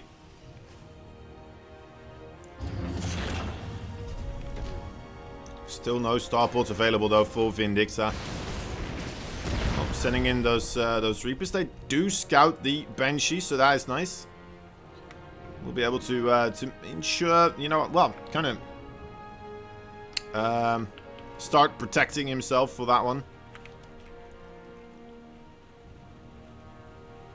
Yeah, this is man, it's just so sad that we're seeing Vindicta again in this weird moment of time where, like, he's doing great stuff, don't get me wrong, but I mean, he already took so much damage at the start. It's like it's an uphill battle straight off the bat, you know, and it's just a little bit heartbreaking here. I'm hoping Vindicta will once again manage to get himself into a reasonable position here in this DVT, but I mean, he's playing against Future, one of the best Terrans we have available as not Korean. I'm not saying Vindicta isn't one of those, of course, but I mean, it doesn't matter that much because he's behind. Needs to get a couple of great moves here. Cyclones, look at all those Cyclones. They're like piranhas that smelled, or sharks. They smelled blood somewhere in the ocean from 300 kilometers away. Now all of them are coming in.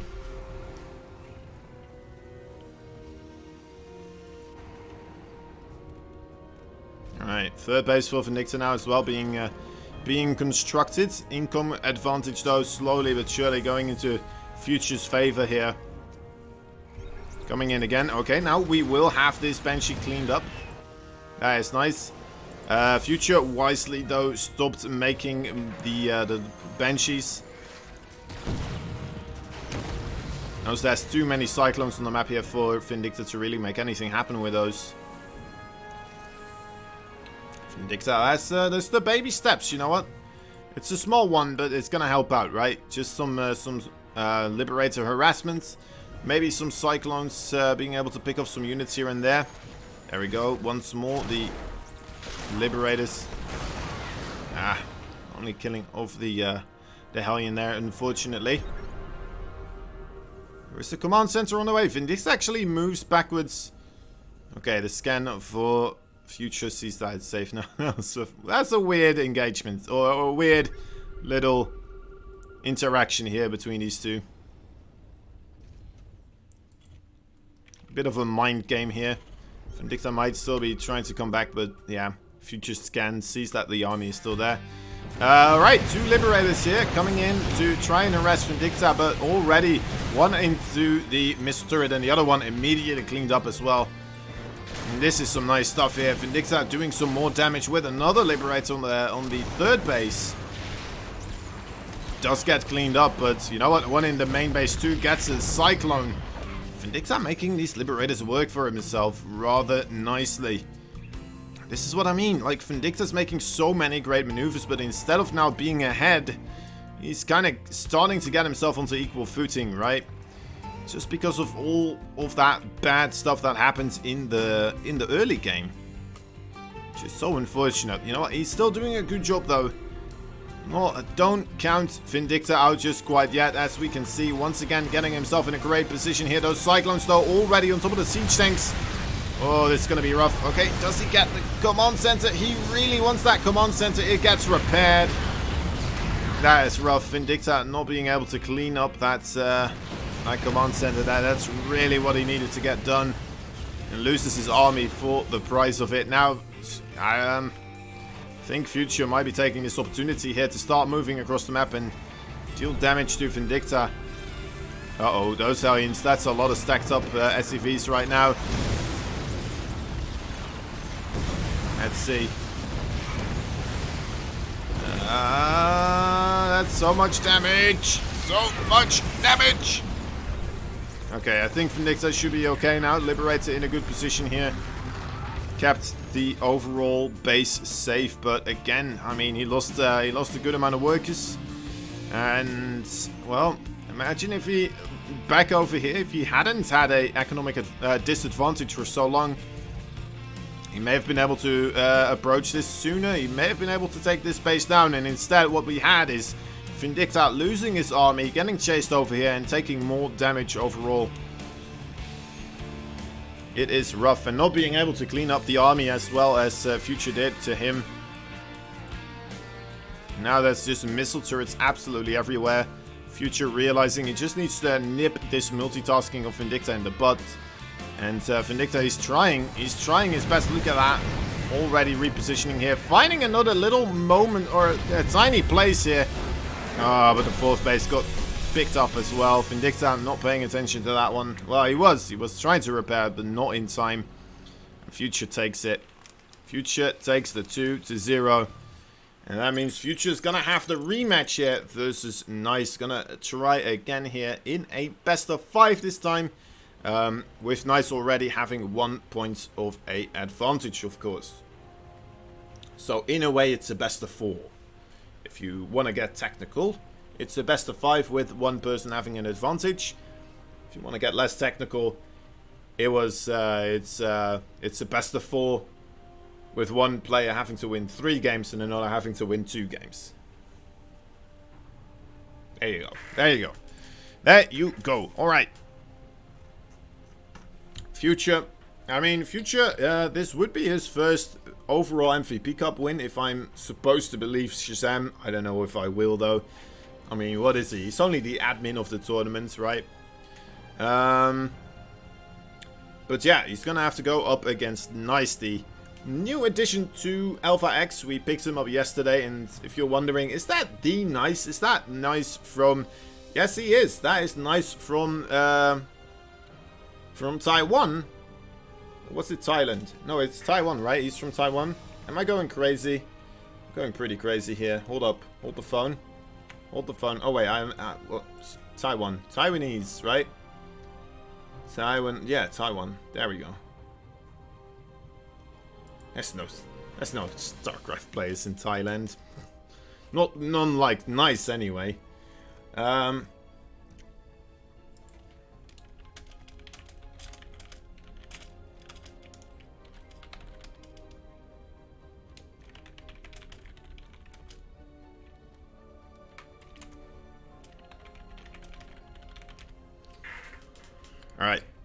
Alright.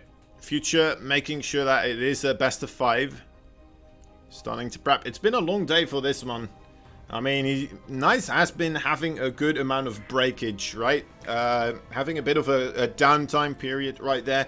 And now he's going to be able to start it up again. Future, he's been stressed out, right? He's been playing those TVTs versus Vindicta, continuously being harassed. He's been playing before that, of course, continuously as well. I guess he had a bit of a break when Vindicta versus Art and Asuna was happening. But yeah, I guess he did. Have a little bit of a break there. Well, we'll have to wait and see. All right. Lobby was created. Let me join this bad boy up.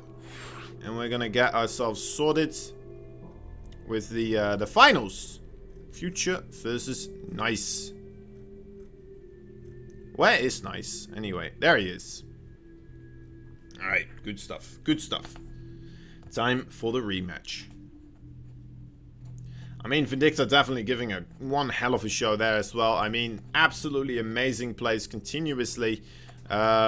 You know what? From positions where you're like, all right, well, that's just a little bit unfortunate getting behind that much in the early game, and he made it look close. He made it look darn close, as close as it could get. Is that Jonathan?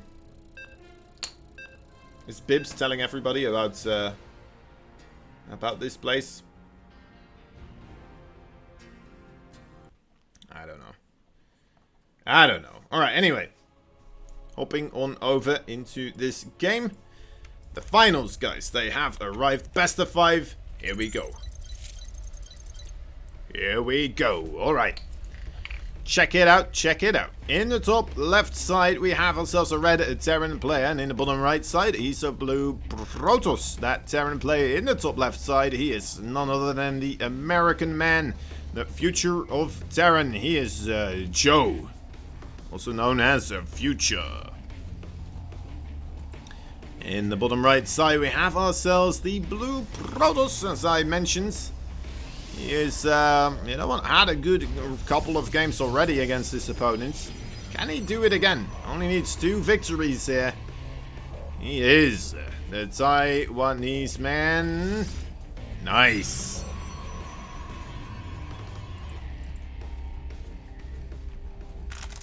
Alright, time for some peanuts. Ah, I got too many.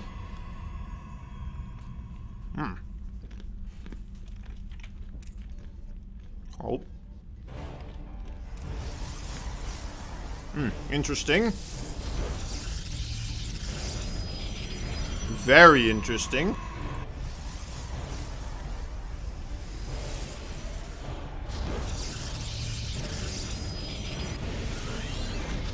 Very, very interesting. So Future's coming over here.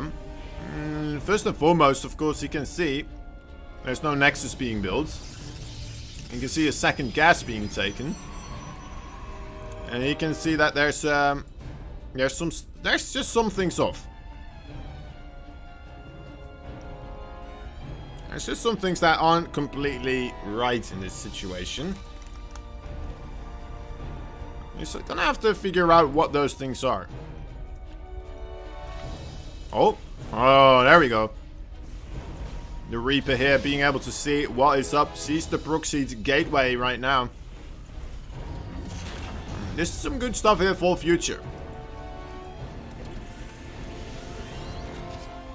Sets up a bunker. Has his command center on the high ground.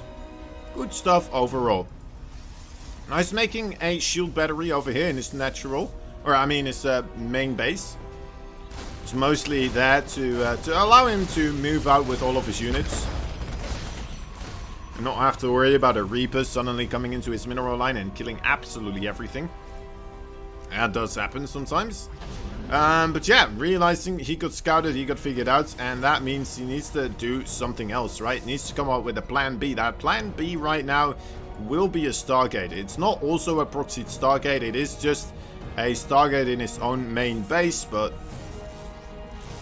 oh well. Oh, loses that probe there. That's a bit of an oof. Bit of an oofster. Stalker will come in though, kill off that SCV. And I think nice, you know what, he is saving up those minerals. I think he may be going for a Nexus here. Yeah, there we go. So is grabbing that expansion right now. Still kind of containing Future in his own main base. Wow, I am digging the shield battery right here. That is very cool to see. Oh, nice. Trying to get vision with that shade. Needs to cancel the shade, of course, before it actually finishes up. There we go. We'll be able to shoot now from the low ground. Just be careful, though, of course, for those nasty cyclones. Reaper. This is why he did build a shield battery in the main base, but you know what, this Reaper's not just here to try and deal damage, it's mostly here to try and gain information, and that's what he's doing right now. Sees the Stargates. And This is a nice situation here. A nice situation. Overall, ooh, Cynical Death is here now as well. Look at that. The supreme leader of the Liquipedia. A Liquipedia veteran, as they say.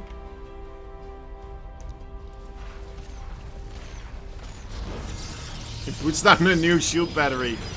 Oh my god, he just wants this containment to never end here. And you know what, I don't think it may. This is rough. A nice repair there on the Cyclone, keeping it alive for a long time, but it's not enough. The Stalker's now being able to do a boatload of damage as well to the SCVs, and I'm not quite sure if this is going to be broken here. At least it's going to be a costly one. The shield battery almost ready, but it is unpowered right now. The Phoenixes need a bit more energy to really pick up that the siege tank, and unfortunate repositioning here happening at the wrong time, and it looks like, yeah, this might just snowball into the favor for Nice. He's got the shield battery up now as well. And man, oh man, this is like we're watching Massa play right now. Jeez Louise. This is absolutely nasty stuff right now. Nice targeting on the Phoenixes, but I mean the siege tank not really being able to stay alive for that long. Okay, does finally clean this up. Ultimately. Right, does he though? Oh my dear lord, it's not cleaned up. It's not cleaned up at all. Oh no. Stop it. Okay. Okay, now it's cleaned up, right? Please tell me it's cleaned up. Oh god, okay, cleans up that Phoenix. Disgusting. Disgusting.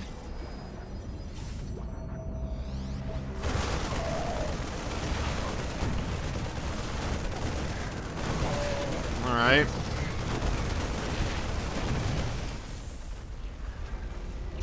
Phoenixes finding a fresh meal there. That's nice, of course. Now, was that worth it overall? Are these post-live VODs in the in this new platform? What do you mean?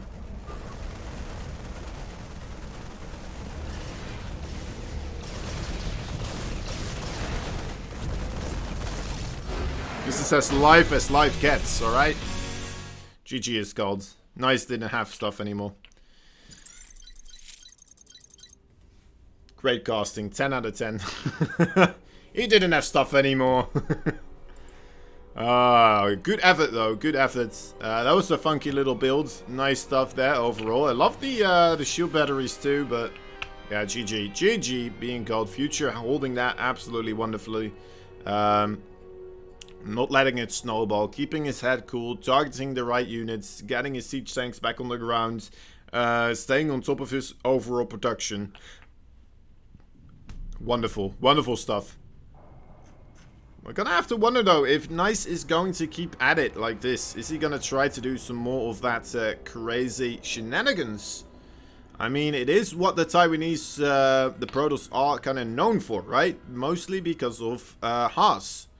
Haas has been kind of being outshinen by Nice, of course. As Dutch people say it, of course. Anyway, on a lot of those platforms, overall on the aggression front and on the macro front as well. Nice has just kind of been the up-and-coming star of the overall Taiwanese scene. Is he gonna be able to keep that going though?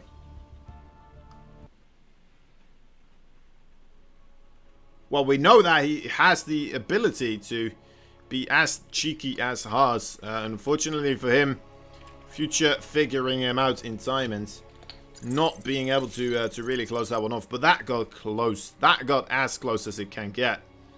We'll have to wait and see if this is going to get that as close, and well, only time will tell. Only time will tell. In the top right side, Red Terran, American, he is Future. Bottom left, Blue Protoss, he is none other than the Taiwanese man himself. He is Nice.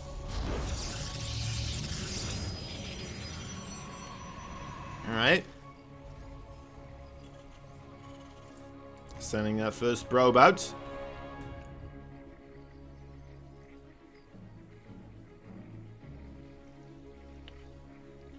Bomb, bomb, bomb, bomb. Bum, bum, bum, bum, bum, bum, bum, bum, bum. So this is the slow part of the game. Well, we're just kind of waiting to see what these guys are going to be going up towards.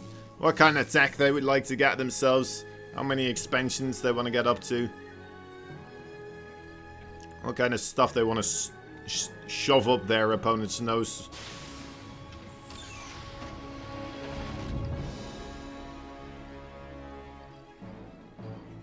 Just waiting to see.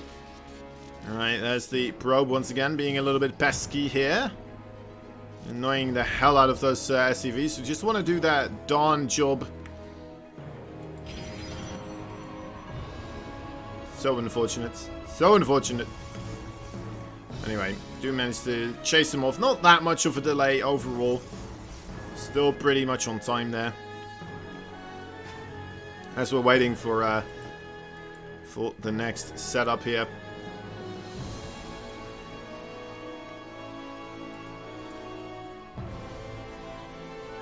We have to take into consideration as well, Nice, he is from the Taiwanese, right? So, right now, it is, I believe, if I'm not mistaken, 6:30 AM for him.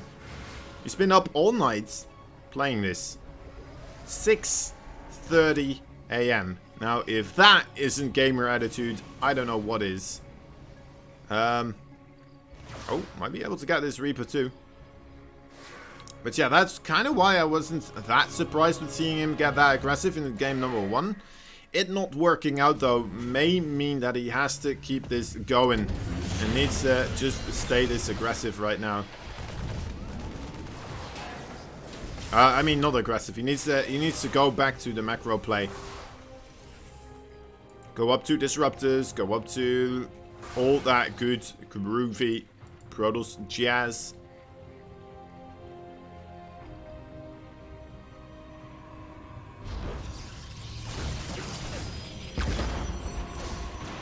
Lose one probe. That's fine. That is fine. Future getting the scout off on that robotics facility timing. This time around, we're not just seeing the observers being built by Nice. He's actually getting himself the blink as well. Wait, was that Nice or Asuna? I forgot. They've been Asuna. I think it was Nice, right? In another game versus Future. It's the one he lost actually, and it was the one on this map as well. With these spawning positions, so... Oh well. Don't know if that means anything, but... Interesting to think about. So yeah, Future coming in with the Hellion and the Reaper. Wants to make sure that he does get a good scout off here, and does get a good scout, so... Doesn't get any kills though, of course, because of the shield battery. Nice movement there from the Stalker. Will ensure... Actually, wow, okay. Well, the Adept though. Come on, Adept. Ensure that this Hellion is going to go down. Come on. There you go.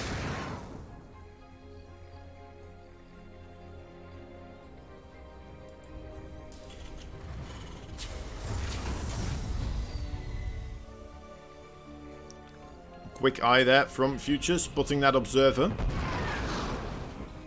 Trying to chase it down immediately, of course. Doesn't want to let that hang around here.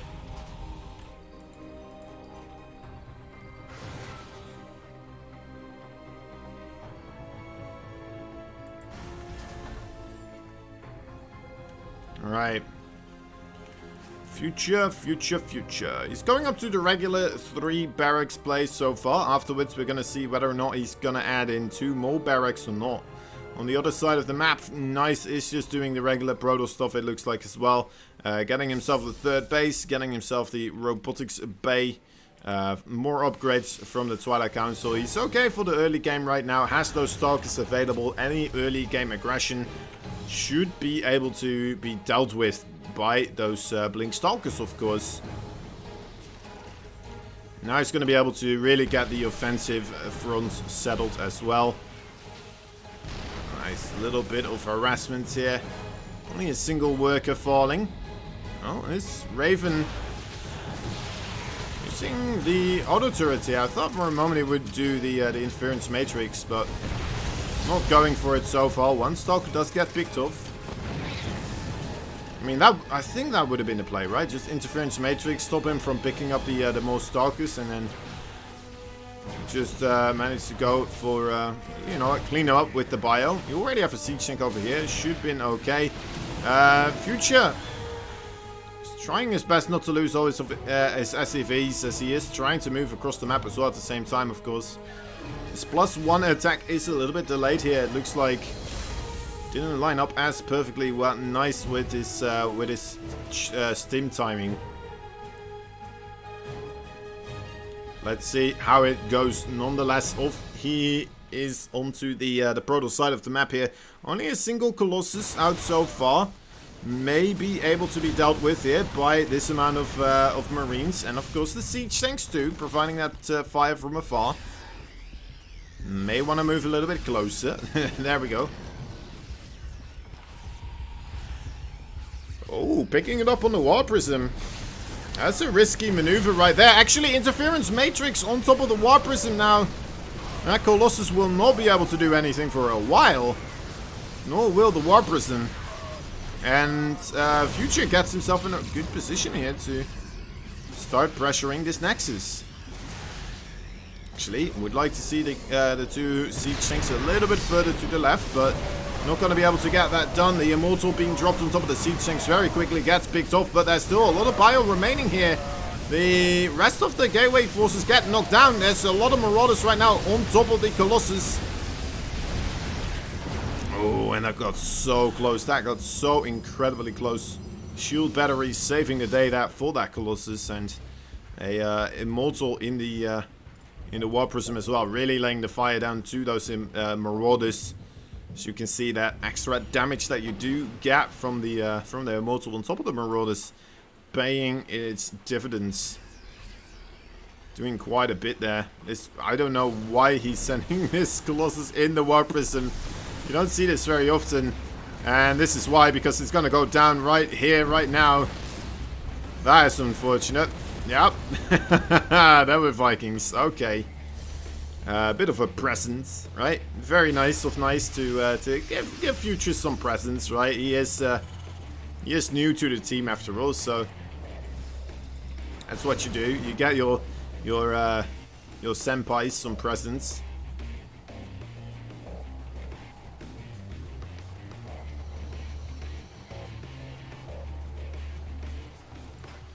All right, War Prism speed almost constructed.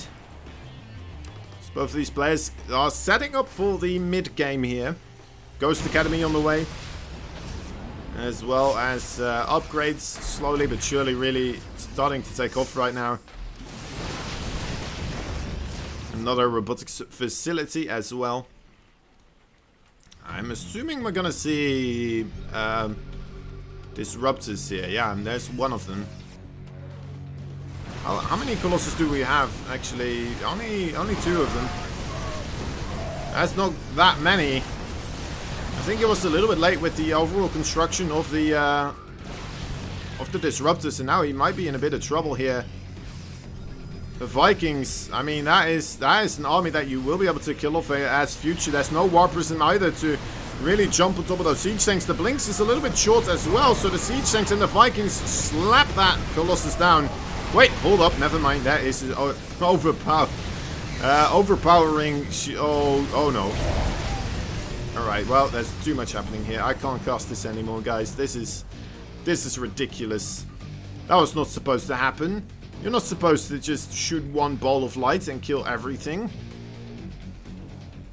That's not what's supposed to happen. Anyway, Future almost breaking nice there, but that one single disruptor shot, oh my dear lord, did that just save the game for him? I think so. I think that may very well be the case. We'll have to wait and see here. Okay, more coming in right now. The EMPs are pretty large. There's not another overcharge available, of course, for a little bit here.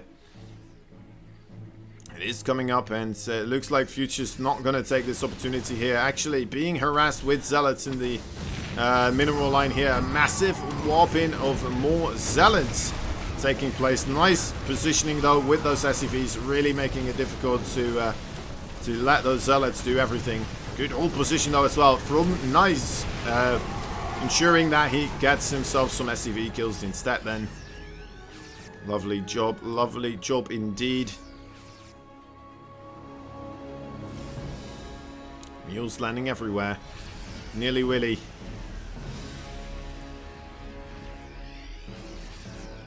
Okay, heal up those lads. And then I do believe we will have Future moving out across the map again here. Right? Should be the case. Should be the case. Alright, nice. Already set up with another counterattack here. This time not with the War Prism, just a couple of loose Zealots. Sends out one first and foremost to try and get the scout off. That's pretty cool. That is very cool, actually.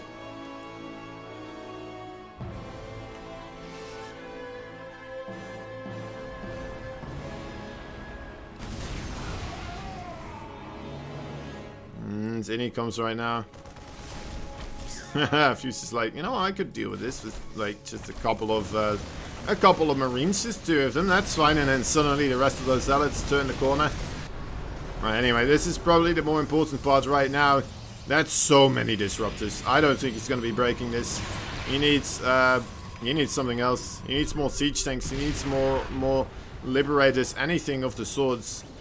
But you won't break this with a bio in such a tiny choke. That is never gonna happen. Uh-oh. Okay. Siege tank's in a good position here. 4 shield batteries working their magic. Doing everything they need to. We still don't really have the either the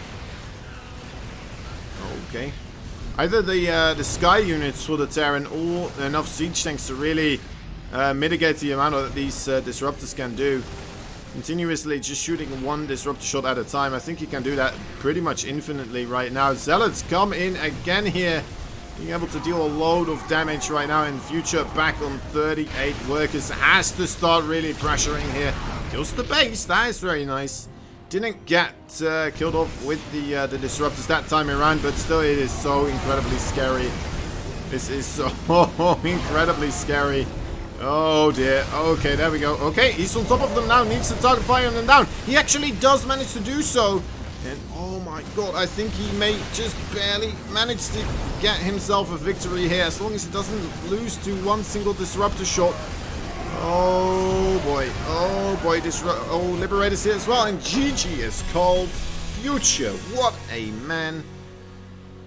Manages to weave, dodge, and jump right on top of those disruptors when he needed to. Takes them down. And gets himself a victory here. A 2nd victory in a row. If this was a best of 3, this would be the end of it. But now, I mean, it is a best of 5. He got himself on match points. This could be close, guys. This could be very, very close. Nice, making a good couple of choices as well. But I do think that perhaps Nice, when they first placed in the best of 3, Nice was sharp, a little bit sharper still, right? It felt like it was a little bit sharper overall, and it was still a little bit earlier in the night. Right now, it's about 7:30 a.m. for him, or well, 6:30 a.m. Around that ballpark, though. It's pretty darn late for him. He might just be getting tired. I mean, it's only 12:30 for me, and I'm getting tired. I'm extremely ecstatic that I don't have to play myself in this tournament right now, because I would do horrible, first and foremost, if I wasn't sleepy, but if I am sleepy, that's going to be even worse. It's going to be even worse. Alright, anyway. Let's try to get this dragon to stop being pixelated. I don't know.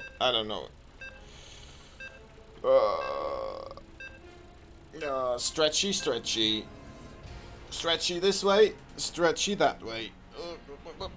Alright. We're in the finals. Let's go. Let's get this sorted. A TVP. Really, the overall stuff that happens every single time here. It looks like in the series. Oh my. Okay. Uh-oh. Oh, no, never mind. I thought he was doing it. Thought he was really committing to this. Anyway, in the top right side, we have ourselves a Red Terran player fighting for America. He is Future. In the bottom left side, there is a blue Protoss fighting from the Taiwanese country of Taiwan. He is nice. Taiwanese country of Taiwan. Great job. Great job, Kozan. Thank you, Kozan. Gas deal here for Future. Ensuring Nice won't be able to get anything really sorted out here very quickly with 2 gas. Do something crazy. That won't happen. No, sir. Not this time around. Future, this is a weird one. Did he really just send that SCV across the map this early on to get that gas deal? Oh my god, he's getting himself an engineering bay block as well. Oh, that is rough. That is rough as it gets, man. What do you even do as Nice right now? I mean, you can't go into quick attack and you can't really expand. He needs to just make a zealot. Quite interesting. A little bit of an investment here, of course, for Future as well, to have these 2 buildings. He can cancel them and get the money back. But that is not always the same thing.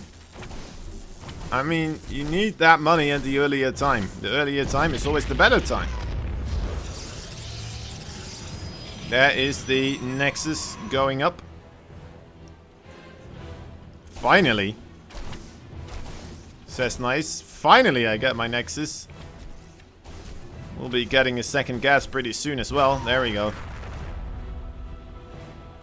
There it is, finally getting that up and rolling too. But yeah. Overall, I think that is quite a significant delay.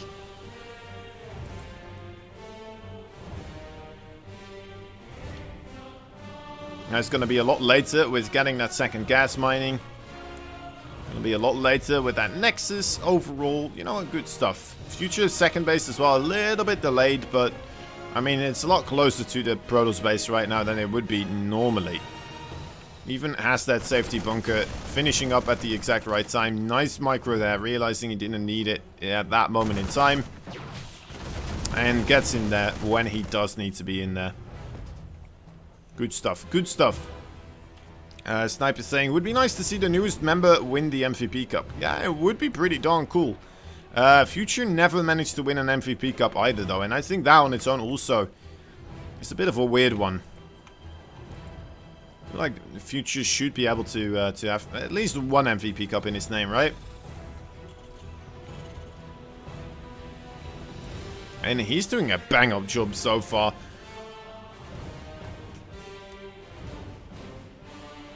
Getting himself sorted with a 2-1 lead right now. Even with the 1-point deficit that you start off with. Because Nice came from the winner's bracket.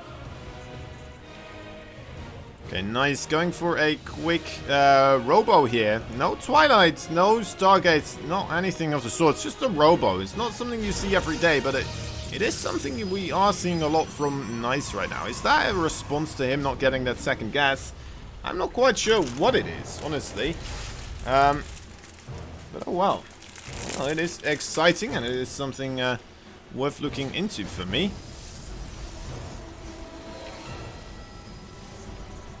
There he goes, the first initial War Prism. It gets there a lot quicker now, right? When instead you're trying to incorporate the blink play as well at the same time. I'm not quite sure what he's going to go for. Is it just some zealot harassment here? Perhaps. Perhaps it is. Let's wait and see. Goes for a couple of Stalkers. Okay. Okay, what's the next step? The next step is send all you have across the fields. Alright, alright. What's the third step? Oh, another warp in. Ensure you have even more stuff. You know what? There's not that much stuff available for future. It's not that much stuff. And that siege tank. Oh, nice spotting marine there. We'll be able to allow all these other marines to get into a good position. Nice sees this movement though, of course, with the observer. That does get taken out. Does it matter? Great, lovely little bit of elevator play here. Oh, picks up the wrong stalkers though. Okay, yeah, that didn't do much. That didn't do much. Just losing a lot of stuff right now. Valiant effort so far from Nice, but you know what, that is probably not the way he wanted that to work out. Getting some kills here.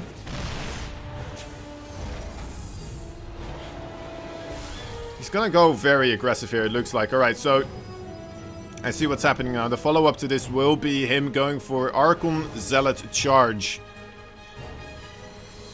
I do believe. He did warp in more stalkers, this is right, but I don't think they are going to be a crucial part of this. I think it's going to... Wait, he made another base as well. Interesting. Okay, I have no idea what's happening. I have no idea what's happening. Oh, dear lord. Okay, comes in again. Gets out of there. One more SDV kill, that's always good. Oh. Whoops. Whoopsie. Okay, no storm on the way, just Archons. So that is still the case. Oh, coming in once more here for the harassments. He left it immediately though, realizing there's nothing here anymore. Teleports back home with the recall, needs everything at home it looks like, and I don't blame him. That is a lot of that's a lot of marines, a lot of siege tanks right now, looking to get himself sorted out here. Will Future have enough to honestly break this? He does have a very strong army, but Zealots and Archons are just absolutely terrifying for small amounts of bio, and well, small amounts of siege tanks I suppose as well. Does he just move backwards? It does look like it. No, re-sieges immediately here. He needs to stim right now. Future might be in trouble. No, Tug Standard, the Archons. Does a pretty good trade here. More Zealots being warped in. I think they should be enough to break this, right? 2 more Archons as well. Uh-oh. Uh-oh. They get caught with their pants down, though. Future jumps in before they actually are ready. Hey, what are those doing here? What are those bad boys doing here? Those Archons are pretty darn powerful against SCVs. Let's see how well they are, though. That's still quite a bit of a meat shield. The bio get on top of the Archons now. This is getting really close. 20 works did die, but most of the army units now for Nice do get taken out as well. 11 army supply remaining here for Nice. And one of his gateways gets depowered. One of the High Templar gets picked off. Before he has a High Templar body, Widowmines here. Not gonna allow those probes to continue onwards with the chase. The third base definitely will be picked off here, but will Future have enough to keep pushing in here? He did send, what, 20 SCVs to their graves to facilitate this play right here. He needs to do more damage. Nice setting up shop, starting to really overall empower his stance here on the high ground.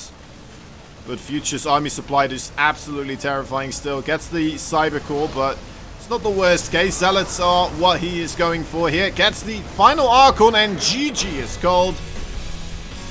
Future takes it and will be able to call himself the MVP Cup champion of July. Well done by Future, taking out Nice in the rematch and being able to stop the newcomer from taking the first MVP Cup. Well done indeed. absolutely brilliant. And guys, remember the Meteorino. We need to have this Meteorino thing a little bit more sorted out. Afterwards, I'll be saying my goodbyes, and we're gonna introduce F equals, of course, as well. F equals is gonna be coming up on the stream. He's gonna be showing some absolutely wonderful, wonderful games from the Alpha X 500 DJ Cup, which are coming up as well, which are basically pro Koreans, and he's gonna pick out the best of the best. All right, so guys, if you're wondering how to contribute, well, wait no longer. Here it is. As soon as it starts, come on, 1, 2, 3, ha! Hit me up with those videos. At your face. There we You go. can specified coupon code to contribute a predetermined amount of money to the prize pool. 2. Free sponsor quests. On the right side of the screen,